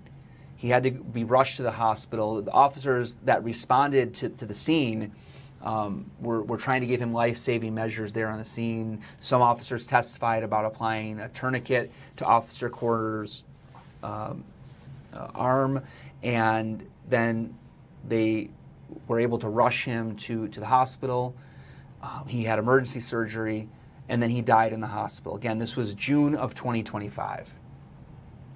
And his partner, Christopher McCray, witnesses said, responding police officers who responded to the shots fired, because Officer McCray got on his radio and said, shots fired, officer down. And these responding officers said when they got to the scene, they saw Officer McCray shielding his partner, covering his partner, who had received these gunshots that would ultimately kill him. Again, June 2025. The trial started this week with jury selection on Monday. Opening statements were yesterday. Some of the Milwaukee police officers started testimony yesterday. We also heard from today from various Milwaukee detectives who talked about the investigation, how that was playing out, or how it had played out. And you also heard this morning from people who witnessed this interaction where they identified the defendant, Mr. Jones, being outside of his apartment with a gun, and they said he was upset and was ordering people to come down. So that's the lay of the land for the trial of Tremaine Jones. I want to bring in our reporter, Christina Van Zelst. She's joining us live. She's been covering this trial. And Christina, I appreciate you joining us again here on the Wisconsin Live Desk. One of the things that we heard from today were those witnesses that said there was this fight that was going on. It's a little confusing, but can you kind of get us up to speed about that fight and what the witnesses presented in courtroom regarding that fight? Yeah, so this morning we first heard from some people who called 911 back in June 2025. And we saw a ring camera video of that argument where you can see several people in the middle of the street kind of yelling. It's hard to make out what exactly they're saying. And then, as you mentioned earlier, Jason, one of the 911 calls, you can hear some gunshots in the background. So we heard from those 911 callers. They described seeing a man with a large gun in the area and people fighting for quite some time in that intersection. I think the biggest testimony that sort of breaks down this argument that we heard from was right before we took this lunch break, and that was from a woman, Janiraa Jones, who was Tremaine Jones's girlfriend at the time of the shooting. And in her testimony, she described the argument that was sort of the center of this entire situation. And she said that she found out Tremaine Jones was allegedly cheating on her. And then there was an argument between her and the woman who she says Tremaine Jones was cheating on her with. They got into a fight. It sounds like she got a black eye from that the day before. And then the next day, this argument continued where Janiraa Jones described it as a rematch. And that's when all the parties got involved, and which is why Officer Porter and McCrae were responding to that area when we heard from the two women about calling 911. So it all stems from the allegations of cheating and an argument that lasted 2 days. And that's kind of how we landed here today. At least that's what the prosecution is trying to paint the picture of as to how we got here. And it was interesting because when we heard opening statements yesterday, the prosecution, the state of Wisconsin is speaking. They spoke for 33 minutes in their opening statements. The defense spoke for about 5 minutes.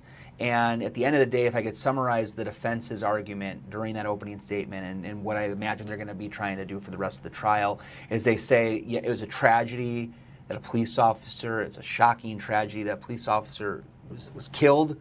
But the defendant, they say, his attorneys say, they don't have the right person. The right person is not facing trial right now. That is the defense's argument in a nutshell. That 5-minute speech that they gave for their opening statement is pretty much, they don't have the right person. This is not the correct person. Right. And I thought that was interesting because it was the first time we were hearing what sort of stance the defense would take. And you can see them asking in cross-examination today and yesterday just that, when the defense was asking the people who called 911, did you see somebody shoot police?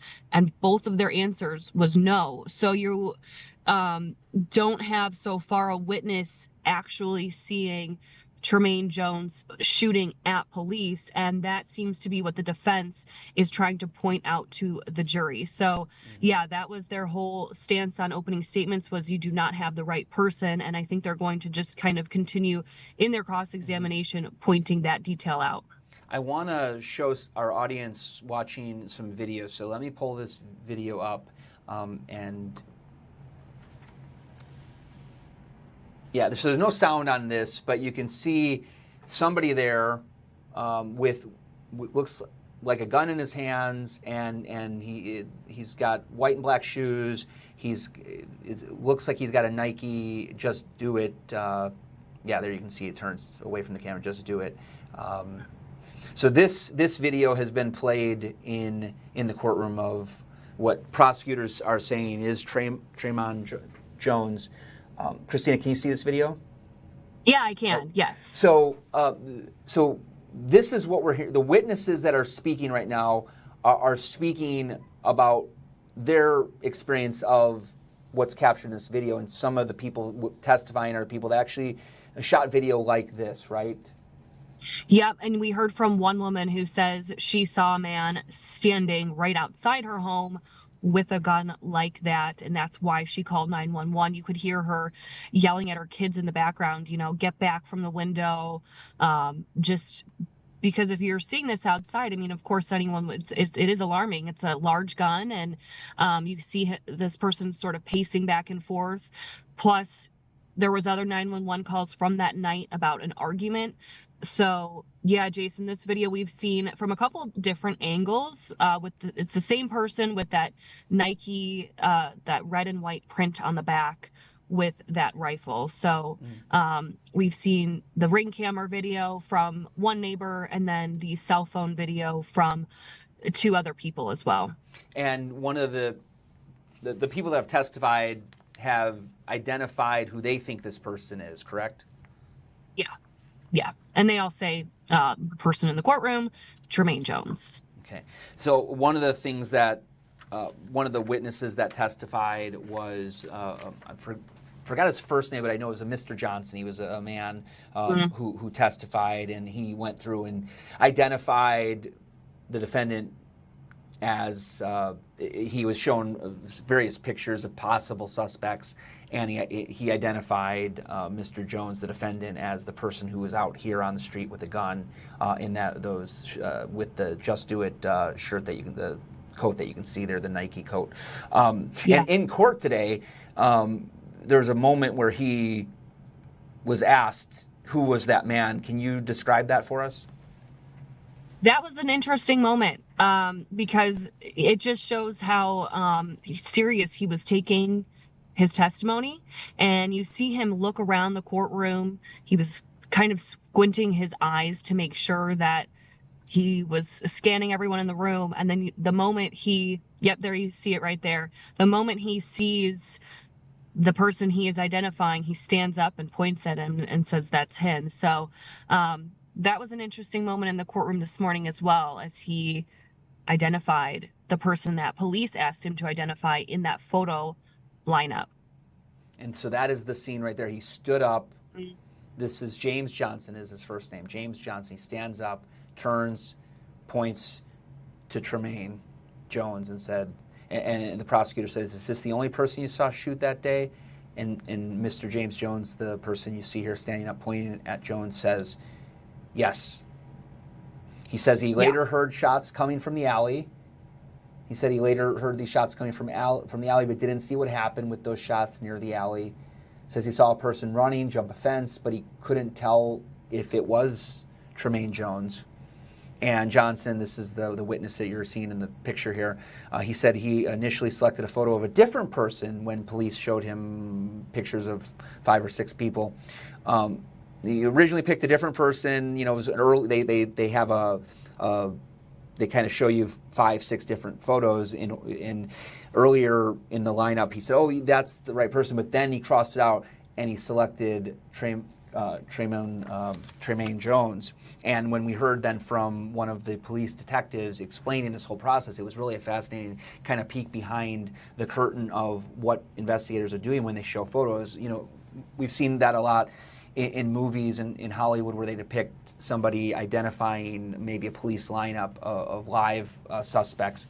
In this situation, police show photos of potential suspects, and then the person in this instance, James Johnson, identified an earlier pick as the person with the gun, but then later on said no, the number 4 was, I think, the 4th photo they showed. No, this is the right person, and he almost the detective that was describing this whole situation said Mr. James Johnson, the witness here, almost yelled, "Oh, this is it, number 4, this is the right one." So they kind of show in order 1 and then 2 and then 3 and then 4.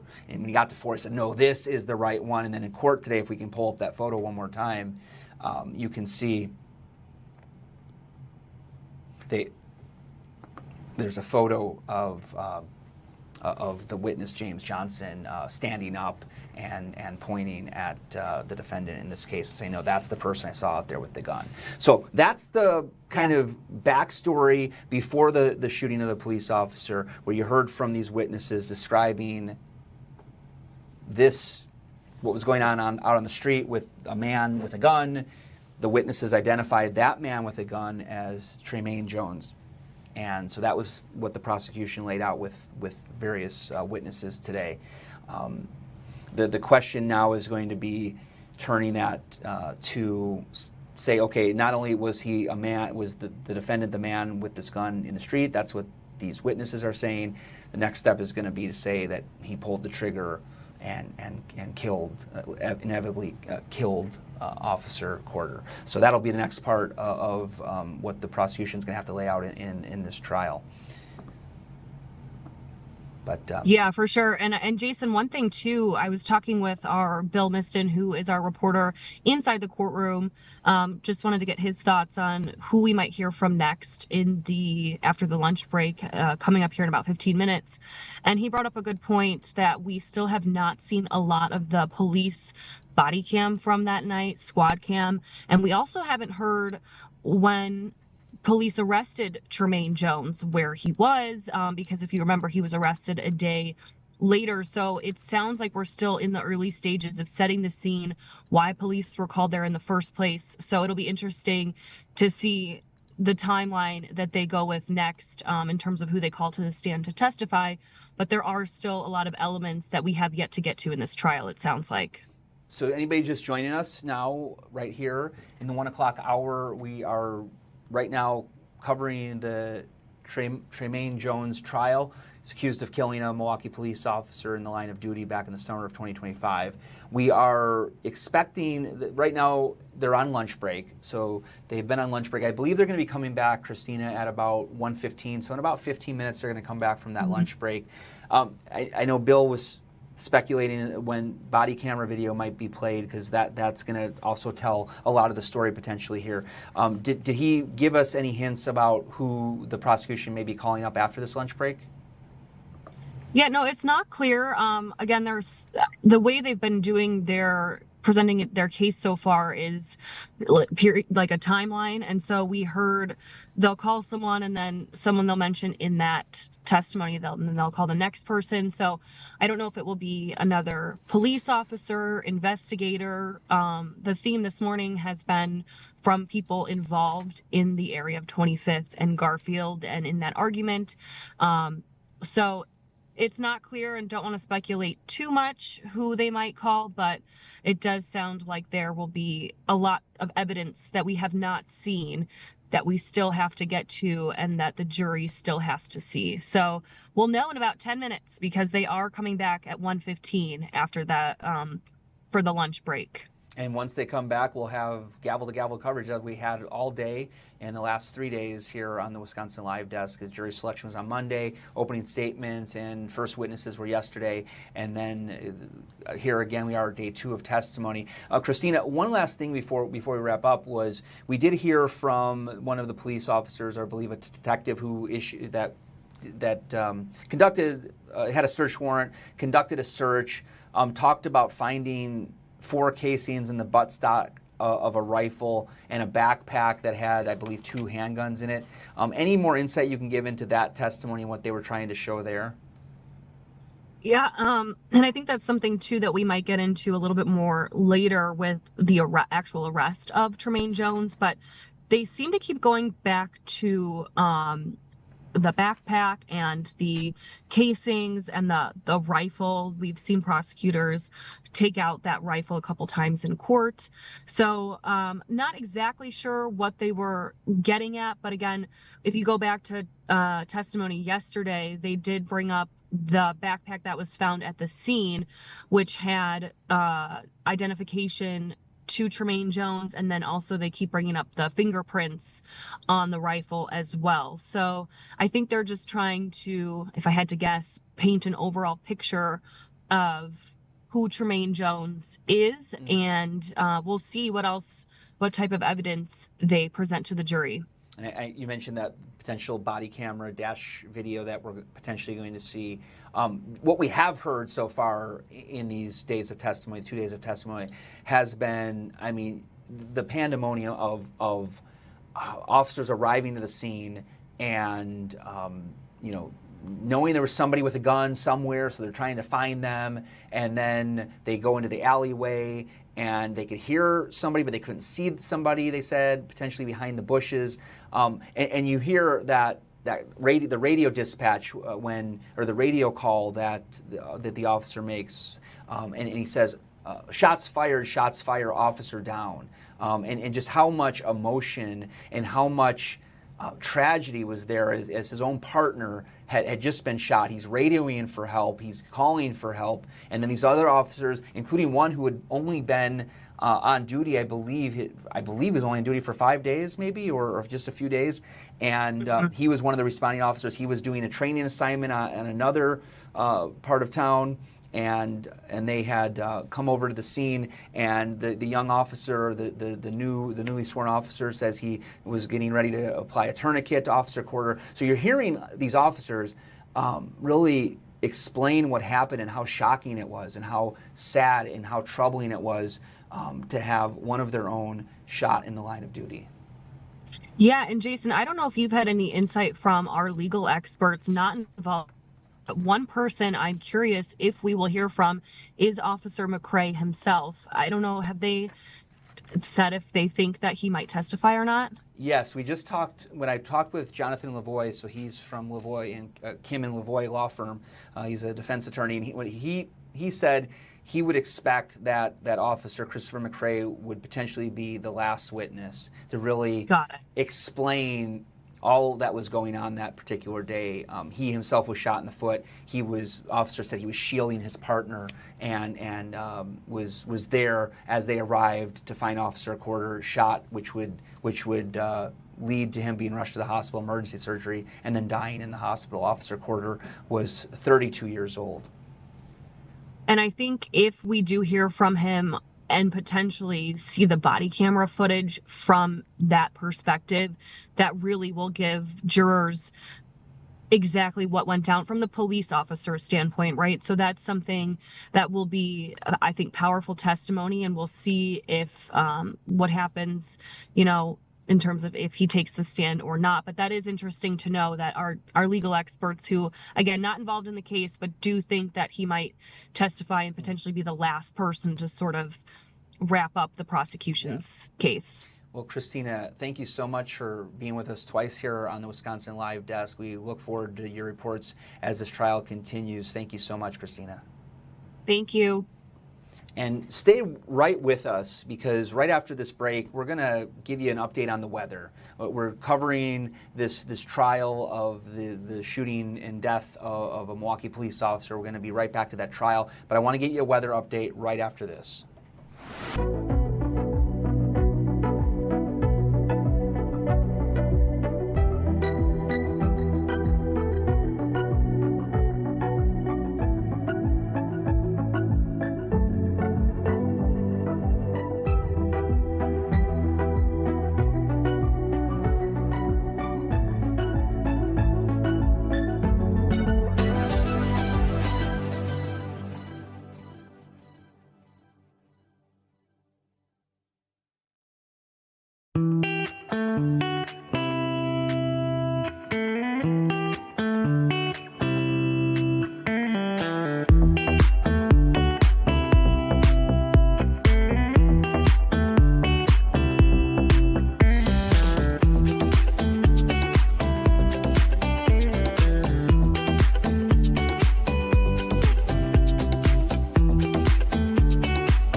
This is the Wisconsin Live Desk.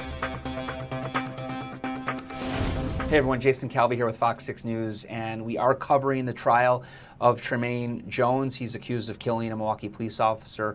Right now, the trial is on a lunch break, so we're going to join that right when it comes back in a session in the next 5 or 10 minutes or so, whenever they come back, but they are expected in the next 5 minutes. But I also want to give you an update on the weather. So, Steph, how is our weather looking? We've been up. We had high temperatures, and it was I needed my winter coat to leave this morning. I actually needed gloves and a hat, but I didn't bring them because they're kind of packed away a little bit. So what do we need tonight as we're going home tonight? Great question. I know we've been all over the place, and it is April 1st. March was crazy. We'll see if April continues on that trend. But one thing I want to talk about is Thursday. You know, the rest of tonight, it's going to be, or the rest of today, I should say, still cloudy, still cool and windy. But the main focus is overnight tonight, and then again on Thursday as we see another really strong storm system moving in. So why don't we take a look at some of our graphics here. We're going to start off with radar. Now, there's nothing across most of Wisconsin as a whole. We're starting to see a little bit of that precip out towards the west, but here locally we're dry and we'll stay dry throughout the rest of the day.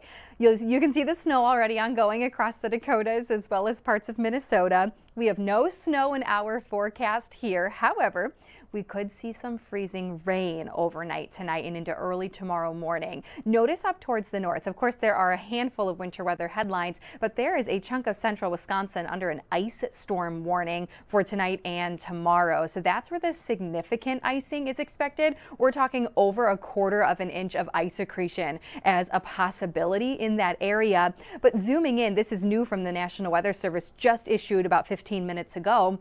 Our northern counties, not surprising, have been added to a winter weather advisory. Again, this is not for snow.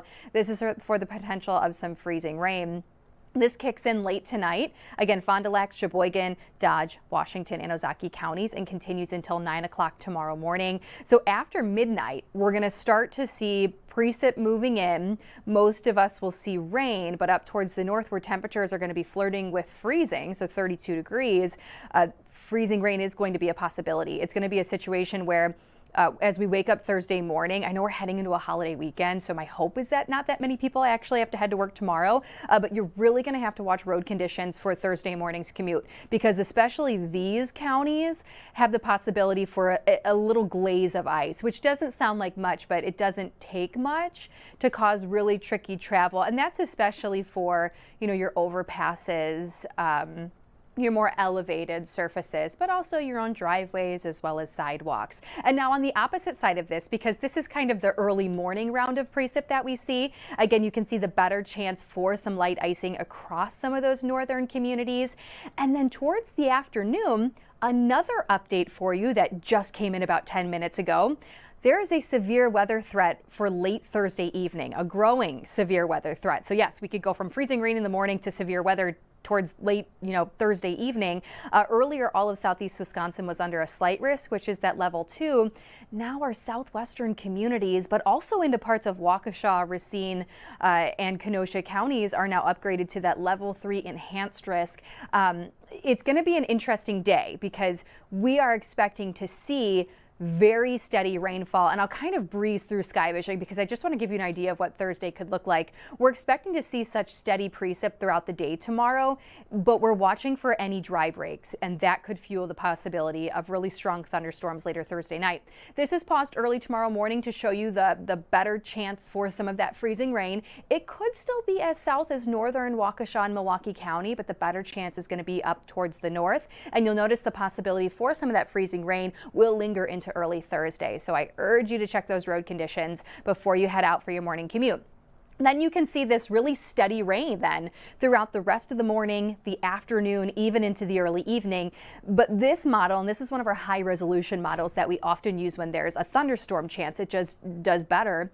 Even with this tiny little dry break in spots, that could be enough Thursday night as the front moves through to fuel some strong storms. And you can especially see the possibility down south and out towards the west. And so I think time-wise for some of that stronger potential, it's going to be late. It may be between 7 and 10 p.m. or, 7 and 8 p.m. So it's kind of a later threat, but it's also a conditional threat, as in If we continue to see a steady rain and cooler temperatures and no dry breaks, that's really going to limit our chance for severe weather. But at this point, it is a growing chance, especially from Waukesha County south and to the west, and for that later time frame.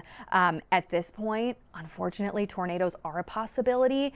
We don't have a ton of what we call it CAPE, which is thunderstorm energy. We don't have a ton of that, which is what you do, of course, need for thunderstorms to develop, but we have a lot of shear, which is spin, meaning it's a situation where if we see the storms develop late in the day, they very easily could start spinning and produce tornadoes. So at this point, I really think we're looking at a threat of tornadoes and maybe some really strong straight line wind.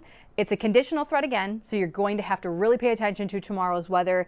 We're hoping for rain all day so that the atmosphere cannot recover enough to produce these strong storms late Thursday evening. But at this point, we need to know that it is a possibility, Jason. So there is a lot going on. Yesterday was stormy. Monday night was stormy. Today's our little break, but it feels like winter. And then tomorrow is, again, just going to be a day where you need to pay attention to the weather. I mean, yeah, we had such a beautiful day. I can't even remember how many days ago it was. Was it 2 days? Was it yesterday? I think it was Sunday. Sunday was the nice day. I mean, went for a walk with the dog, and it was just so gorgeous. Yeah. And then, today, I was out in the field yesterday, and it was raining, and I definitely... We have those new jackets, which are superb, and thank you, Jenny, for those beautiful new FOX6 jackets that we have. They're really great in the rain, but I needed another coat on top of that because it was so chilly with the rain coming down yesterday when I was out in the field. And then today, I mean, a whole parka. I mean, it was really cold, and so not a lot of good hope for the next 24 hours. Stephanie, thank you so much for your time. Yes, no problem. Appreciate it. So we're covering the case of Tremaine Jones, accused of killing a Milwaukee police officer in the line of duty. Right now, the trial is on a lunch break, but they should be coming back very soon. They were supposed to be back at 1:15. Our camera is ready to feed back what happens this afternoon. We're expecting the next witness to take the stand very shortly, so stay with us on that. We're going to be watching what happens there, just to get you back up to speed with this trial of a man accused of killing a police officer in the line of duty. The story happened, the case happened in June of 2025. It was 25th and Garfield in Milwaukee.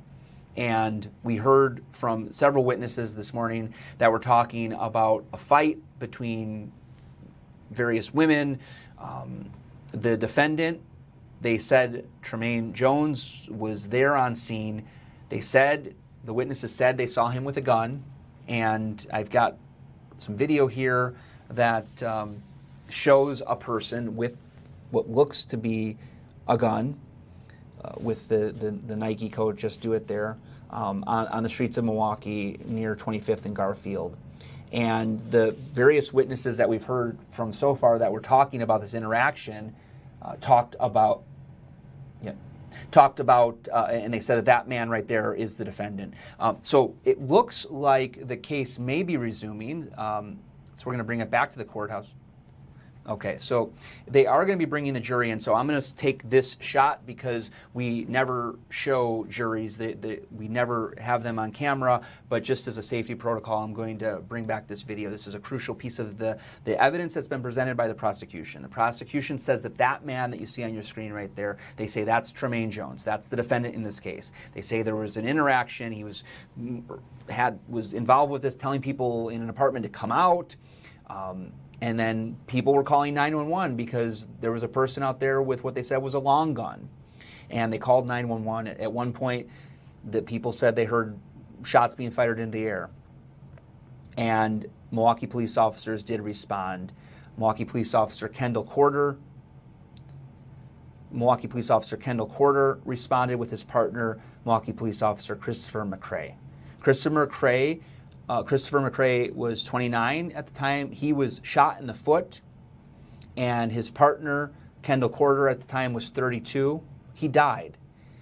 He was killed in the line of duty, and so this trial is asking the jury. The prosecution is asking the jury to find the defendant guilty of homicide, of killing Officer Corder in the line of duty, and also shooting and injuring the partner, Officer Christopher McCray. So that will be the jury's decision, guilty or not guilty. But again, we're hearing from various Milwaukee police officers who both responded to the scene back in June of 2025.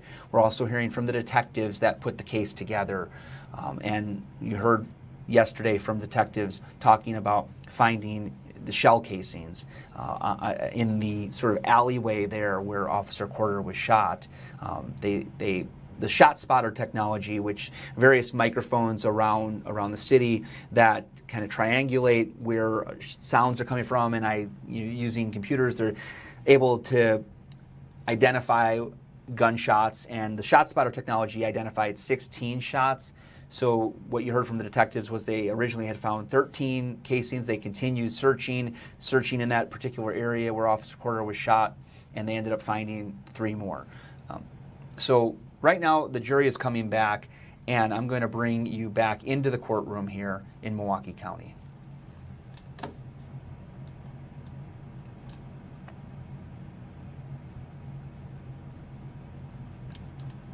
Do you want to state and spell your name for the record? First name is Christopher, Christopher. Last name is McCray, McCray.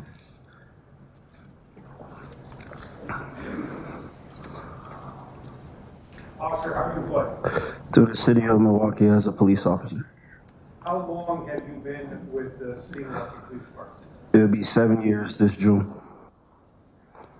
And I want to draw your attention to specifically the evening of June 25th of 2026. Were you working as a City of Milwaukee police officer on that date? I was. Okay. What district were you assigned to? District 2. How long had you been assigned to this? My whole career. Now, in terms of working with District 2 and how kind of the system works, do you have a normal partner that you usually ride with? I do. And who is it? Officer Williamson. How long have you been with him? About 4 years. Now, are you familiar with an Officer Kendall Corder? I am. Had you previously ever worked with Officer Corder? I have. When was that? We were partners for about a year, maybe about 5 years ago. And, Your Honor, on State's Exhibit number 313, I have a number of, we've already moved in some evidence from that exhibit. Within that, there is a document entitled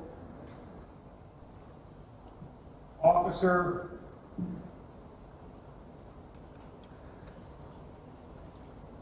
Corder employment photo. And I would like to move that in evidence at this time. Any objection? Received without objection. Can you see the TV from where you are? Yes.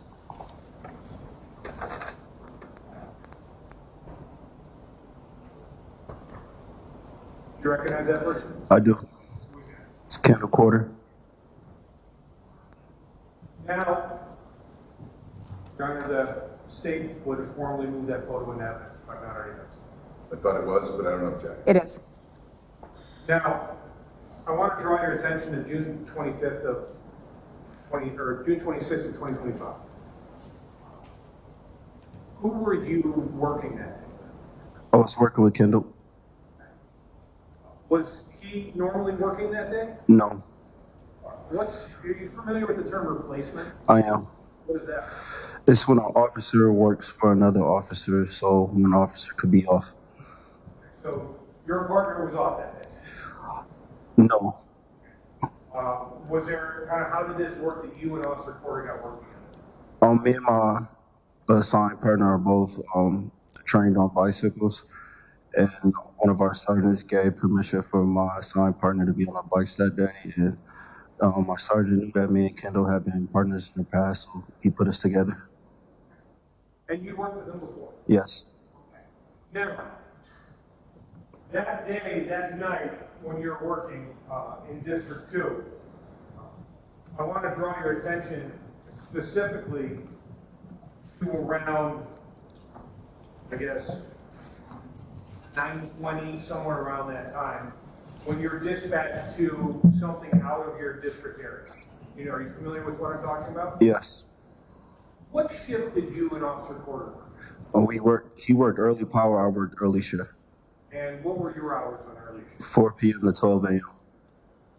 So 4 p.m. to 12 a.m., this is a shift coming in at around, I guess, between 9 and 9:30.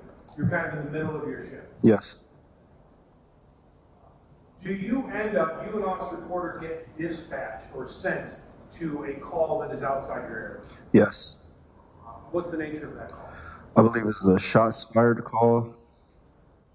And where, in what area was it? District 3, in the area of 24th and Garfield.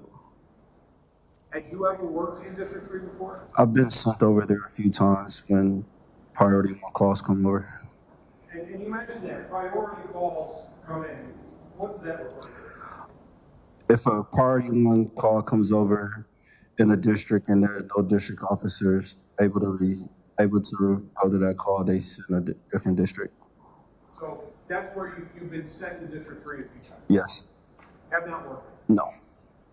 This area that you were getting sent to then is not your normal assignment? No. Okay. So you're going to the area of 24th, 25th, and Garfield in District 3. What happens when you guys get to that various area? In regards of, Yeah, like when you kind of get into the area, you stop, explain like your first things that happen. yeah, we stopped and I believe I looked to my right, I was sitting in the passenger seat, and I may see someone wearing dark clothing a few blocks down. Sorry? I said we stopped and I looked to my right, and I seen someone maybe wearing dark clothing a few blocks down. So you guys are there for like kind of a shots fired. Yeah. Are you familiar with what a duped call is? Yes. What's a duped call? When multiple people call regarding the same incident. And was this a duped call regarding a man with a gun? It was. The padded referred to this, the information being provided was a man with a big gun. Yes. So were you and Officer Porter aware of that as you arrived in this area? We were. What kind of vehicle were the two of you driving? My MPD Black Explorer. I'm going to show you. A moment.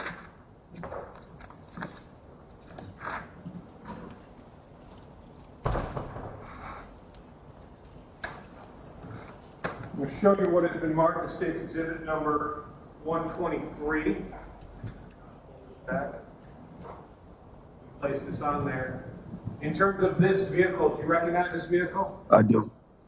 Is this the vehicle the two of you were driving today? Yes. So it is black. You can see Milwaukee Police on it. This 2 here that we can see on the back side of the vehicle, what does that signify? It represents the district you work at. So who was driving it then? Kendall. And I assume you were in the front passenger? Yes.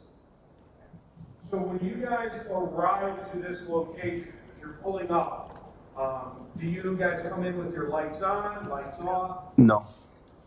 Lights off? Lights off. Why? It's a subject with gun call. You don't want to alert the person who may have a gun. I want to get shot. Yeah. So you guys are coming in with your lights off and you park. Yes. Now, as you get out of your vehicle, the two of you get out. What does Officer Porter do? He gets his rifle. Why do you get the rifle? It's a subject with gun call. I want to talk about the manner in which the two of you were dressed. Okay. What were you wearing? MPD uniforms. Did it have your name on it? It did. Badge? It did. You have body cams? Yes. A lot of gear? Yes. Officer Porter had the rifle. Did you have a firearm? I have my handgun. 9mm? Yes. Now,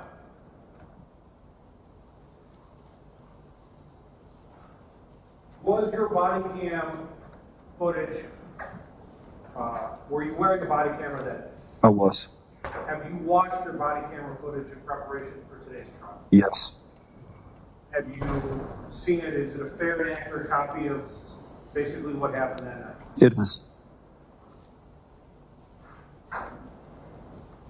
Your Honor, the state has, in that same exhibit, state's exhibit number 313, there is another folder that is entitled Officer Christopher McCray. There is a single video within that folder. I will be moving that video into evidence, and we will be playing, at least for right now, up to 9 minutes into that video. Any objection? Received without objection.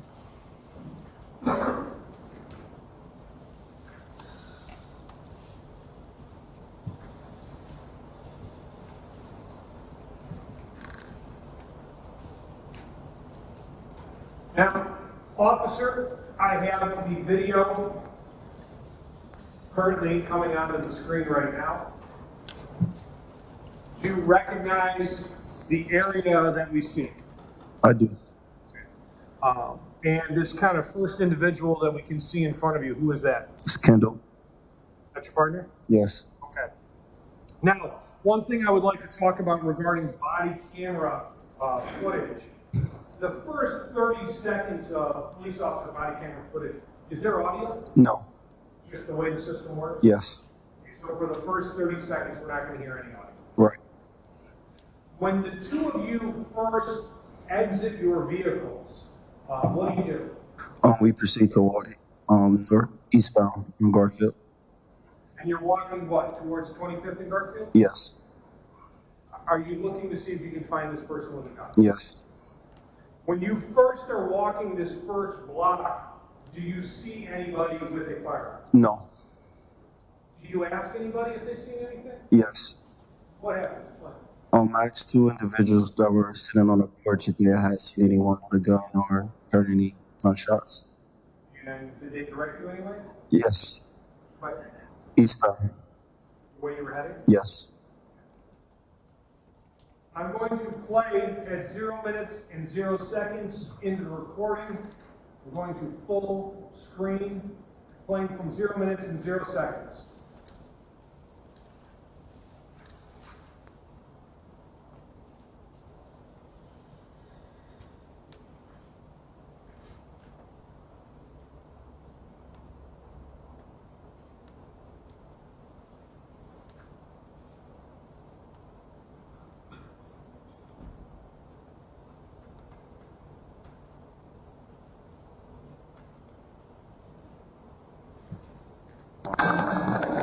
I should have fucking on the shield too.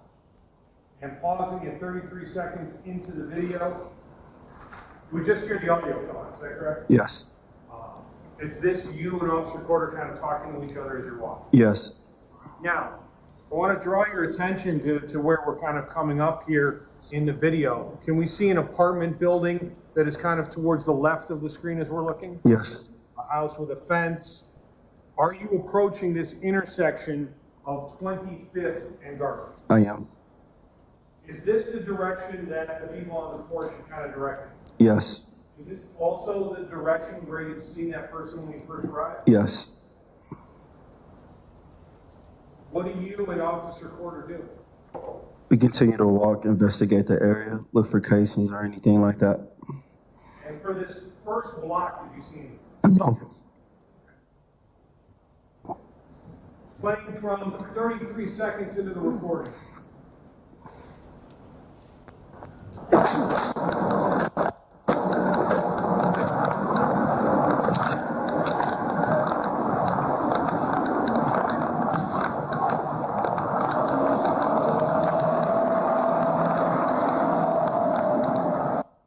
Pausing at 50 seconds into the recording.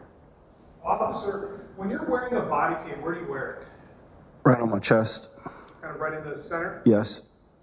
And when you're carrying or with your weapon or walking, What kind of sometimes can happen regarding the body cam? Sometimes we cover it when we have our firearms out because of a stool position of the firearm. You said what position? Stool. What is that? It's the firearm pointing down.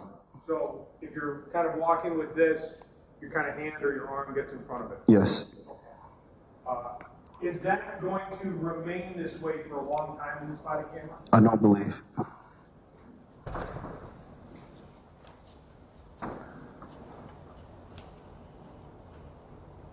Playing from 50 seconds into the recording. You see anything? Over here? She said it was over here, shoot.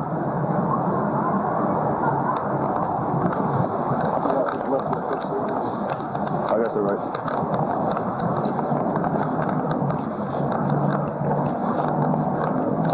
Watch up, see what the hell is on. See what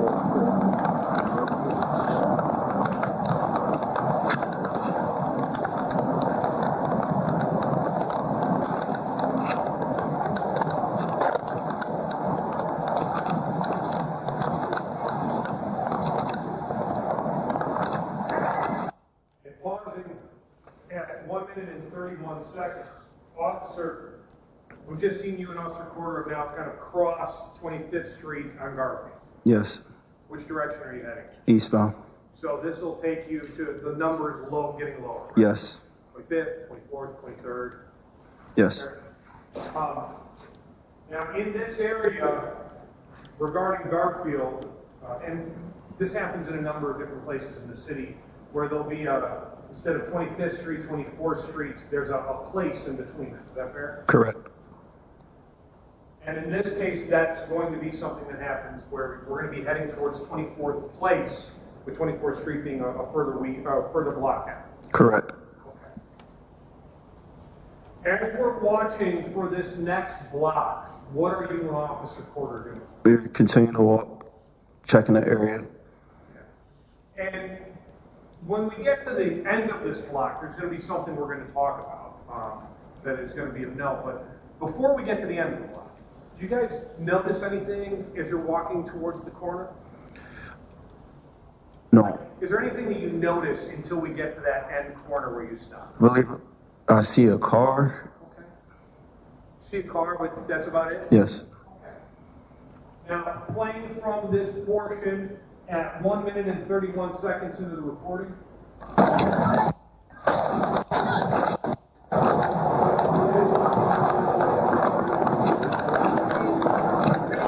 Well, we on 2-5 is back there. Yeah. This is 2-4 down at 2-3.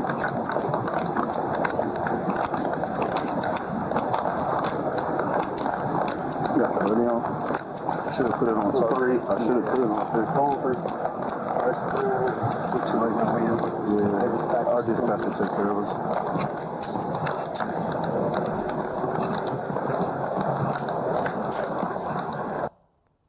We just paused at 2 minutes and 8 seconds. We just saw Officer Porter kind of do something with the rifle portion of this. Is that fair? Right. What do you know what we refer to as a blip? Yes. What is blipping? You use your flashlight to do a quick check of an area. Okay, and in regards to Officer Porter, does he have a flashlight that's on there right now? He does. Did we just see kind of a quick blip? Yes. Okay. Playing from 2 minutes and 8 seconds into the recording.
3 minutes and 14 seconds.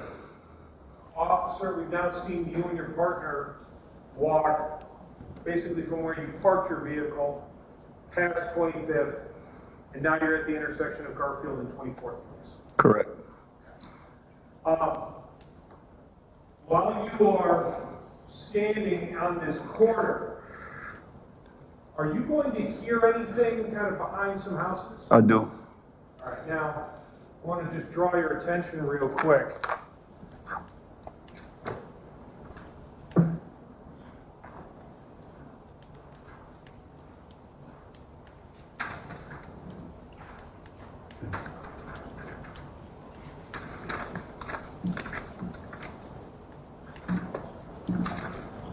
First of all, I'm going to show you what has been marked as State's Exhibit number 1.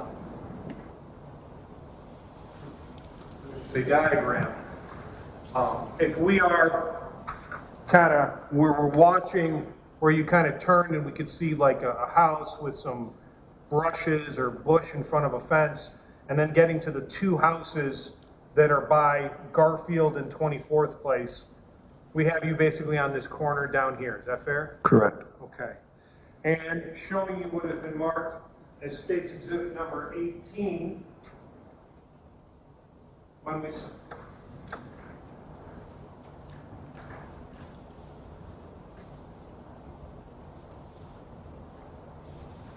corner you're going to be kind of is right around here in front of these 2 houses. Is that fair? Correct. Okay. So while you're standing in the area in front of these 2 houses, do you hear anything? I do. What do you hear?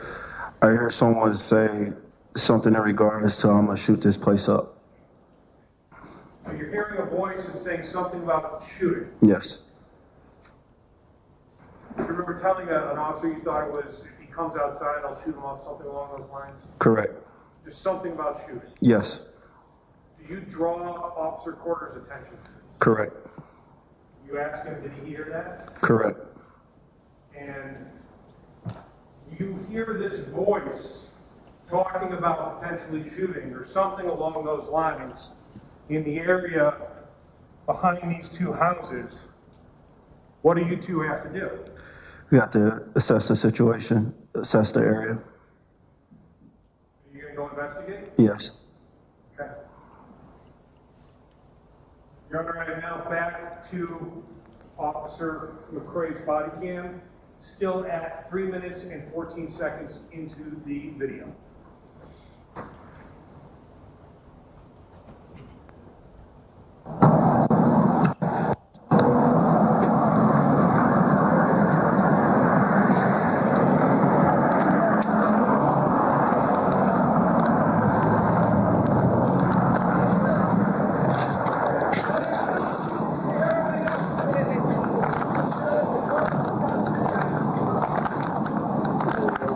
See that? Pausing at 3 minutes and 39 seconds. Do we hear kind of that voice in the background? Correct. Is that you asking Officer Porter if he just heard that? Correct. Okay. Playing from that portion at 3 minutes and 39 seconds into the recording. See somebody? No. It's bouncing down there. Don't put us all 2 forward. Here's 2.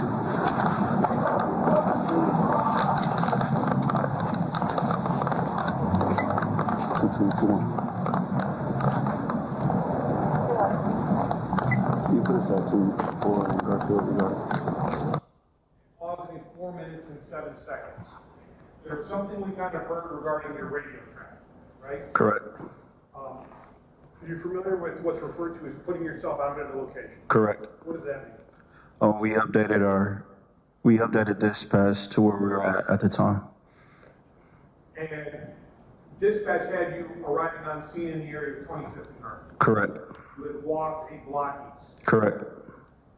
As you're going to investigate this voice that says something about shooting, you and Officer Porter talk about putting yourself out at the location. Correct. And where do you tell dispatch you are? 24th and Garfield. That's where we hear 2221, 21, put us out at 24th and Garfield. Correct. Now, officer, if we're looking here and kind of moving towards behind this house, is it dark in this kind of area behind the house? Correct. Could you see what was going or where these voices may have come from? No.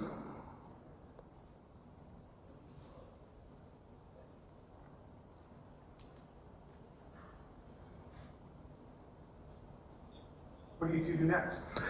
We proceed to walk towards where we heard the voices coming from.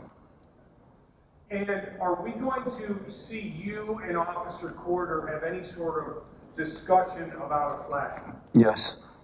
Tell us about it. My flashlight was dying, and I asked Kendall if he had an extra flashlight on him. Did he? He did. And what happened? He gave it to me Why did you want a flashlight? to check the area. Do that blips if necessary? Yes. Now, and I want to be very clear, when we're talking about a blip, we're not talking like a searchlight. It's kind of a quick flash. A quick on and off. Allow you to kind of illuminate an area. Yes. Okay. Now, playing at 4 minutes and 7 seconds into the recording. Let me see. You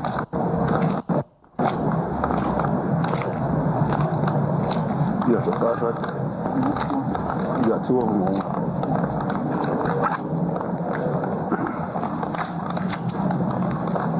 We hit the alley. You stay to the left. You stay to the right, stay to the left. And pausing at 4 minutes and 31 seconds. We just hear you discussing what's going to happen when you hit the alley. Is that fair? Yes. What was the discussion? He was going to take the left side of the alley, and I was going to take the right side of the alley. And were you going to then move into the alley? Correct. That's where you heard the voices coming from? Correct.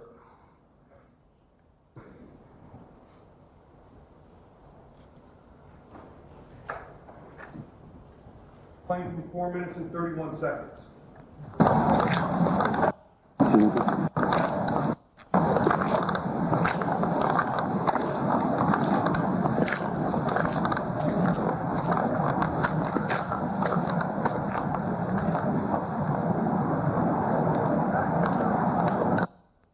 Pausing at 4 minutes and 50 seconds. Officer, you guys have now kind of reached the mouth of the alley, is that fair? Correct. You can say this kind of orange stone. We saw you kind of looking around. What are you doing? Checking the area for cover. And Officer Corder, what's he doing? He stays on the alley. Now I want to draw your attention to kind of this area here behind the second house, not the one right on the corner, but the one inside.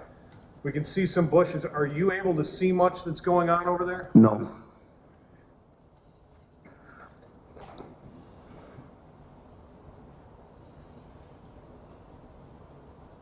What's going to happen next? And what do you mean? Start moving around towards the alley. What happens after you guys make it towards this alley? We stand still. And then what happens? Gunshots. Did you see where they came from? I seen a muzzle flash from the bushes. Okay. That's going to be kind of this area that we're going to see kind of in this muzzle flash area over here? Correct. Okay. You know how many you heard? Initially, I thought I heard one, and then a bunch.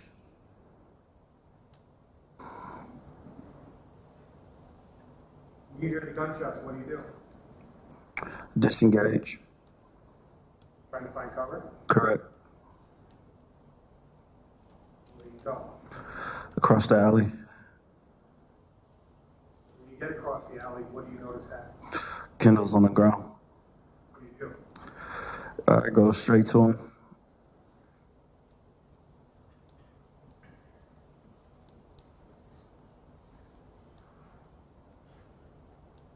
Playing for 4 minutes and 50 seconds.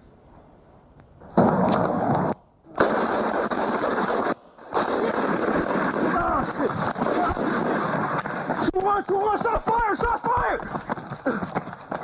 My partner's hit! Corner! Shots fired, my partner's down! Pausing in 5 minutes and 11 seconds. Were you hit? Yes. Where? I was hitting the foot, hitting the leg, and I sustained a graze on my back. Now,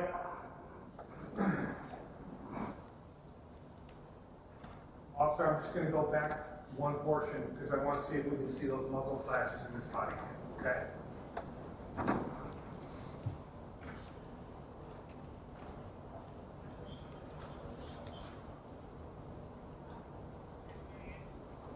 Starting again at 4 minutes and 34 seconds.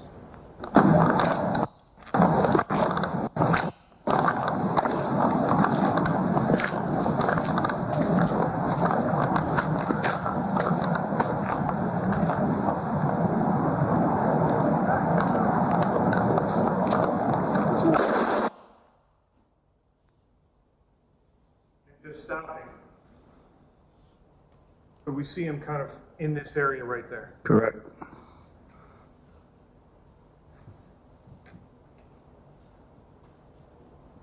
Pausing at 4 minutes and 52 seconds, playing from that portion.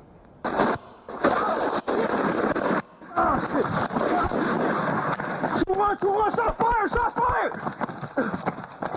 My partner's hit! Corner!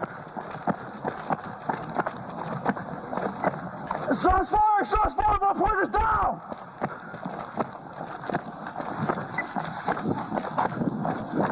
Corner! What's the people's thoughts on that? We need squads here ASAP! We need squads ASAP! Arsenal attacking District 3. Corner!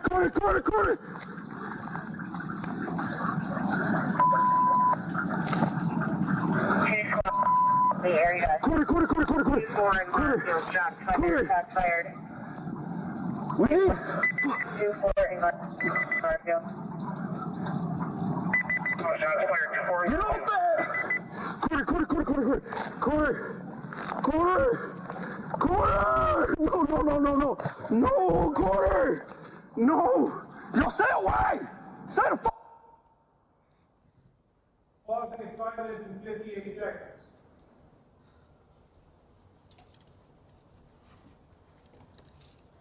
What was Officer Quarter's condition when he got there? It's PNB. Was he breathing? No. Now, we're about to hear you engage engage with another individual. Is that fair? Correct. Did you see where this person came from? He's in the alley. What was he dressed like? He had a white shirt on, I believe. Was he approaching you? He was. What do you do? I grabbed Quarter's rifle and told him to stay away. Did you have any idea who this person was? No. Just trying to protect the partner? Yes. Maybe he was coming to help, maybe you don't know. Yeah. To stay away. Yeah, initially, I was in the moment, I didn't realize that maybe he had been trying to help. Might be what? Trying to help. Okay. Playing from 5 minutes and 58 seconds, which is where I stopped. Wait! Corner!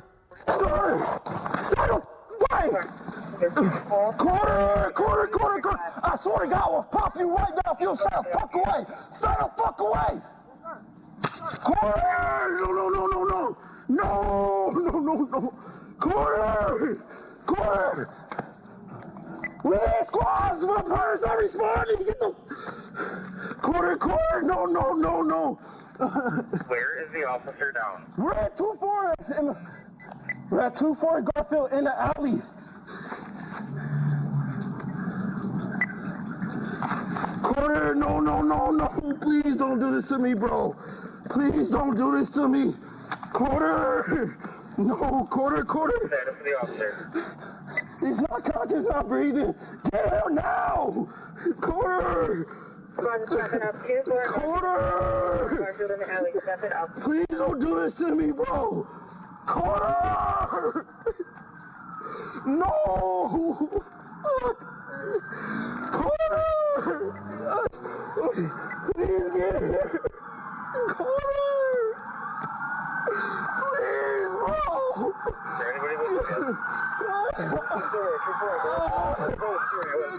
We're in the alley! No, come back! To the north for 240 Greenfield!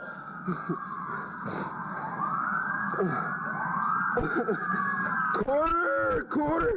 Please! Where the fuck are y'all? Turn around! Behind you! North of 240 Greenfield in the alley!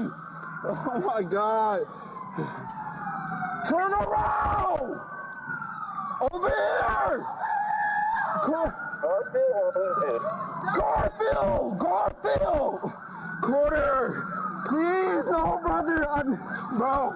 Quarter, I swear to God, bro! Please! Quarter!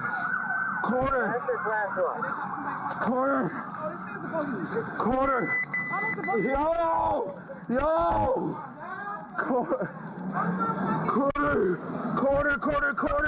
Quarter! No, brother! No! Quarter, please! Fuck, I get hit. I've been hit. I got hit 3 times. Quarter! Fuck me. Worry about him. Quarter! Please, bro! Quarter, please!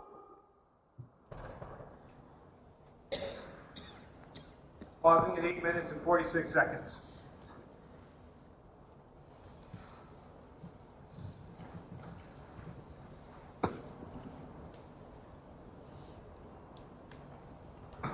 The other officers arrived, is that fair? Correct. And they pull you off with your partner? Correct. Are you taken to the hospital? Yes. Okay. Now, there's a few things that I would like to discuss. To begin with, did you drop your service weapon while you were disengaging or trying to get back? I did. Did you also drop the flash? I can't remember. Were you transported to the hospital? I was.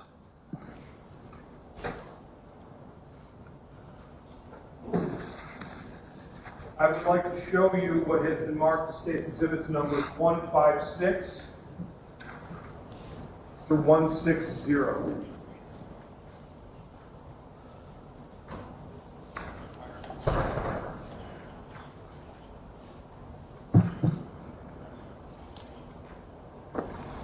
I ask you to take a look at these for me and tell me if you recognize them.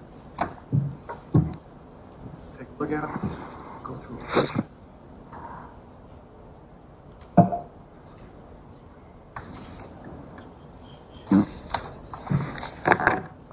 You recognize the person in those photos? Yes. Who is that? That's me.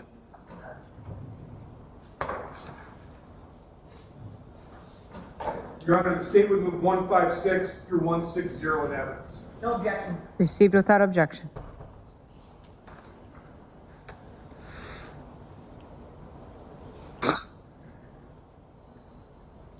Where were you hit, sir? The right foot, right leg, and on my back. So I want to kind of just talk about so we can understand what we're talking about. You're saying everything is on your right side, is that fair? Correct. Okay. When you were approaching or entering the alley, the shots were fired on your, basically to your left. Correct. When you turned and disengaged and were going across the street, that's when your right side is to the gunfire. Correct. Show you what has been marked as State's Exhibit number 157. What does that show us? My right foot. And in regards to your right foot, where were you shot specifically? The right pinky toe. You also mentioned that you received an injury to your leg. Correct. I'm going to show you what has been marked as State's Exhibits numbers 158 and 159. Does that show us the injury to your leg? Correct. And then I would like to show you what has been marked as State's Exhibit number 160. You recognize that? Correct. What is that? It's my back. Graze onto my back. You were wearing a vest, is that fair? Correct. You still had a graze wound to the back below your neck? Correct. Did you receive surgery? Yes. Did they remove any metal fragments from you? From my foot.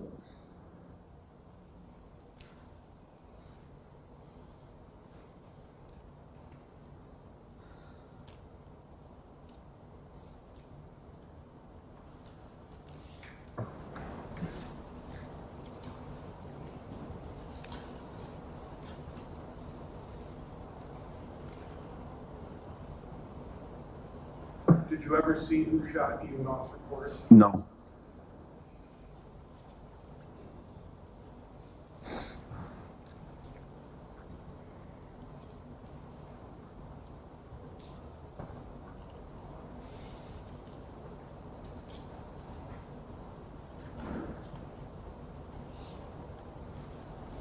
No, thank you, I'm done. Good. Cross? Thank you, officer. You may step down.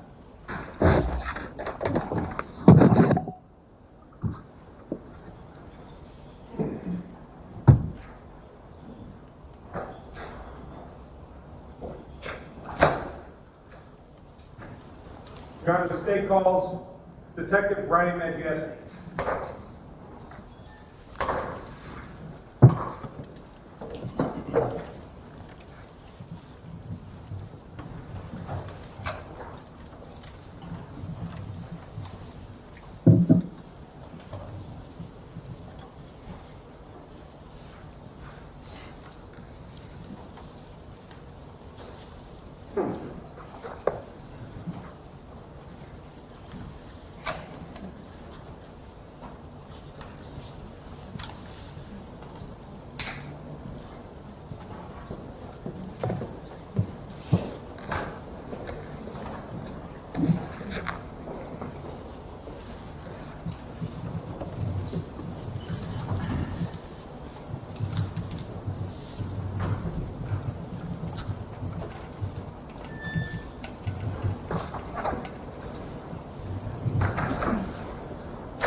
Do you solemnly swear or affirm that the testimony you're about to give will be the truth, the whole truth, and nothing but the truth, so help you God, and the pain of I do. Please have a seat. Please state your first and last name and follow both for the record. Brian, B-R-I-N, Maciejewski, M-A-C-I-E-J-E-W-S-K-I. I'm a detective with the City of Milwaukee Police Department, currently assigned to the Homicide Division, where I've been assigned there since 2017. And I want to draw your attention specifically to the investigation into the death of Officer Porter that occurred on June 26th of 2025. Were you involved in that investigation? Yes, sir. In particular, were you asked to document Officer McCrae's equipment? Yes, I was. I'm going to show you what has been marked as State's Exhibits numbers 161 through 169.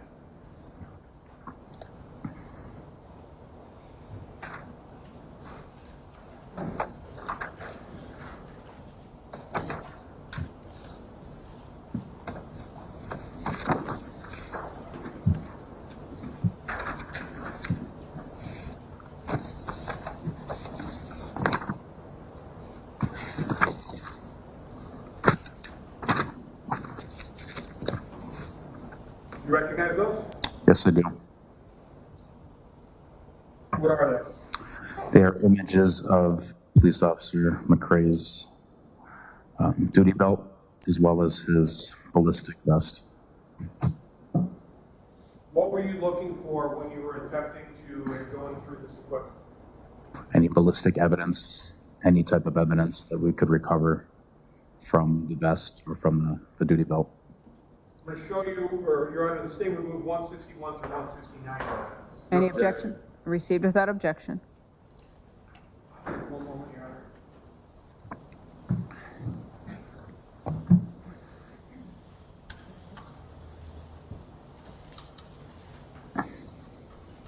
Now, Detective, I'm going to show you what has been marked as State's Exhibit number 161. Placing it on the big screen. What are we seeing here? This is Officer McCrae's duty vest with his last name on the right side affixed to the right chest area, as well as a Milwaukee Police Department badge affixed to the left area of his chest. Now, Detective, I want to show you what has been marked as State's Exhibit number 162. What are we seeing here? That is the back or the rear of the ballistic vest carrier.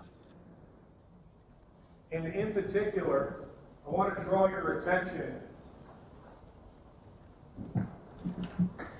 to the top right area of his ballistic vest. Was there anything that caught your eye and you decided to look into? Yes, there appears to be a bullet strike at the upper right shoulder area of the ballistic vest. I'm going to show you what has been marked as State's Exhibit number 163. What does that show you?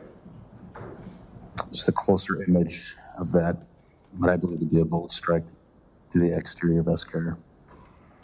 Now, Detective, I have here State's Exhibit number 235.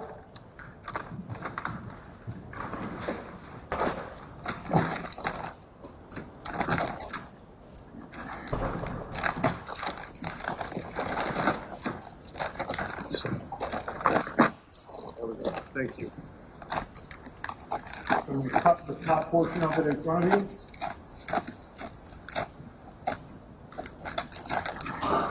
Put that aside for right now.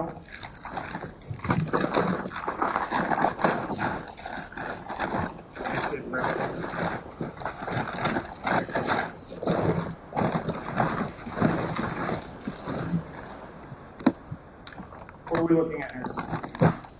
Police Officer McCrae's tactical vest. And I want to draw your attention to what we see in the photo. And we see that kind of defect or hole that is in the top right portion of what we're looking at here. Yes. Your Honor, the state would move State's Exhibit number 265 in evidence. Objection, Judge. Received without objection. Now, as we're kind of pulling that thing up and looking at it, there is kind of what within this vest. There was a spent bullet, copper bullet, inside. It would be inside the Kevlar fabric of the vest. Did you go to pull this thing apart to see if you could find it? Yes, it did. I'm going to show you what has been marked as State's Exhibit number 164.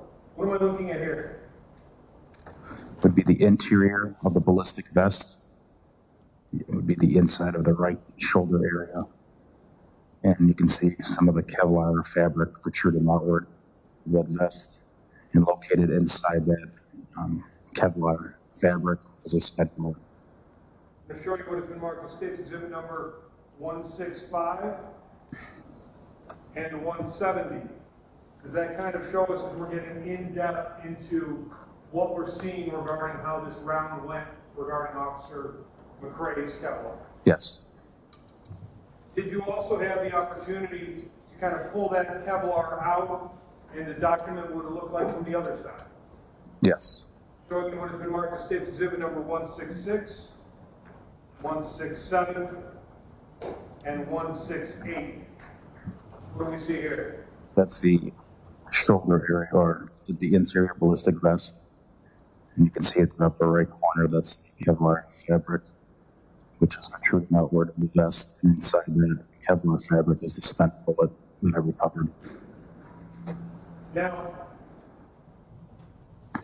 Detective, in terms of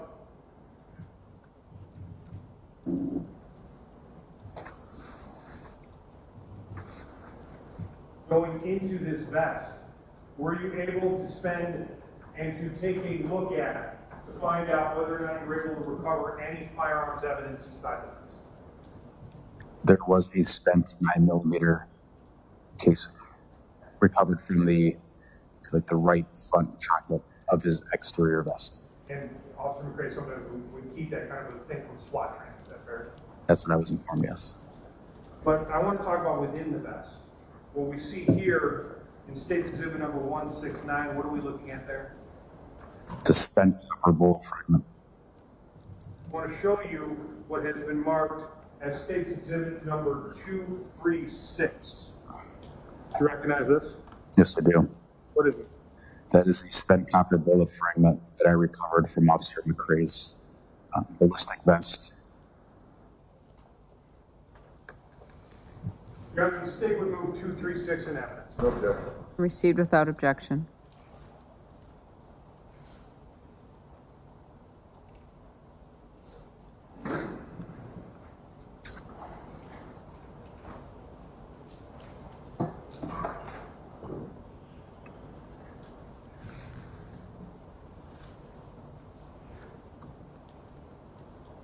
I'm going to put this back in. But I have no further questions for this detective. All right, thank you. Cross? I have no questions. Thank you, Judge. Thank you. You may step down. Yeah. Can you give us a second while we put this thing away? Yeah, we've been in for about an hour. Want a quick bathroom break? Or are we good? We'll keep going. Okay. All right then.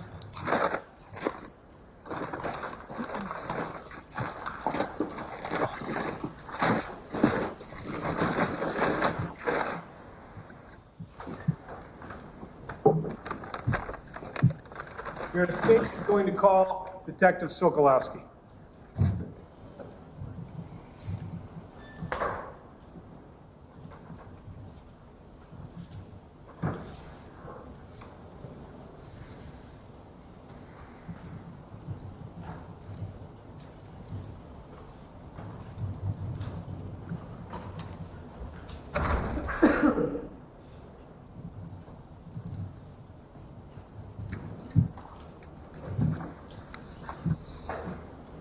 Solemnly swear or affirm that the testimony you're about to give will be the truth, the whole truth, and nothing but the truth. So help you God under the pain and penalty of perjury. I do. Please be seated. Please state your name. Tell them both for the record. Detective Justin Sokolowski, JUSTIN SOKOLOWSKI. Detective, how are you employed? I am a homicide detective with the City of Milwaukee Police Department. And how long have you been with the Milwaukee Police Department? Over 9 years now. How long have you been a detective? Over 5 years now. And how long have you been assigned to homicide? Over 4 years now. Were you assigned to homicide regarding the investigation into the death of Officer Kendall? I was. Now, I want to draw your attention to trips to Freighter Hospital. Were there occasions or times in which you went to Freighter Hospital in order to get any evidence? Yes. Why did you go there and for what purpose? During investigations at Freighter Hospital, medical staff will remove items of clothing or recover potential ballistic evidence from shooting victims, and detectives assigned to the Bureau will retrieve evidence from medical staff during that process.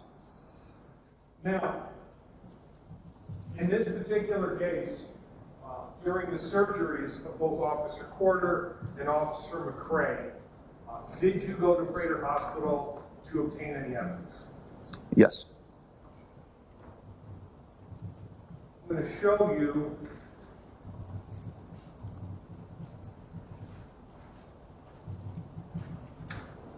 first of all, what has been marked as State's Exhibits numbers 302 and 303. Do you recognize what we see here? Yes. What are they? The form in the bag is going to be a freighter form. That's basically going to be their releasing potential items to the Milwaukee Police Department. And on the right is going to be a brown paper bag containing evidence. Okay, and then we can see the manner in which you originally inventoried it. And then does this let us know, this plastic sheet here, that another agency's taking a look at it? Yes. Okay.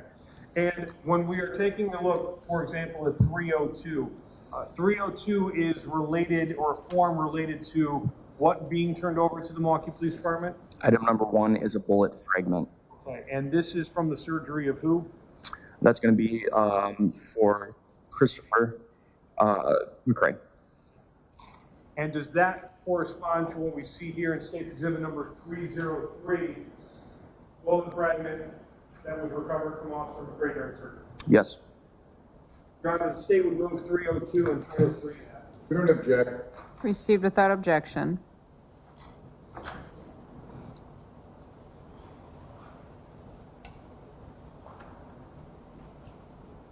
Now I'm going to show you what has been marked as State Exhibits numbers 233 and 234. I'd ask you to take a look at these two items and tell me if you recognize them. The yellow form on the left is going to be the legal evidence collection form for Freighter Hospital that we discussed earlier.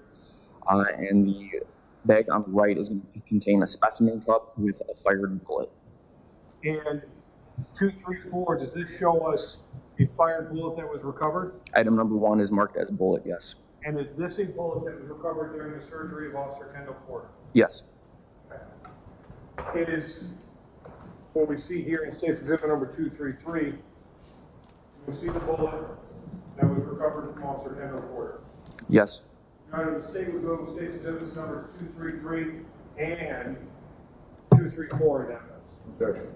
Received without objection.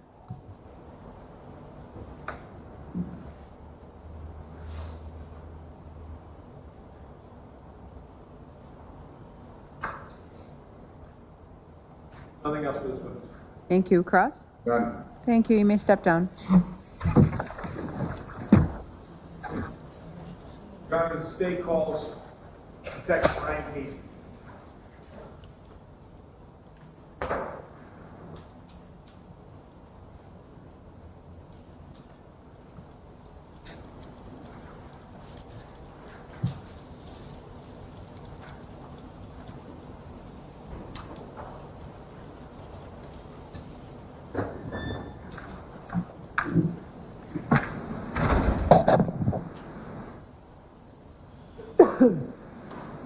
You solemnly swear or affirm that the testimony you're about to give will be the truth, the whole truth, and nothing but the truth.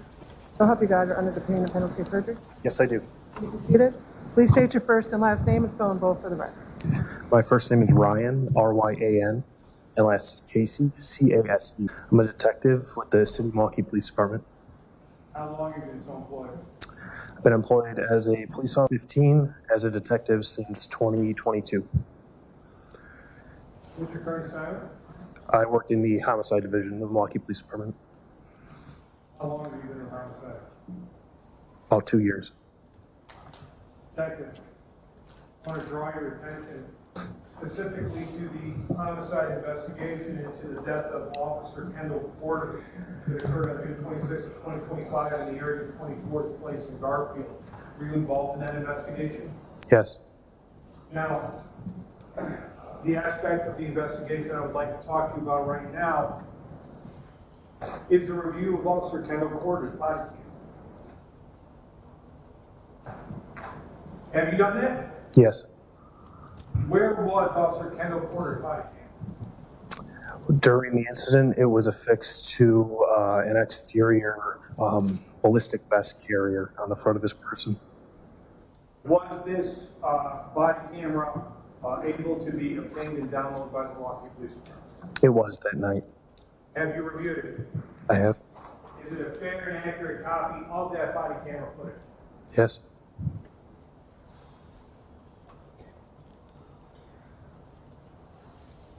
Your Honor, I have State's Exhibit number 313, that same flash drive that has yet another folder on it entitled Officer Kendall Court. Within that folder is a single digital file that has the body camera of Officer Kendall Porter. I'll be playing the first 6 minutes of that body camera footage. Any objection? None. Received without objection. Thank you.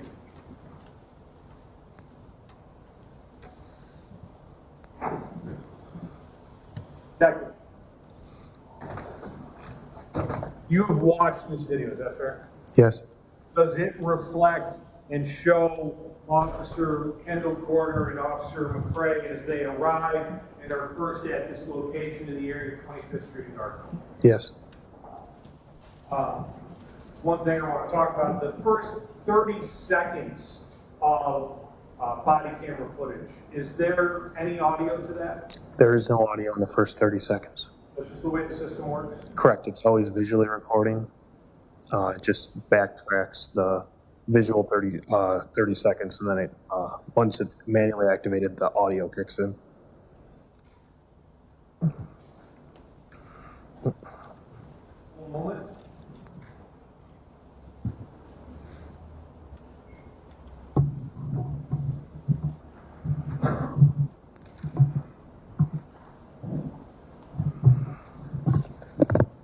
Going from 1 second into the video.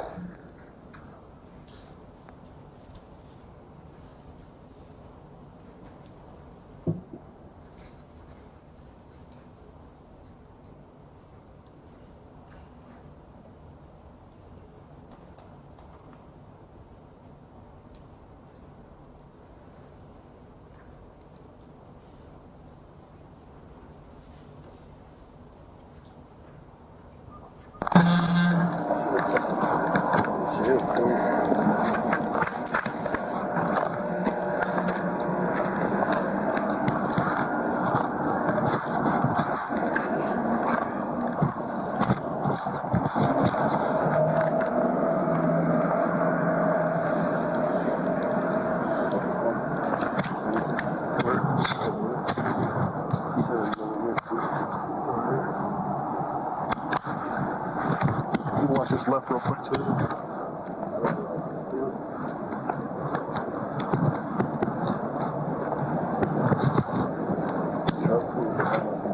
Alright, to your left, yeah. Lights on.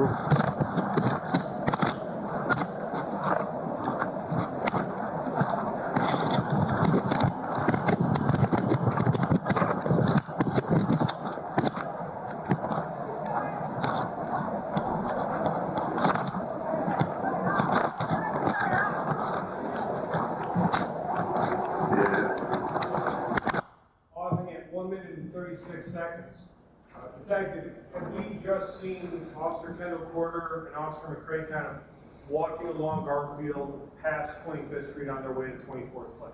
Yes, they're walking east on Garfield, yes.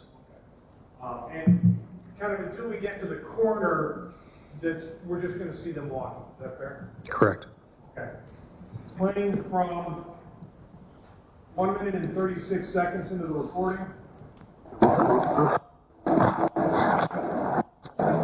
Two fathers back there. Yeah. This one is coming from three.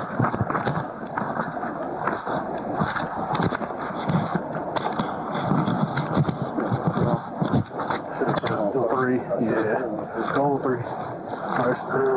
We're too late now. They just patched this back to careless.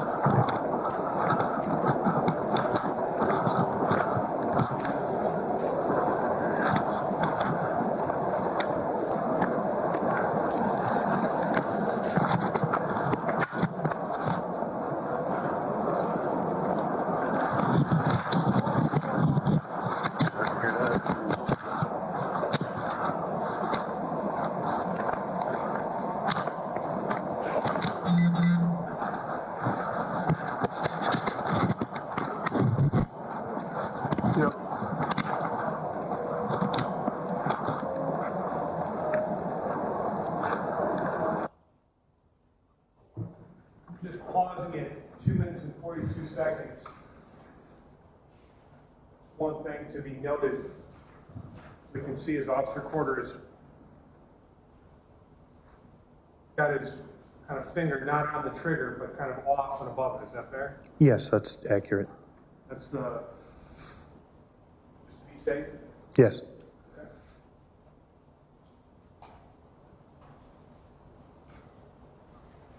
Playing from 2 minutes and 42 seconds.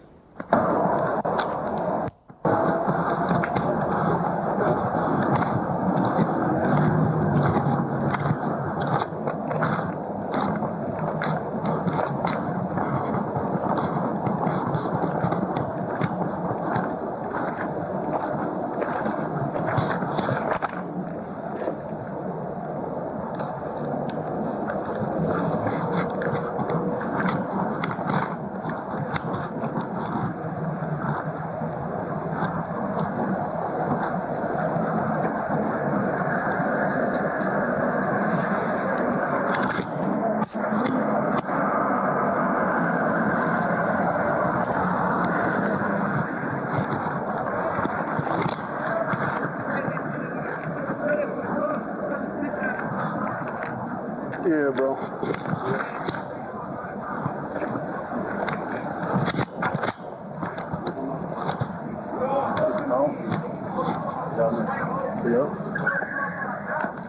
Come put us on 2-4. Here's 2-4.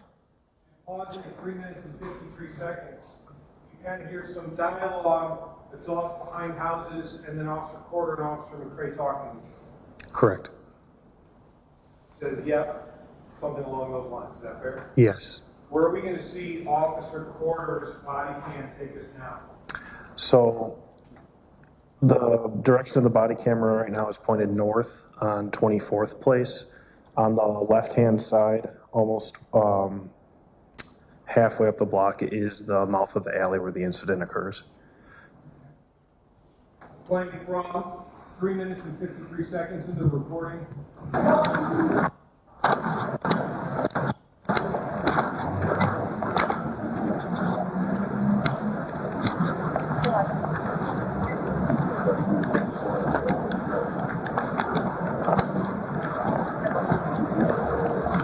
No, but I heard him. Pausing at 4 minutes and 13 seconds. Could we just hear Officer Porter say, no, but I heard him? Correct, he says that. Okay. Playing from 4 minutes and 13 seconds. No.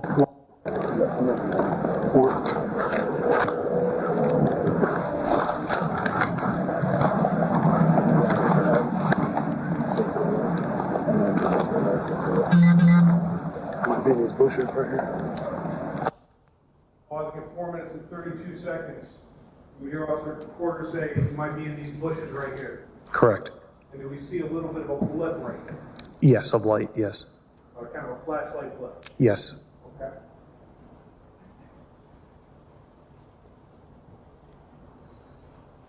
Playing from 4 minutes and 32 seconds.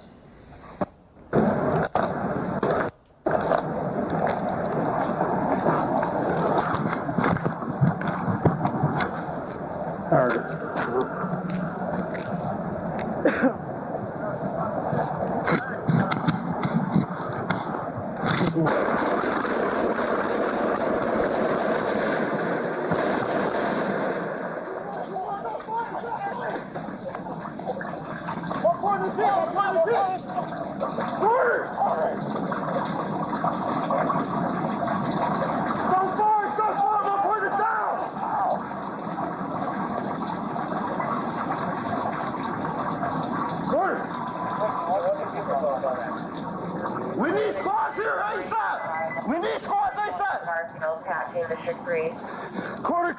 Quarter! Pausing at 5 minutes and 28 seconds. Effective from here on out, is it just Officer McCray trying to get other officers to get to him? Yes. In the body cam, do you ever see the muzzle flashes or the shots that killed Officer Porter? When I reviewed it, I didn't see that, no. Do you ever see who shooting? No.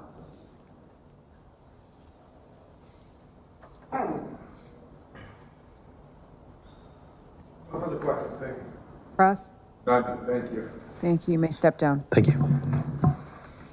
Your Honor, can we take our break? Sure. Yeah, we'll take our break.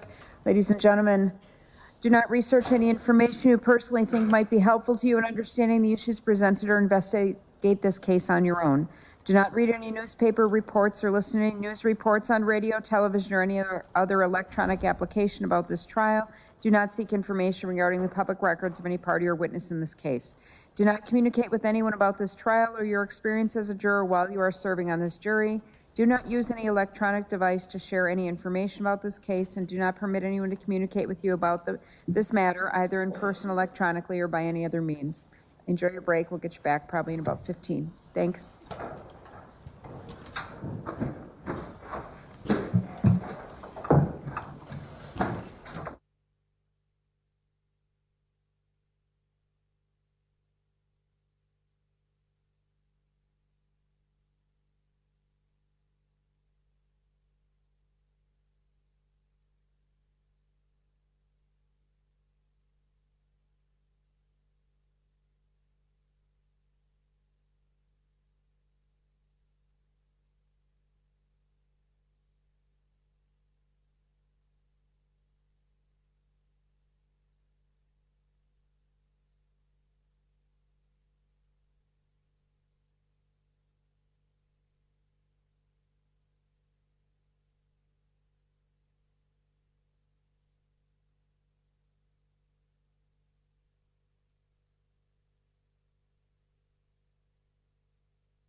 All right, thanks for sticking with us here on the Wisconsin Live Desk. We are now approaching 2:36 on this Wednesday, April 1st. We have been listening into the Tremaine Jones trial. He is on trial accused of killing Milwaukee police officer Kendall and injuring Milwaukee police officer Christopher McCray. A very emotional day 2 of testimony here in the trial.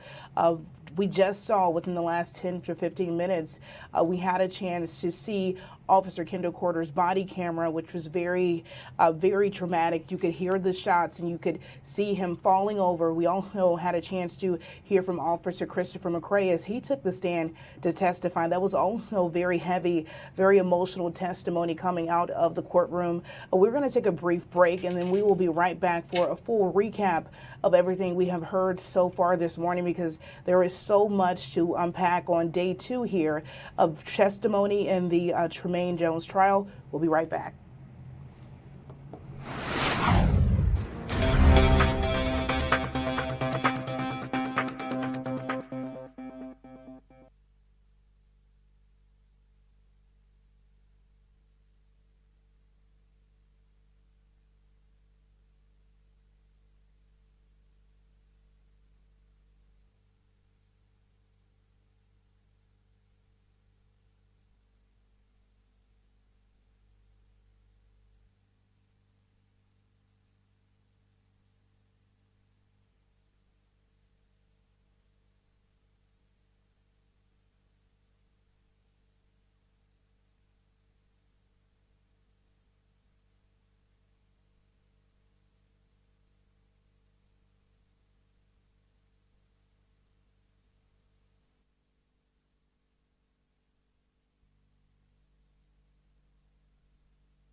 This is the Wisconsin Live Desk. All right, welcome back to the Wisconsin Live Desk. I'm Bria Jones, joining you for this portion of our coverage of the Tremaine Jones trial. We are now in day 2 of testimony. I want to bring in Jason Calvi, who has been sitting here on the Wisconsin Live Desk over the afternoon, just kind of recapping and having conversation with some of our legal experts, because there is just so much to unpack on day 2 of testimony. We were introduced to civilians who are close to the defendant, Tremaine Jones. We heard from his ex-girlfriend who became emotional on the stand. We know that this all sort of, according to prosecutors and police, this started as a situation between girls as they were kind of arguing and fighting over Jones and allegations of cheating. And at the time of this incident, she believed that Jones was the father of her child. We learned today in court that that, in fact, was not the case. It was proven through a DNA test that Jones is not the father of the child. And there were some emotional moments just from that conversation conversation of her describing exactly their relationship and how police were ultimately called to that area of 25th and Garfield. We also heard very emotional testimony from Officer Christopher McCray. He was the officer who survived the shooting. I want to get right to Jason Calvi. Jason, you had a lot of conversations. I was listening to you this afternoon. You were talking to some of the legal experts, and you had a question that I thought was interesting, just kind of about where the defense could potentially take things. Would you kind of shed light on some of that conversation that you were having? Yeah, we're speaking with legal analyst Jonathan Lavoie from Kim and Lavoie Law Firm. He's a defense attorney. He's not involved with this case, but he's been providing us really his insight into what's going on, what's playing out in court. And right now in the Milwaukee County case, right now they're on break, so they're going to be coming back in just a few moments. But one of the things we talked about was the defense and their opening statements. I timed it out. It was about 5 minutes for the defense, and then you compare that with the prosecution. Their arguments, their opening statements were about more than 33 minutes. So you can see the difference in time allotment. And I know Lavoie was critical of the opening statements for the defense. He thought they were going to lay out more of a case. Pretty much, if I could summarize what the defense's case is it's a terrible tragedy what happened, but they say the person, the defendant that they're representing, isn't the person who did it. So that's the defense's argument in a nutshell. And what you're seeing over these 3 days of the trial so far is the prosecution pointing again and again to the defendant saying he's the one that did this.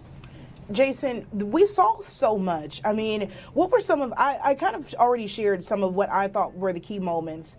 We heard from Janiraa Jones, the former girlfriend who called 911 ultimately. And I think one of the big moments on the stand was the defense. During cross, they pointed out that she lied. They asked her, was she a liar? I remember that question. And I remember she kind of giggled at that point. It was a very interesting conversation between the defense and the witness on the stand testifying. But she got caught up in a lie, so to speak. The defense asking her about the police report and on the 911 call saying that Tremaine Jones had punched her in the eye. And then the defense they said, well, he wasn't there at the time. And she kind of said, well, some of it was true, some of it wasn't. Yeah. But what were some of your big moments looking back over day 2 of testimony? Yeah, day 2 of testimony, I think, incredibly was hearing the heartbreak of the partner, Christopher McCray, who was there. He was shielding his partner who had been struck. You can hear there's body camera video that plays out, and crying out, quarter, calling his partner's name, quarter, no, and he breaks out crying in this video that they played in the courtroom today. The shocking shooting of his partner, and he's there, and as the other Milwaukee police officers who testified earlier they saw Officer McCray shielding his partner, shielding Quarter on the ground there. And today we saw for the first time the body-worn cameras that both officers were wearing. It was played out in court, and you can hear just the total grief, the total dismay at seeing from Christopher McCray, seeing his partner be shot there, crying out, officer down, officer down. Yeah, Jason, that was a really big moment for me as well, just because you could hear the pain and the emotion in his voice and just the stress in that moment. And as he described it, this was an ambush. He said on the stand he did not know who shot them, but we could see from both vantage points for the very first time, we saw Christopher McCray's, we saw his body camera, and then we saw Officer Quarter's body camera, and we saw the moment where he fell over and collapsed. But I think that also looking at the video, we never saw Officer Quarter conscious in Christopher McCray's body camera. And I think that was just even signaling from the officers who testified yesterday, just him being unconscious and just how heavy that moment was for all of them. You could hear Christopher McCray, a grown man wailing out, saying, "Oh no, brother, no, no, no, no, no." I'm wondering exactly, I can only imagine how heavy it was for those in the courtroom. Obviously, we were here at the studio or at home listening, but just such a heavy, heavy moment. Also, there were some other key moments during testimony this morning. What are some other things that are kind of time? We heard from Officer Christopher McCray, who miraculously survived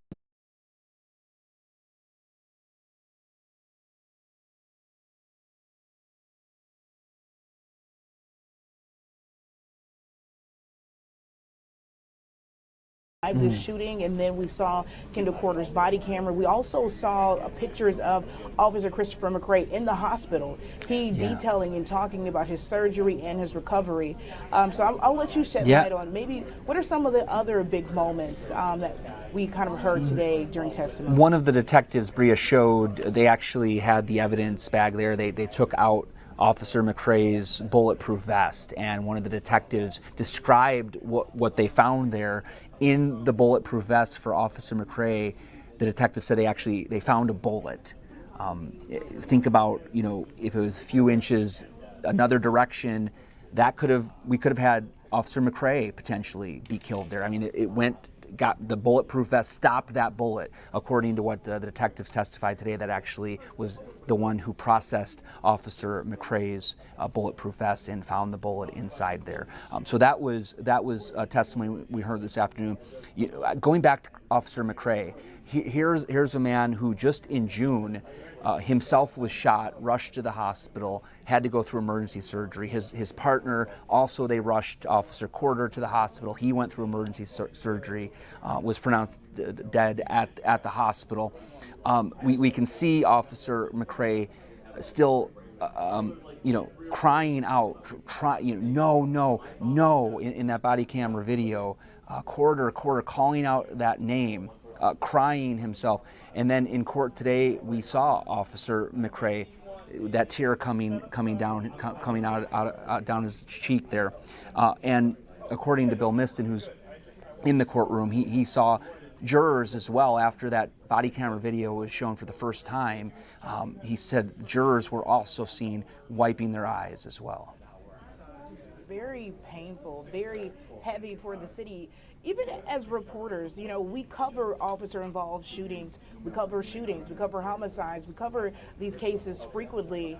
But as I was saying yesterday, the weight of a scene, when you're on the scene of an officer-involved shooting, it does feel heavier. If you could even recount, because we've all had a hand in dealing with the story, just kind of the emotional state of the city after this shooting happened last summer. Yeah, I mean, and it was a number of officers who were shot in the line of duty last year. And Bria, do you happen to remember the total number of officers who were shot in 2025 in Milwaukee? It was several. Officer McCray was shot in the foot. We saw evidence today of his Kevlar, his bulletproof vest, having that bullet in it. That was one of the detectives showed today in court.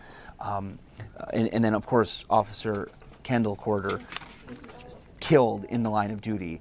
It is absolutely heartbreaking when this happens, and you can see the whole department come together.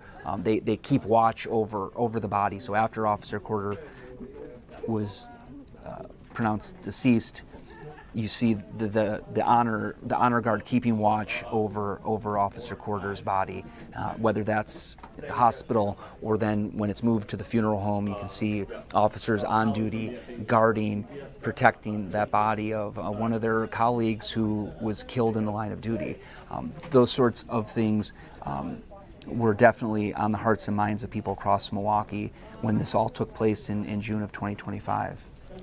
No, I don't remember the exact number, but I do remember the Milwaukee Police Association coming out last year saying that, hey, this is a very critical time for our officers. So many of them are indeed being injured, and it was a very tough time for the city to kind of overcome. But I do want to also, when we look back and we talk about the testimony that we saw today, very emotional compared to yesterday, especially because for the first time we also saw, we had our civilian testimony. Let's get into some of the video elements that we saw, because as reporters, we know we're on the scene, we're knocking on the doors, we're trying to get the ring video, we're trying to get any kind of surveillance video that we can obtain. But it's also interesting when we have these trials and we really just get to see how many cameras are surrounding an area. Were you at all surprised just by kind of how much video of the fights, of kind of Jones with the rifle that are just kind of circulating, the neighbors were able to obtain? Yeah, and I don't know if you're able to push the button right there on the screen. We can actually pull up some of that video right now.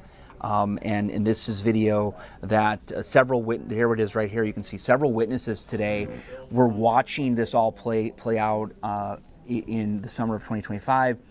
The people that testified today, the witnesses said, yes, that is the defendant. They said that is Tremaine Jones. They say that is the defendant. And again and again, they identified this person with what they said is a gun in the street there in Milwaukee. And they identified that person as the defendant, and that we heard from a number of witnesses, including one of the witnesses who also MPD used these photos to present to one of the witnesses, and they also were able to pick out of that lineup of photos. They said this was also the defendant in those photos that they showed one of the witnesses as well. And what was your conversation with the legal experts?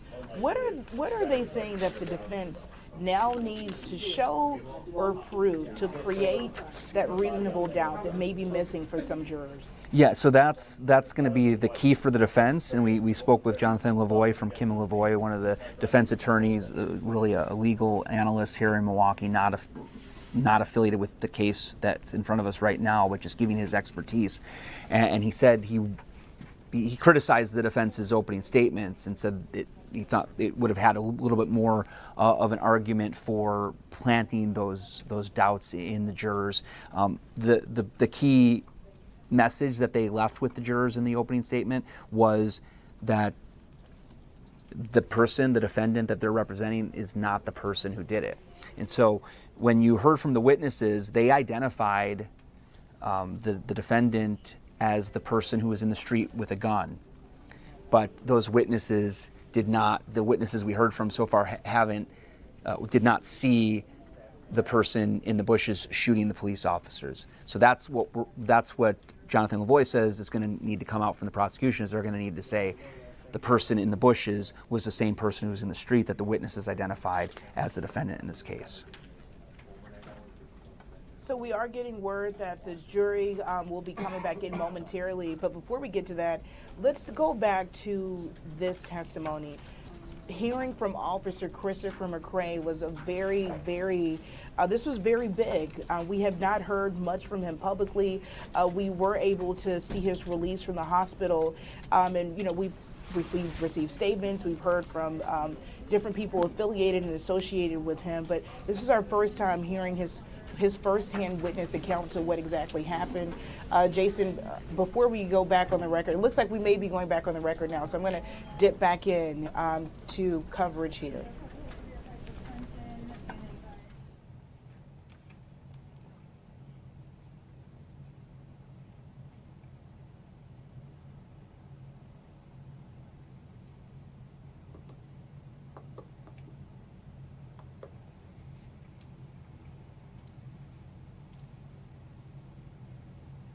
That the testimony you're about to give will be the truth, the whole truth, and nothing but the truth, to help your daughter under the pain and penalty. I do. Please be seated. Please state your first and last name and spell them both for the record. Matthew, Matthew, Truman, Truman. Detective, how are you employed? I am employed as a detective for the city of Milwaukee. And how long have you been so employed? I've been employed at the city of Milwaukee for 24 years and a detective for the last 3. Now, I want to draw your attention specifically to the kind of an investigation into the death of Officer Kendall Porter that occurred on June 26th of 2025 in the area of 24th Place in Garfield. Were you involved in that investigation? I was. And in particular, what was your, where were you assigned as a detective during this investigation? I was assigned to the Gun Violence Division. And prior to being involved in gun violence, what was your assignment? I was part of the high technology unit for 12 and a half years. And in the high technology unit, what did you do? I did the phone and computer forensics. So when somebody would want a telephone downloaded, I would conduct that download and extract the information for the investigations. Now, in particular, Detective, I want to draw your attention to what is sometimes referred to as a video canvas. Did you look in the area to see if you could recover any video or video cameras that might have any evidence? Yes, I did. I want to draw your attention specifically back to State's Exhibit number 316. I'm going to zoom in so we can kind of take a look at the area that we're talking about here. If we're drawing our attention right now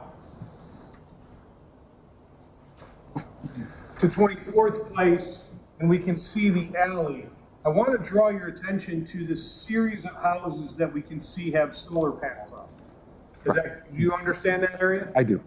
And did you have an opportunity to kind of look or go to any of these residences to see if you could recover any security camera, door camera, anything along those lines? I did.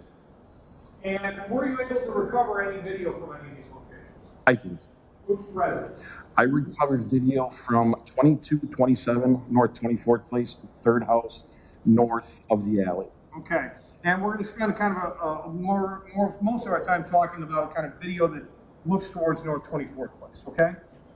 Now, additionally, Detective, did you have an opportunity to look at or attempt to recover any video from the house that is right next door to the alley?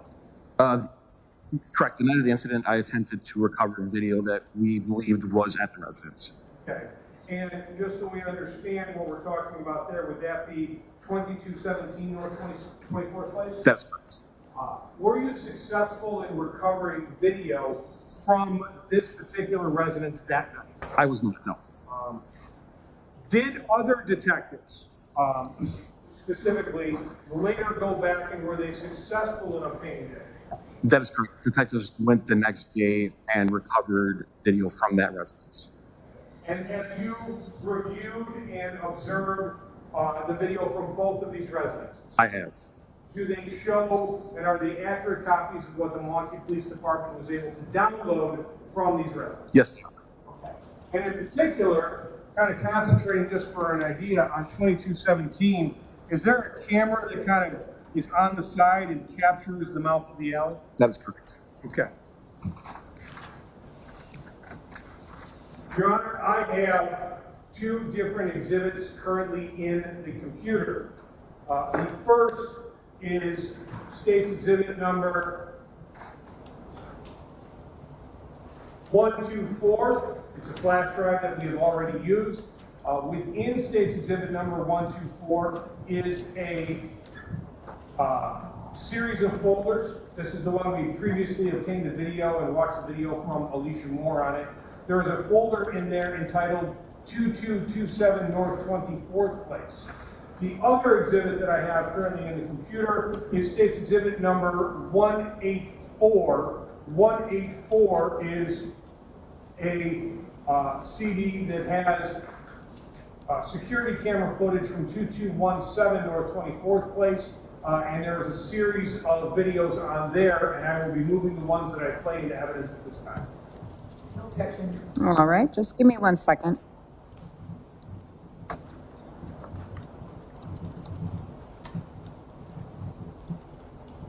Madam Clerk, can you check your message? Can you check your message? I just want to make sure the exhibits are all lining up right. I thought there was some discussion this morning about something being different. Oh, no, that's fixed. Yeah, okay. They're lined up. They're lined up. Go ahead. No objection received without objection. Now,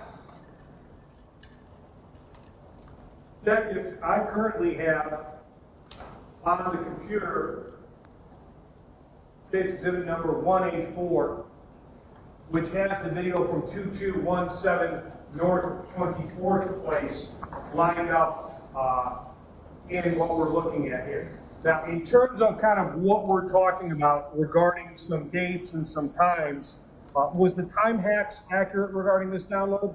The timestamps for the address of 2217 was off by 12 hours and 57 minutes fast.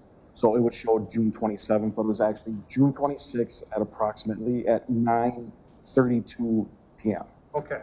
And so this would be, just so we kind of understand the period that we're going to be talking about, we're going to have to be doing that. This video that we're going to be watching, starting with this first video, is going to depict a period of time after the kind of first set of shot spotters before the officers are shot. That is correct. And I wanted, just so we understand what we're seeing here, this residence right here, this, I guess, first of all, let's start off with the street. This street, we can see that is going from left to right. What street is that? That is North 24th Place. Okay. The street that we can see kind of at the very top of the screen, that kind of we lose behind a house, where we can see some people hanging out on a corner. What street is that? That is West Garfield. Okay. And can we see the alley kind of right running down the center of this video screen? Yes, you do. All right. This particular address that we can see right here, what address is this? It's 2217 North 24th Place. Okay. And in terms of kind of what we can see back here, is this going to be kind of the end of this like wooded area behind the second house off the corner? That is correct. Okay. Now, in particular, regarding what we're about to see, does this video camera angle, is it able to show us what's happening in that wooded area? No, it does not. We're going to be able to see what happens, you know, kind of on the corner, the alley, kind of on the street, but not within that wooded area? That is correct. Now, I want to start off with this very first video that we're discussing. As we discussed, the time in the act is off. This is on June 26th, kind of approximately what time? 9:32 p.m. Now,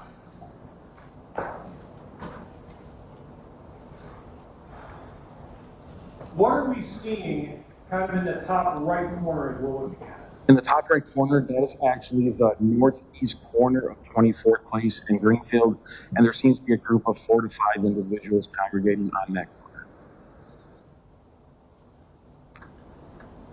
What street did you say? North 24th Place and West Garfield. Perfect. Okay, I want to make sure I heard Garfield, not Greenfield. Now, playing from that position at 0 minutes and 0 seconds. You see the group just continually being on that corner right there. And are they going to kind of just hang out on that corner for the majority of this video? For the majority of the video until near the end, they'll start walking westbound.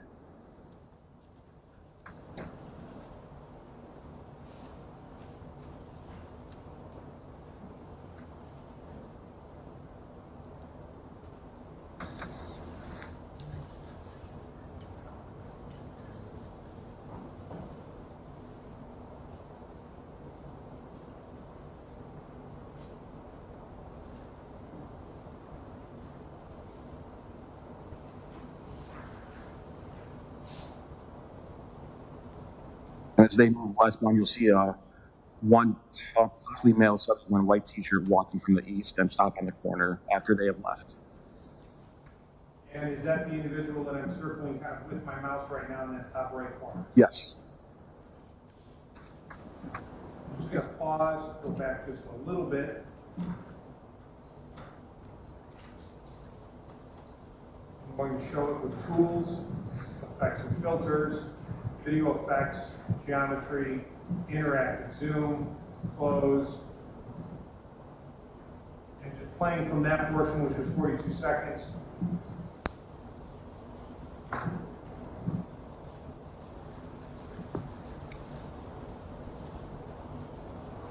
When you see what appears to be a group, and then this kind of individual following, standing at the corner of what appears to be a white shirt. Correct.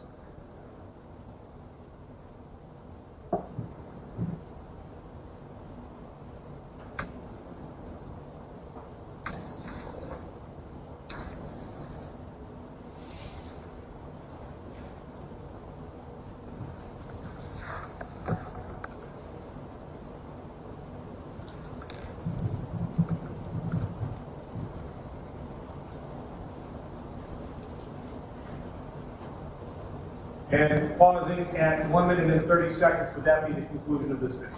Yes. Okay. Now, detective, I want to go to the next video. I'm going to remain on 184, which would be the channel 2 ending on 32-40, playing from that portion or opening first of all with DLC media player.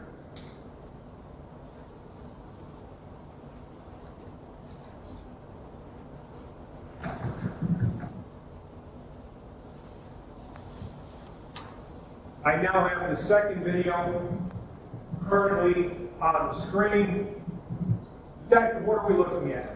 We're looking at the same camera approximately 1 to 2 minutes later at 9:33 p.m. And there are a group of subjects in the alley now.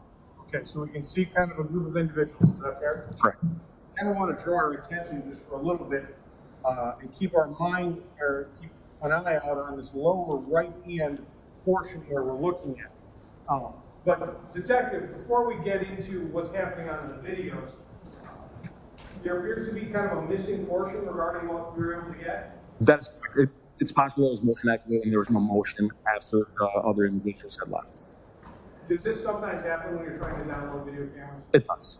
No rhyme or reason, but this is kind of something that we encounter all the time. Unfortunately, yes. Okay. Now, playing from 0 minutes and 0 seconds into the recording. Oh, to be clear, is there any audio on these videos? There's no audio on the videos. Playing from 0 minute and 0 seconds into this recording. And drawing our attention to this individual that we can see that I'm circling. What do we notice about that particular individual as I pause at 12 seconds into the recording? He's walking with a large backpack. It's light in color in the video. He seems to be going to the grass, kicking at the edge of the grass near the alley. Unknown reason why. And it looks like he's clamping his right hand to the right side of his body without moving it. Okay. And clamping the right side of his body, why is that significant? Lots of people that are armed with firearms tend not to wear holsters or anything, and they kind of use that as a way to secure their firearm or weapon. In fairness, no, it could be anything. It could be anything, yes. We don't know, it's just something that you know. It's just something I know what he does. Can we also see, in regards to this particular individual, there appears to be a man in shorts and the white shirt was kind of with the backpack guy? Correct. And also regarding the backpack individual, can we see that this individual has what appears to be some sort of covering or something over the top of his head? It appears that way, yes. Okay. Now, playing from 0 minutes, 12 seconds into the recording.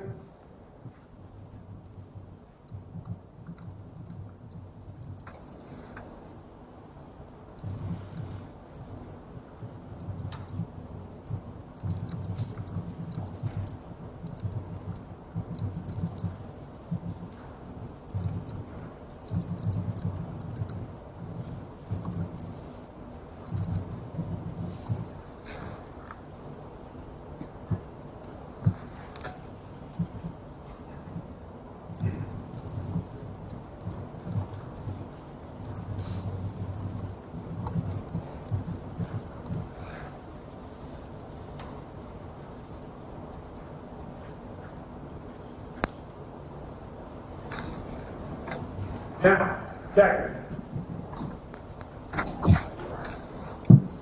I want to spend a little bit of time and now move to the video at 2227 North 24th Place.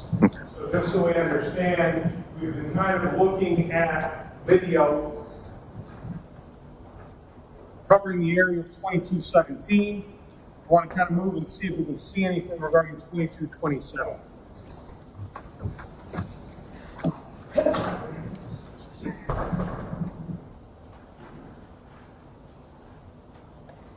Opening the very first video entitled Facing Southeast.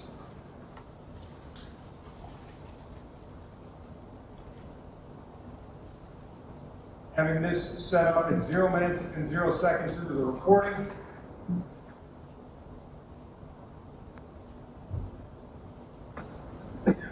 Now, Detective, this is a video you yourself recorded, is that fair? Correct. Okay. Are you, I should say, you downloaded. Yes. And when we're looking at particularly regarding the time, we can see a time hack of June 26th of 2025 at 21:32. Were you able to determine whether or not this particular time hack was accurate? Those were accurate. These were accurate. Correct. Okay. And if we are kind of looking at this particular video, is this going to be covering kind of the same area as some of that congregation that we saw in the 2217 video? Yes, it is. Are we kind of looking and kind of see kind of where that alley is in this area? Correct.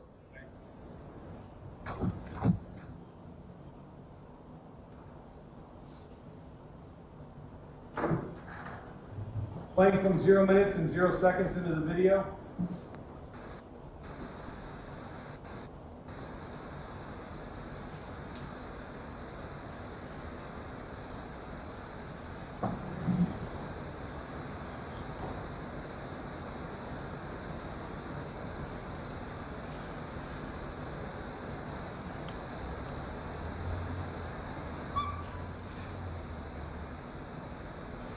Now, pausing at 26 seconds.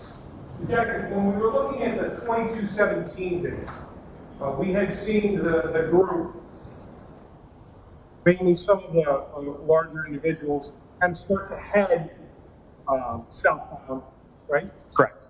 In this video, are we seeing them, where are they going after heading south? They're going the opposite direction and going eastbound in the alley of perpendicular Garfield. Okay. So they're going to end up going, if we're looking at, we're at 25th, 24th place, they're heading towards 24th Street. That's correct. Okay. So one part of this group is going to head down this alley. Correct. Okay. Now I want to draw our attention over here. We did not appear to see the backpack individual leave with that other group, did we? No, we did not. I want to draw our attention to this man with the white shirt, or kind of lighter shirt that we're looking at. Bringing up tools, effects and filters, video effects, geometry, interactive zoom, closing it and moving it over here. Kind of focusing on this individual and playing from 26 seconds into the recording.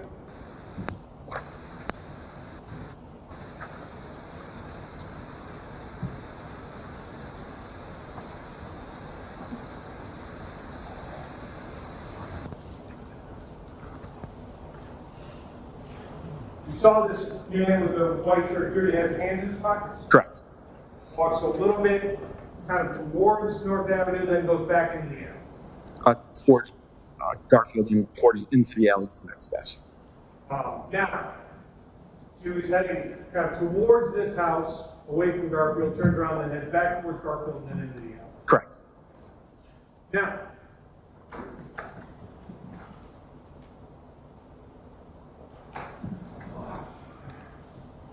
going back to State's Exhibit number 184.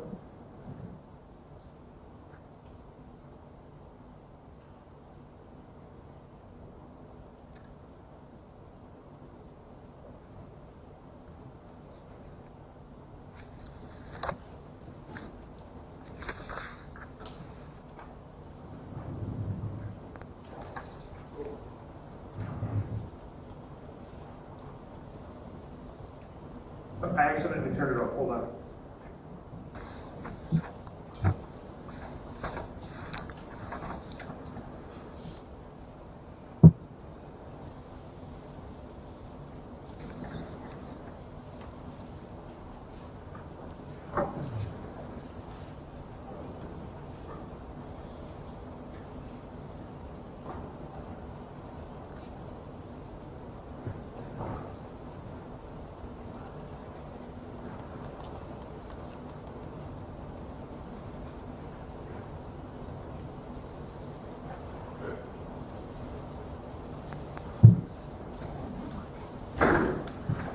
And if we're looking at this particular video at 0 minutes and 0 seconds, you see the person in the white shirt kind of walk away? That's correct. Hands in pockets. Yes, it should be the same. It appears to be the same individual from the 2227 address. As he gets into the alley, it activates the other camera again. And we can see what appears to be some of those flashing lights we saw related to the other group in the far portion of the alley. Correct.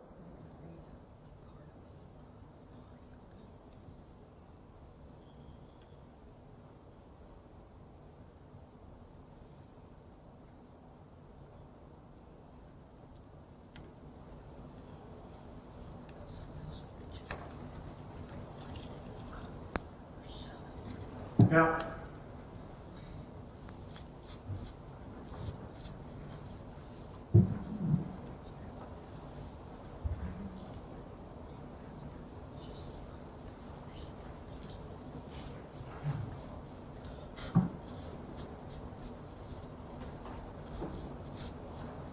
Detective, I now have the third video in State's Exhibit number 184. Ready to go in the TV. Regarding this particular area, if we're seeing here, what are we looking at? We're looking at the same alley, and this time there is no individuals around. Okay.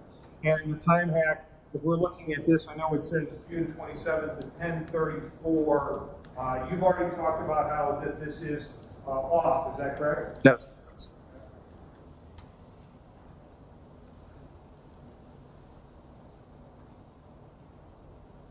Playing from this portion.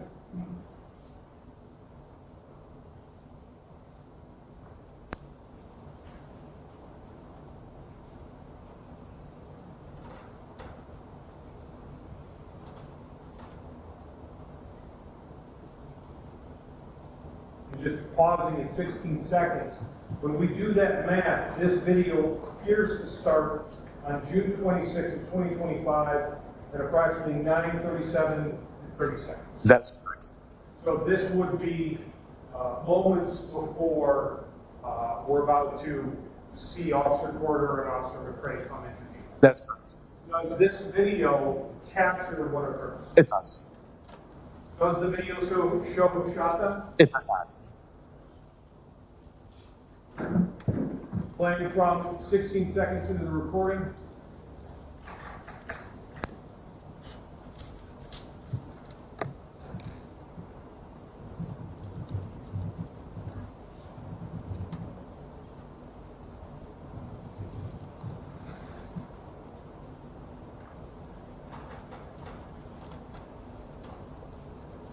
Are we now, as we approach 38 seconds in, seeing the two officers arrive? Correct.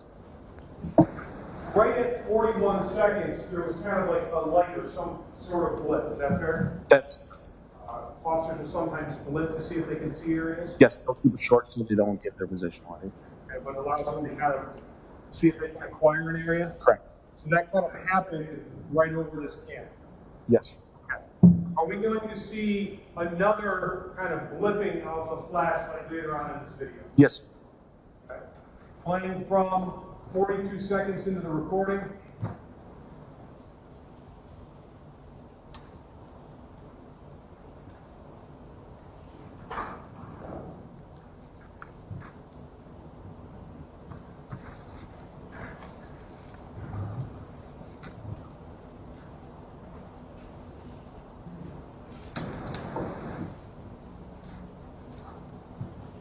And approximately 1 minute into that recording, did we see that second blip of the flashlight? Yes. That after Officer Porter had handed Officer McCray one of his flashlights? Yes. Playing from 1 minute and 5 seconds.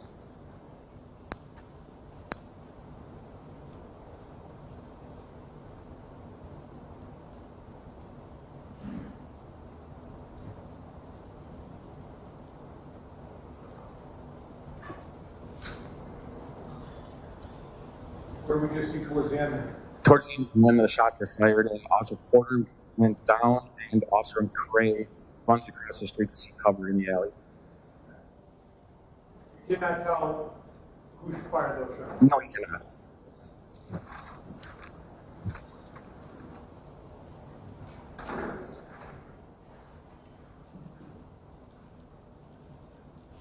Going back to 227 North 24th Place. We're going to show the second video, southeast number 2.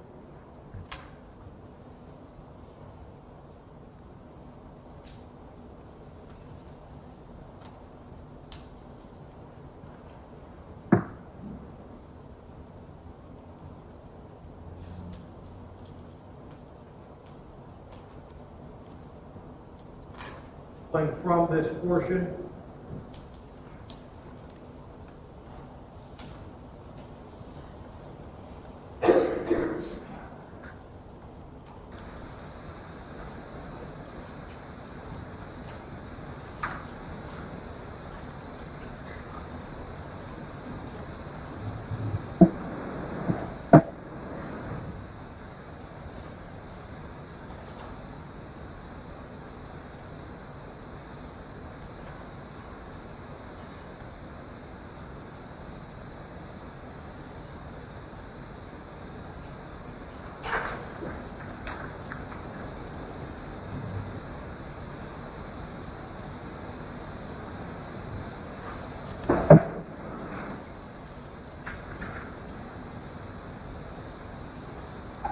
What did we just see in that video?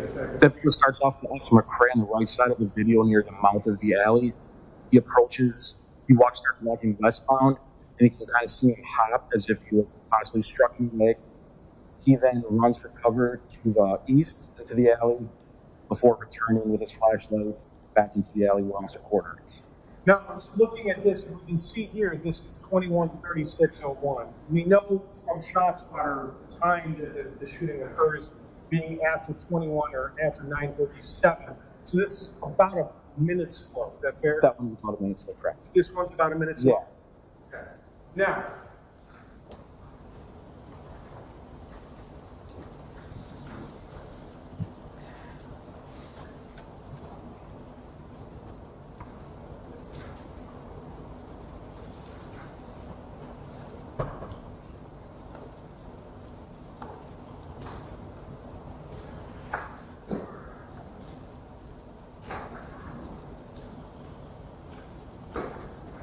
moving back to the video on State's Exhibit number 184, which is the video from 2217 North 24th Place.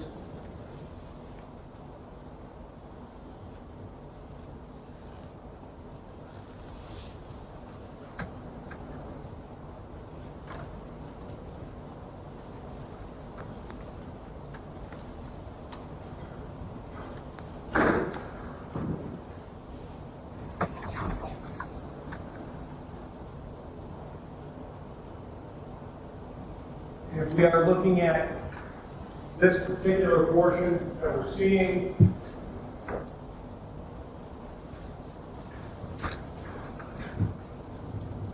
this particular, as we talked to time actors off, we're now going to be at around approximately 9:38 p.m. Correct. Okay.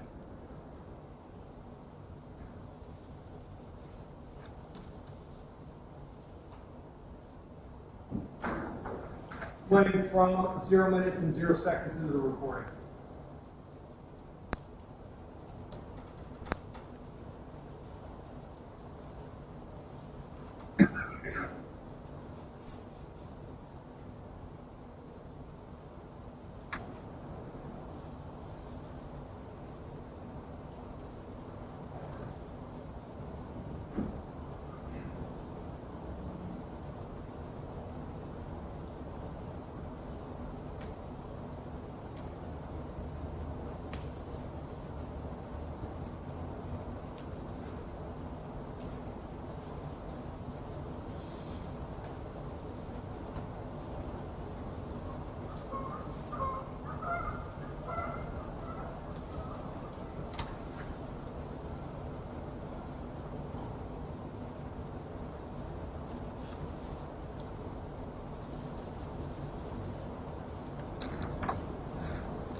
Once again, 1 minute and 34 seconds. Detective, what do we just see regarding Officer McCray and Officer Porter? You see Officer McCrae coming from the east back to the west towards Officer Porter. He begins to check on his partner, tries to make calls on the radio. You can tell by him reaching with his right hand towards his left, where the radios usually are, calling for assistance. He's also rendering aid. You can also see at one point he picks up Officer Porter's rifle and points it towards the west, which we believe is because there was somebody in the alley approaching. Down this area. That's correct. And in fairness, we can also. Appears to be a vehicle here. correct.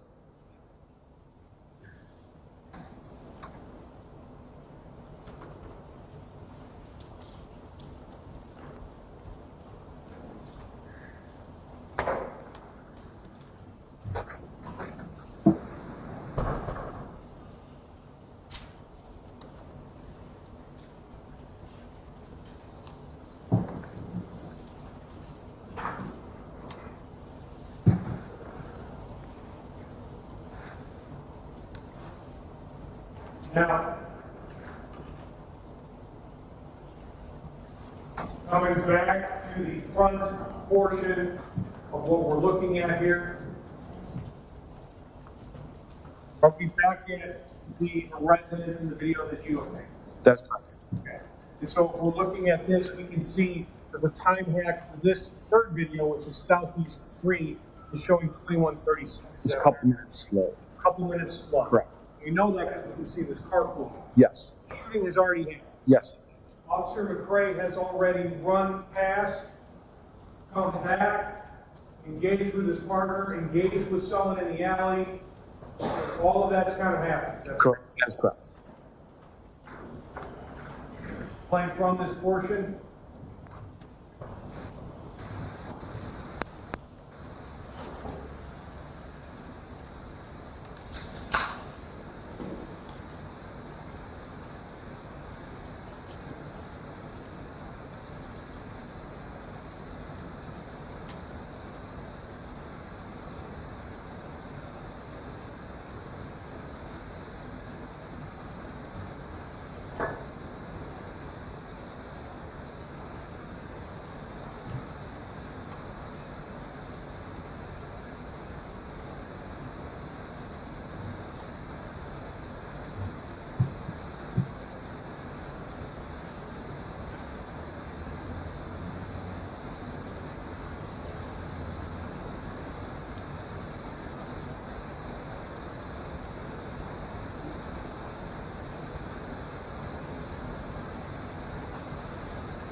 Detective.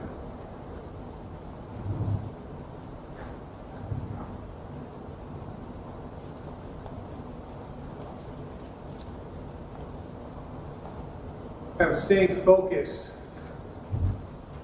on the area of 2227. We've been focusing and have talked about this camera here, and the camera is mounted at the end. Was there also a camera that kind of looked from the back, not to the wooded area where this incident occurred, kind of beyond these houses and covering some of this this alley to the west of the shooting location? Correct. There's a camera fixed to the rear of 2227 that faces southwest. And again, this is going to be one of those ones where a couple minutes slow? Correct.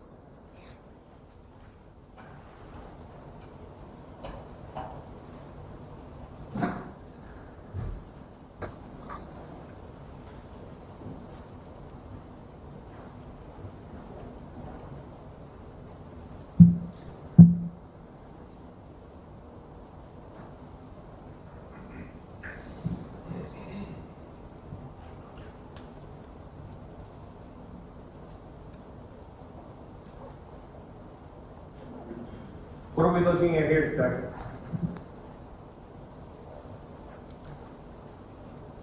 You're looking to the left of the screen where the trees kind of are. That is going to be the alley that goes to the west. So you're kind of looking west, south. Okay. And this is going to be kind of, again, a few minutes slow and correct what we're referring to.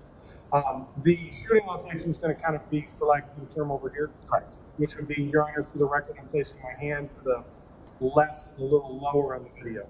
All right. Off the video, I should say. And I'm going to tools, effects and filters, video effects, geometry, interactive zoom, and kind of focusing in on the area regarding the alley. Playing from 0 minutes and 0 seconds into the recording.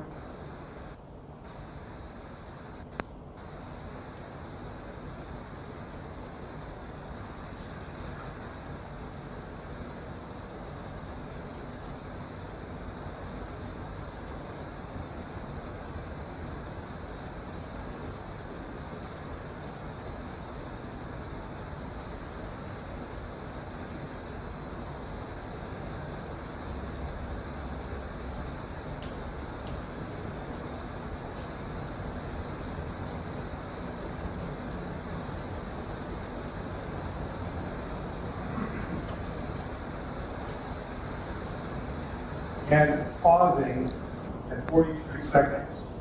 Are we going to start seeing what appears to be an individual? We see some flashes or some sort of blip, is that fair? That's correct. And we're, just so we're clear, we're beyond the shooting location. We're further west, closer to 25th Street. That's correct. Are we going to see what appears to be a person with a white shirt? It is usually approaching from the west, going towards the east to the scene. And is this going to be kind of consistent at the time when we see Officer McCray engage with somebody on that video? Yes.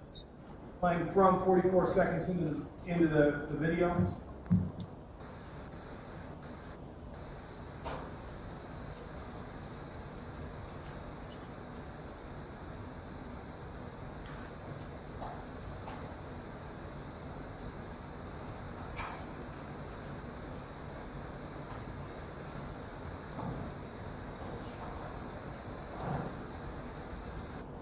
Pausing at 1:07.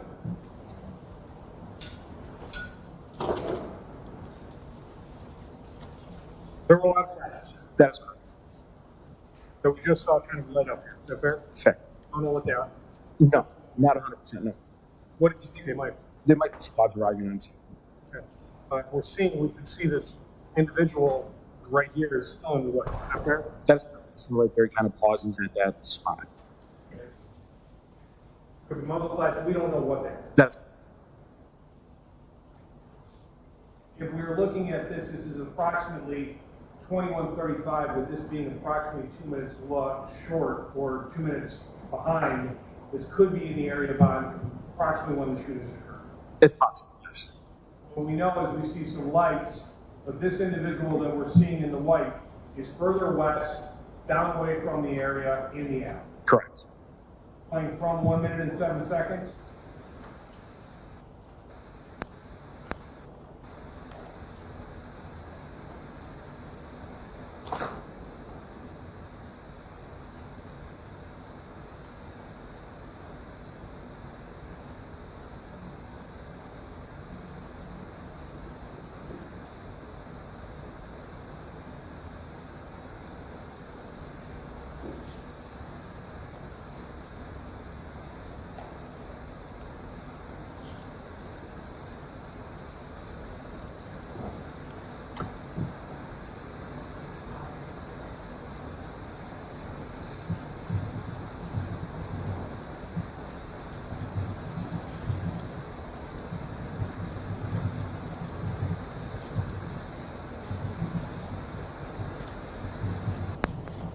And stopping at 0 minutes and 0 seconds into that recording.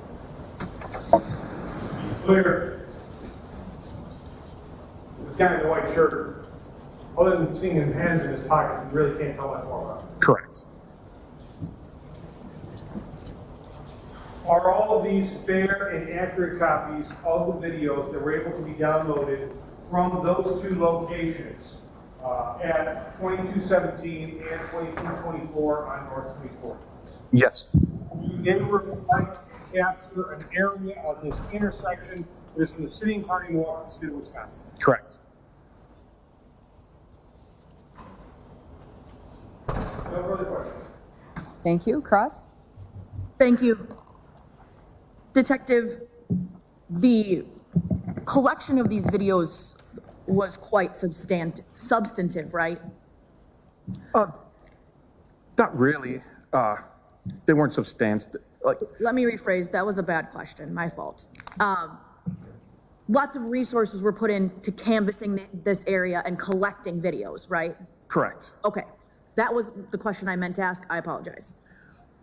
In all of these videos, a shooter is never captured fleeing the scene after the shooting, fair? Correct. And actually, the identity of the person in the white shirt is known, right? Not that I know at the time of recording recovering the videos. That person's identity is known now, right? I believe so, yes. Is it Mr. Toombs? I believe it is. Thank you, nothing else. Anything on that? Redirect? Nope. All right, thank you. You may step down.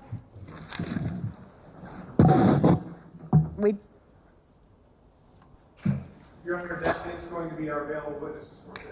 All right, I had given the heads up that we needed to end early today, so we're done with our witnesses for today. We're moving a little quicker than we thought. So we're on track. We're doing well getting through this. We're going to take all of our cases and send them away again for tomorrow. So I'm going to ask you to be back at 8:30 like you have been. So we're going to be done for the day. Do not research any information that you personally think might be helpful to you in understanding the issues presented or investigate the case on your own. Do not read any newspaper reports or listen to any news reports on radio, television, or any other electronic application about this trial. Do not seek information regarding the public records of any party or witness in this case. Do not communicate with anyone about this trial or your experience as a juror while you are serving on this jury. Do not use any electronic device to share any information about this case. And finally, do not permit anyone to communicate with you about this matter either in person, electronically, or by any other means. I hope you have a good evening, and we'll see you at 8:30 tomorrow. Thank you. Day 2 of the Tremaine Jones trial. As you can see, court is wrapping for the day.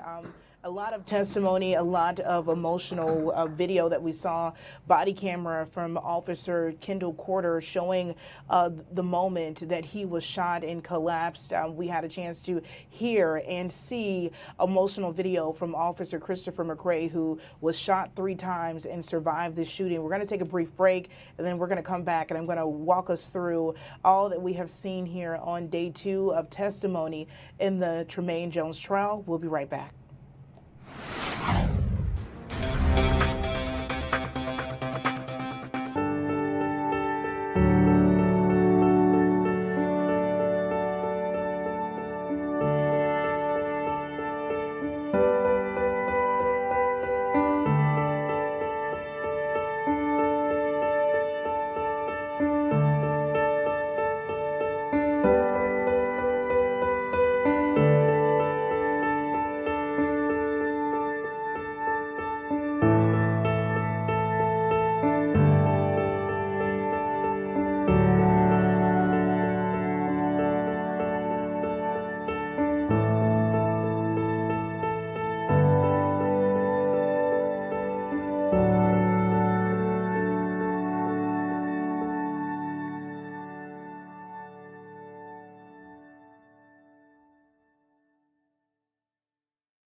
This is the Wisconsin Live Desk. Welcome back to the Wisconsin Live Desk. I'm Bria Jones here with you. Time now 3:42. It is April 1st, and we are in day 2 of testimony of the Tremaine Jones trial. Tremaine Jones is accused of shooting and killing Officer Kendall Porter, as well as injuring his partner, Officer Christopher McCray. I'm going to bring in just a few different images here. So much testimony here on day 2. This is Officer Christopher McCray. We had a chance to hear from him. Recount the moments that he and his partner, Officer Kendall Porter, were shot. We also saw his body camera video, that video really showing the ambush situation that he described, as he described him and Porter walking in the alley, patrolling the area as they were called there, responding to a call, and out of nowhere they heard something, and then we saw we didn't see who the shooter was, and as he said in court, McCrae said he does not know, he did not see the shooter himself, but we got to see those moments of, and hearing the gunshots and hearing him run over to Officer Porter to try to attempt to render aid, as he cried out, as he wailed, no brother, no brother, come on Porter, come on Porter. He was trying to render aid there. Very emotional video that we got a chance to see. Very emotional video that we got to see there. Also a chance for us to see, there was other video. We saw Officer Kendall Porter's body camera video for the very first time. We got to kind of, from the vantage point of the video, from what we could see, there was, we could not see where the shots were coming from, but we saw him fall over. And that was just signifying the moment, obviously, of impact where he was shot. We saw the vest. This is Officer McCrae's vest. We saw the T-shirt that had the bullet hole in it yesterday, and you can kind of see the hole there at the very top of the screen there where McCrae says he was grazed in the back. We saw images of him in a hospital bed talking about his surgery, his recovery. These are just several images of his vest that he was wearing, his duty-issued vest. This is prosecution holding up the vest in court. Yesterday we saw images of Kendall Porter's vest that was just absolutely saturated in blood. We want to also talk about some other testimony that we heard today. Again, this is our first time hearing from civilians that were involved in this case, whether directly or indirectly, people who lived in the neighborhood, who were in the area, who were hearing shots, who had heard, as a reporter working and investigating and covering this story, we knew just from people in the area that they had heard the fighting had been going on for a while leading up to the shooting. This is one of the witnesses who recorded video. She called 911. The 911 dispatcher told her, hey, we had already received a call, and she was getting more information from this witness here as she recorded some video on her phone. She testified that her children woke her up because they saw someone outside with a gun, and she was scared, and she called 911. You could even hear her during the 911 call really kind of at some points yelling at the children to get down for their safety. Another big part of this testimony from Janiraa Jones. This is Tremaine Jones's, who she says, prosecution says, according to the criminal complaint, this is, at the time, this was his girlfriend. It was believed that they shared a child.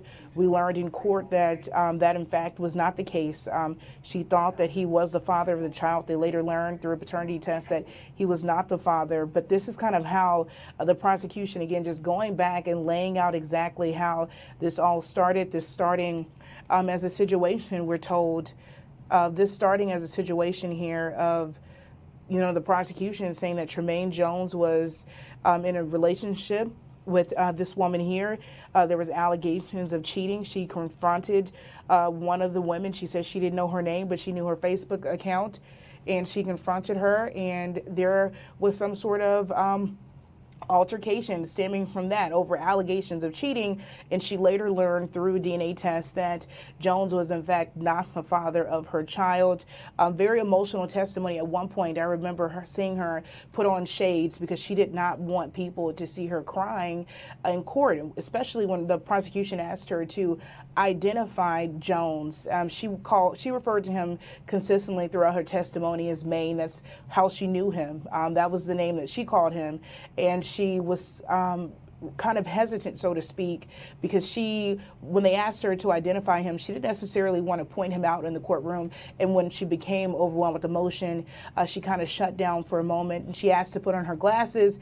The prosecution said yes, but once she put them on and they realized that they were shades, they asked her to take them off. And then I heard her say, but then people are going to see me cry. So very heavy, very emotional day in court. I want to bring in reporter Jason Calvi.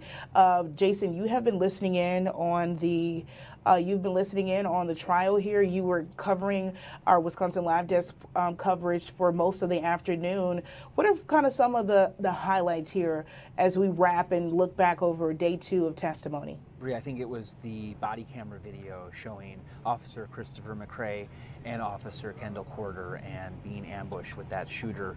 You can't see it in the video, but what they said was the shooter was in the bushes and shooting at them. So that's what Officer McCray said. And we saw that body camera video where he's shouting out, quarter, no, no, no.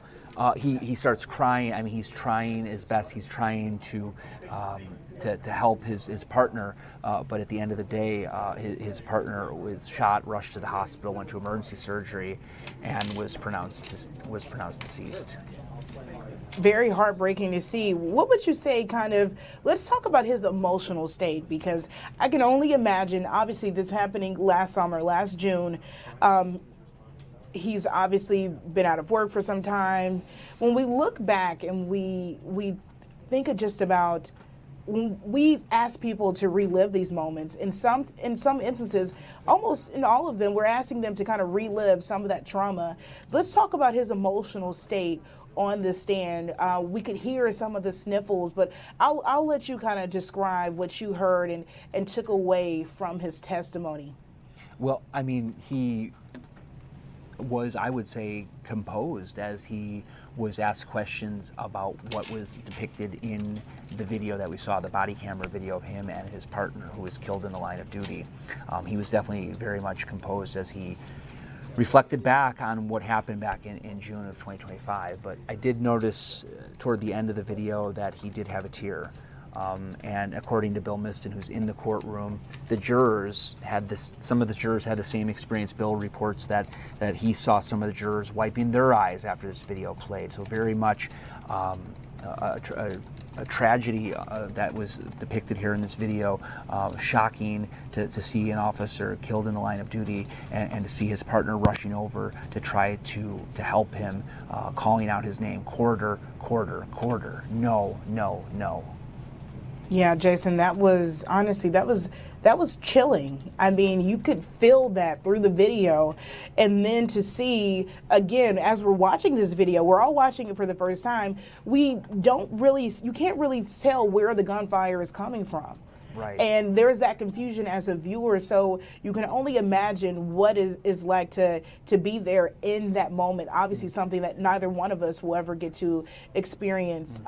I do want to get to some other key moments. We just saw some surveillance video from 24th Place kind of showcasing the officers when they're coming to the alley, and you could see Officer Corder getting hit, and you see McCrae sort of running away for cover, ducking for cover, and then coming back to render aid. But we're going to get to that. We're going to take a brief break, and then we'll be right back with Jason Calvi just for more of a recap on day 2 of testimony in the Tremaine Jones trial. Stick with us. We'll be right back.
This is the Wisconsin Live Desk.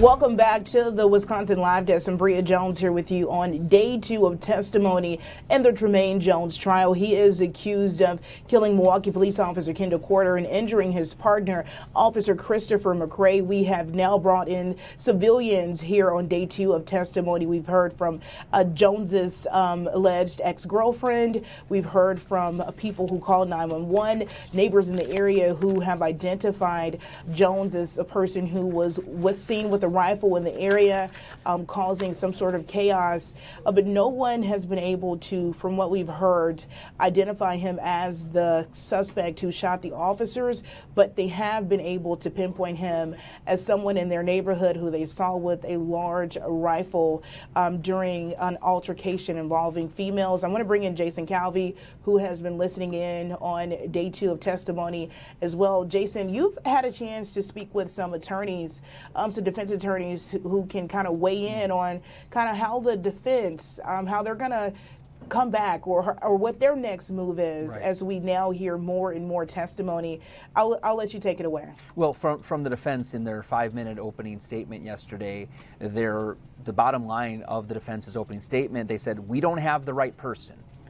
This defendant that we're representing, they said, is not the person who shot the officer. And so that is the key message of the defense. Again, 5-minute opening statement, the prosecution's opening statement, about 33 minutes.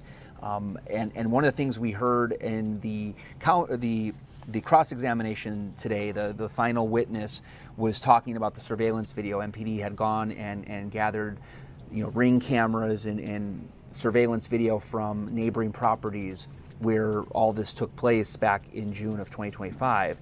And one of the cross-examination questions was asking if in any of those videos that MPD caught and captured and received, was a shooter seen leaving the scene? And the answer from the detective was no. So that is going to be what you're going to hear from the defense. It was what you heard in the opening statement of 5 minutes, that we have the wrong person on trial here, according to the defense. That's going to be what you're going to hear in the questioning when they do. I mean, they didn't question all of the prosecution's witnesses, but in that little snippet at the very end, it kind of gives you a little highlight of what they're trying to get at, just to poke holes in the prosecution.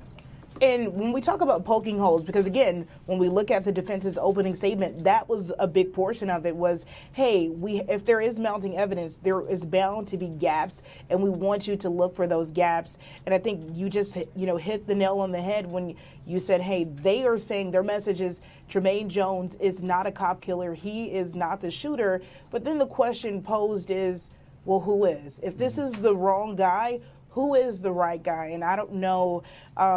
I guess we'll have to wait and see exactly how they plan to prove that. And interesting enough, according to Jonathan Lavoie, both last night on the broadcast as well as on Fox Local today during our Wisconsin Live Desk coverage, he said the defense cannot name another person that they think it is. They can raise that question, but they can't name it. That is contrary to Wisconsin law to have a second trial for somebody that they might suggest is the actual killer. All right, thank you so much, Jason Calvi in the newsroom for us. We will continue our coverage of the trial. Again, gavel to gavel coverage here on Fox 6. We have our Bill Miston inside of the courtroom. We are covering this story all angles on our digital, on our linear platforms. You can continue to watch this stream. Fox 6 News at 4 will be right after this.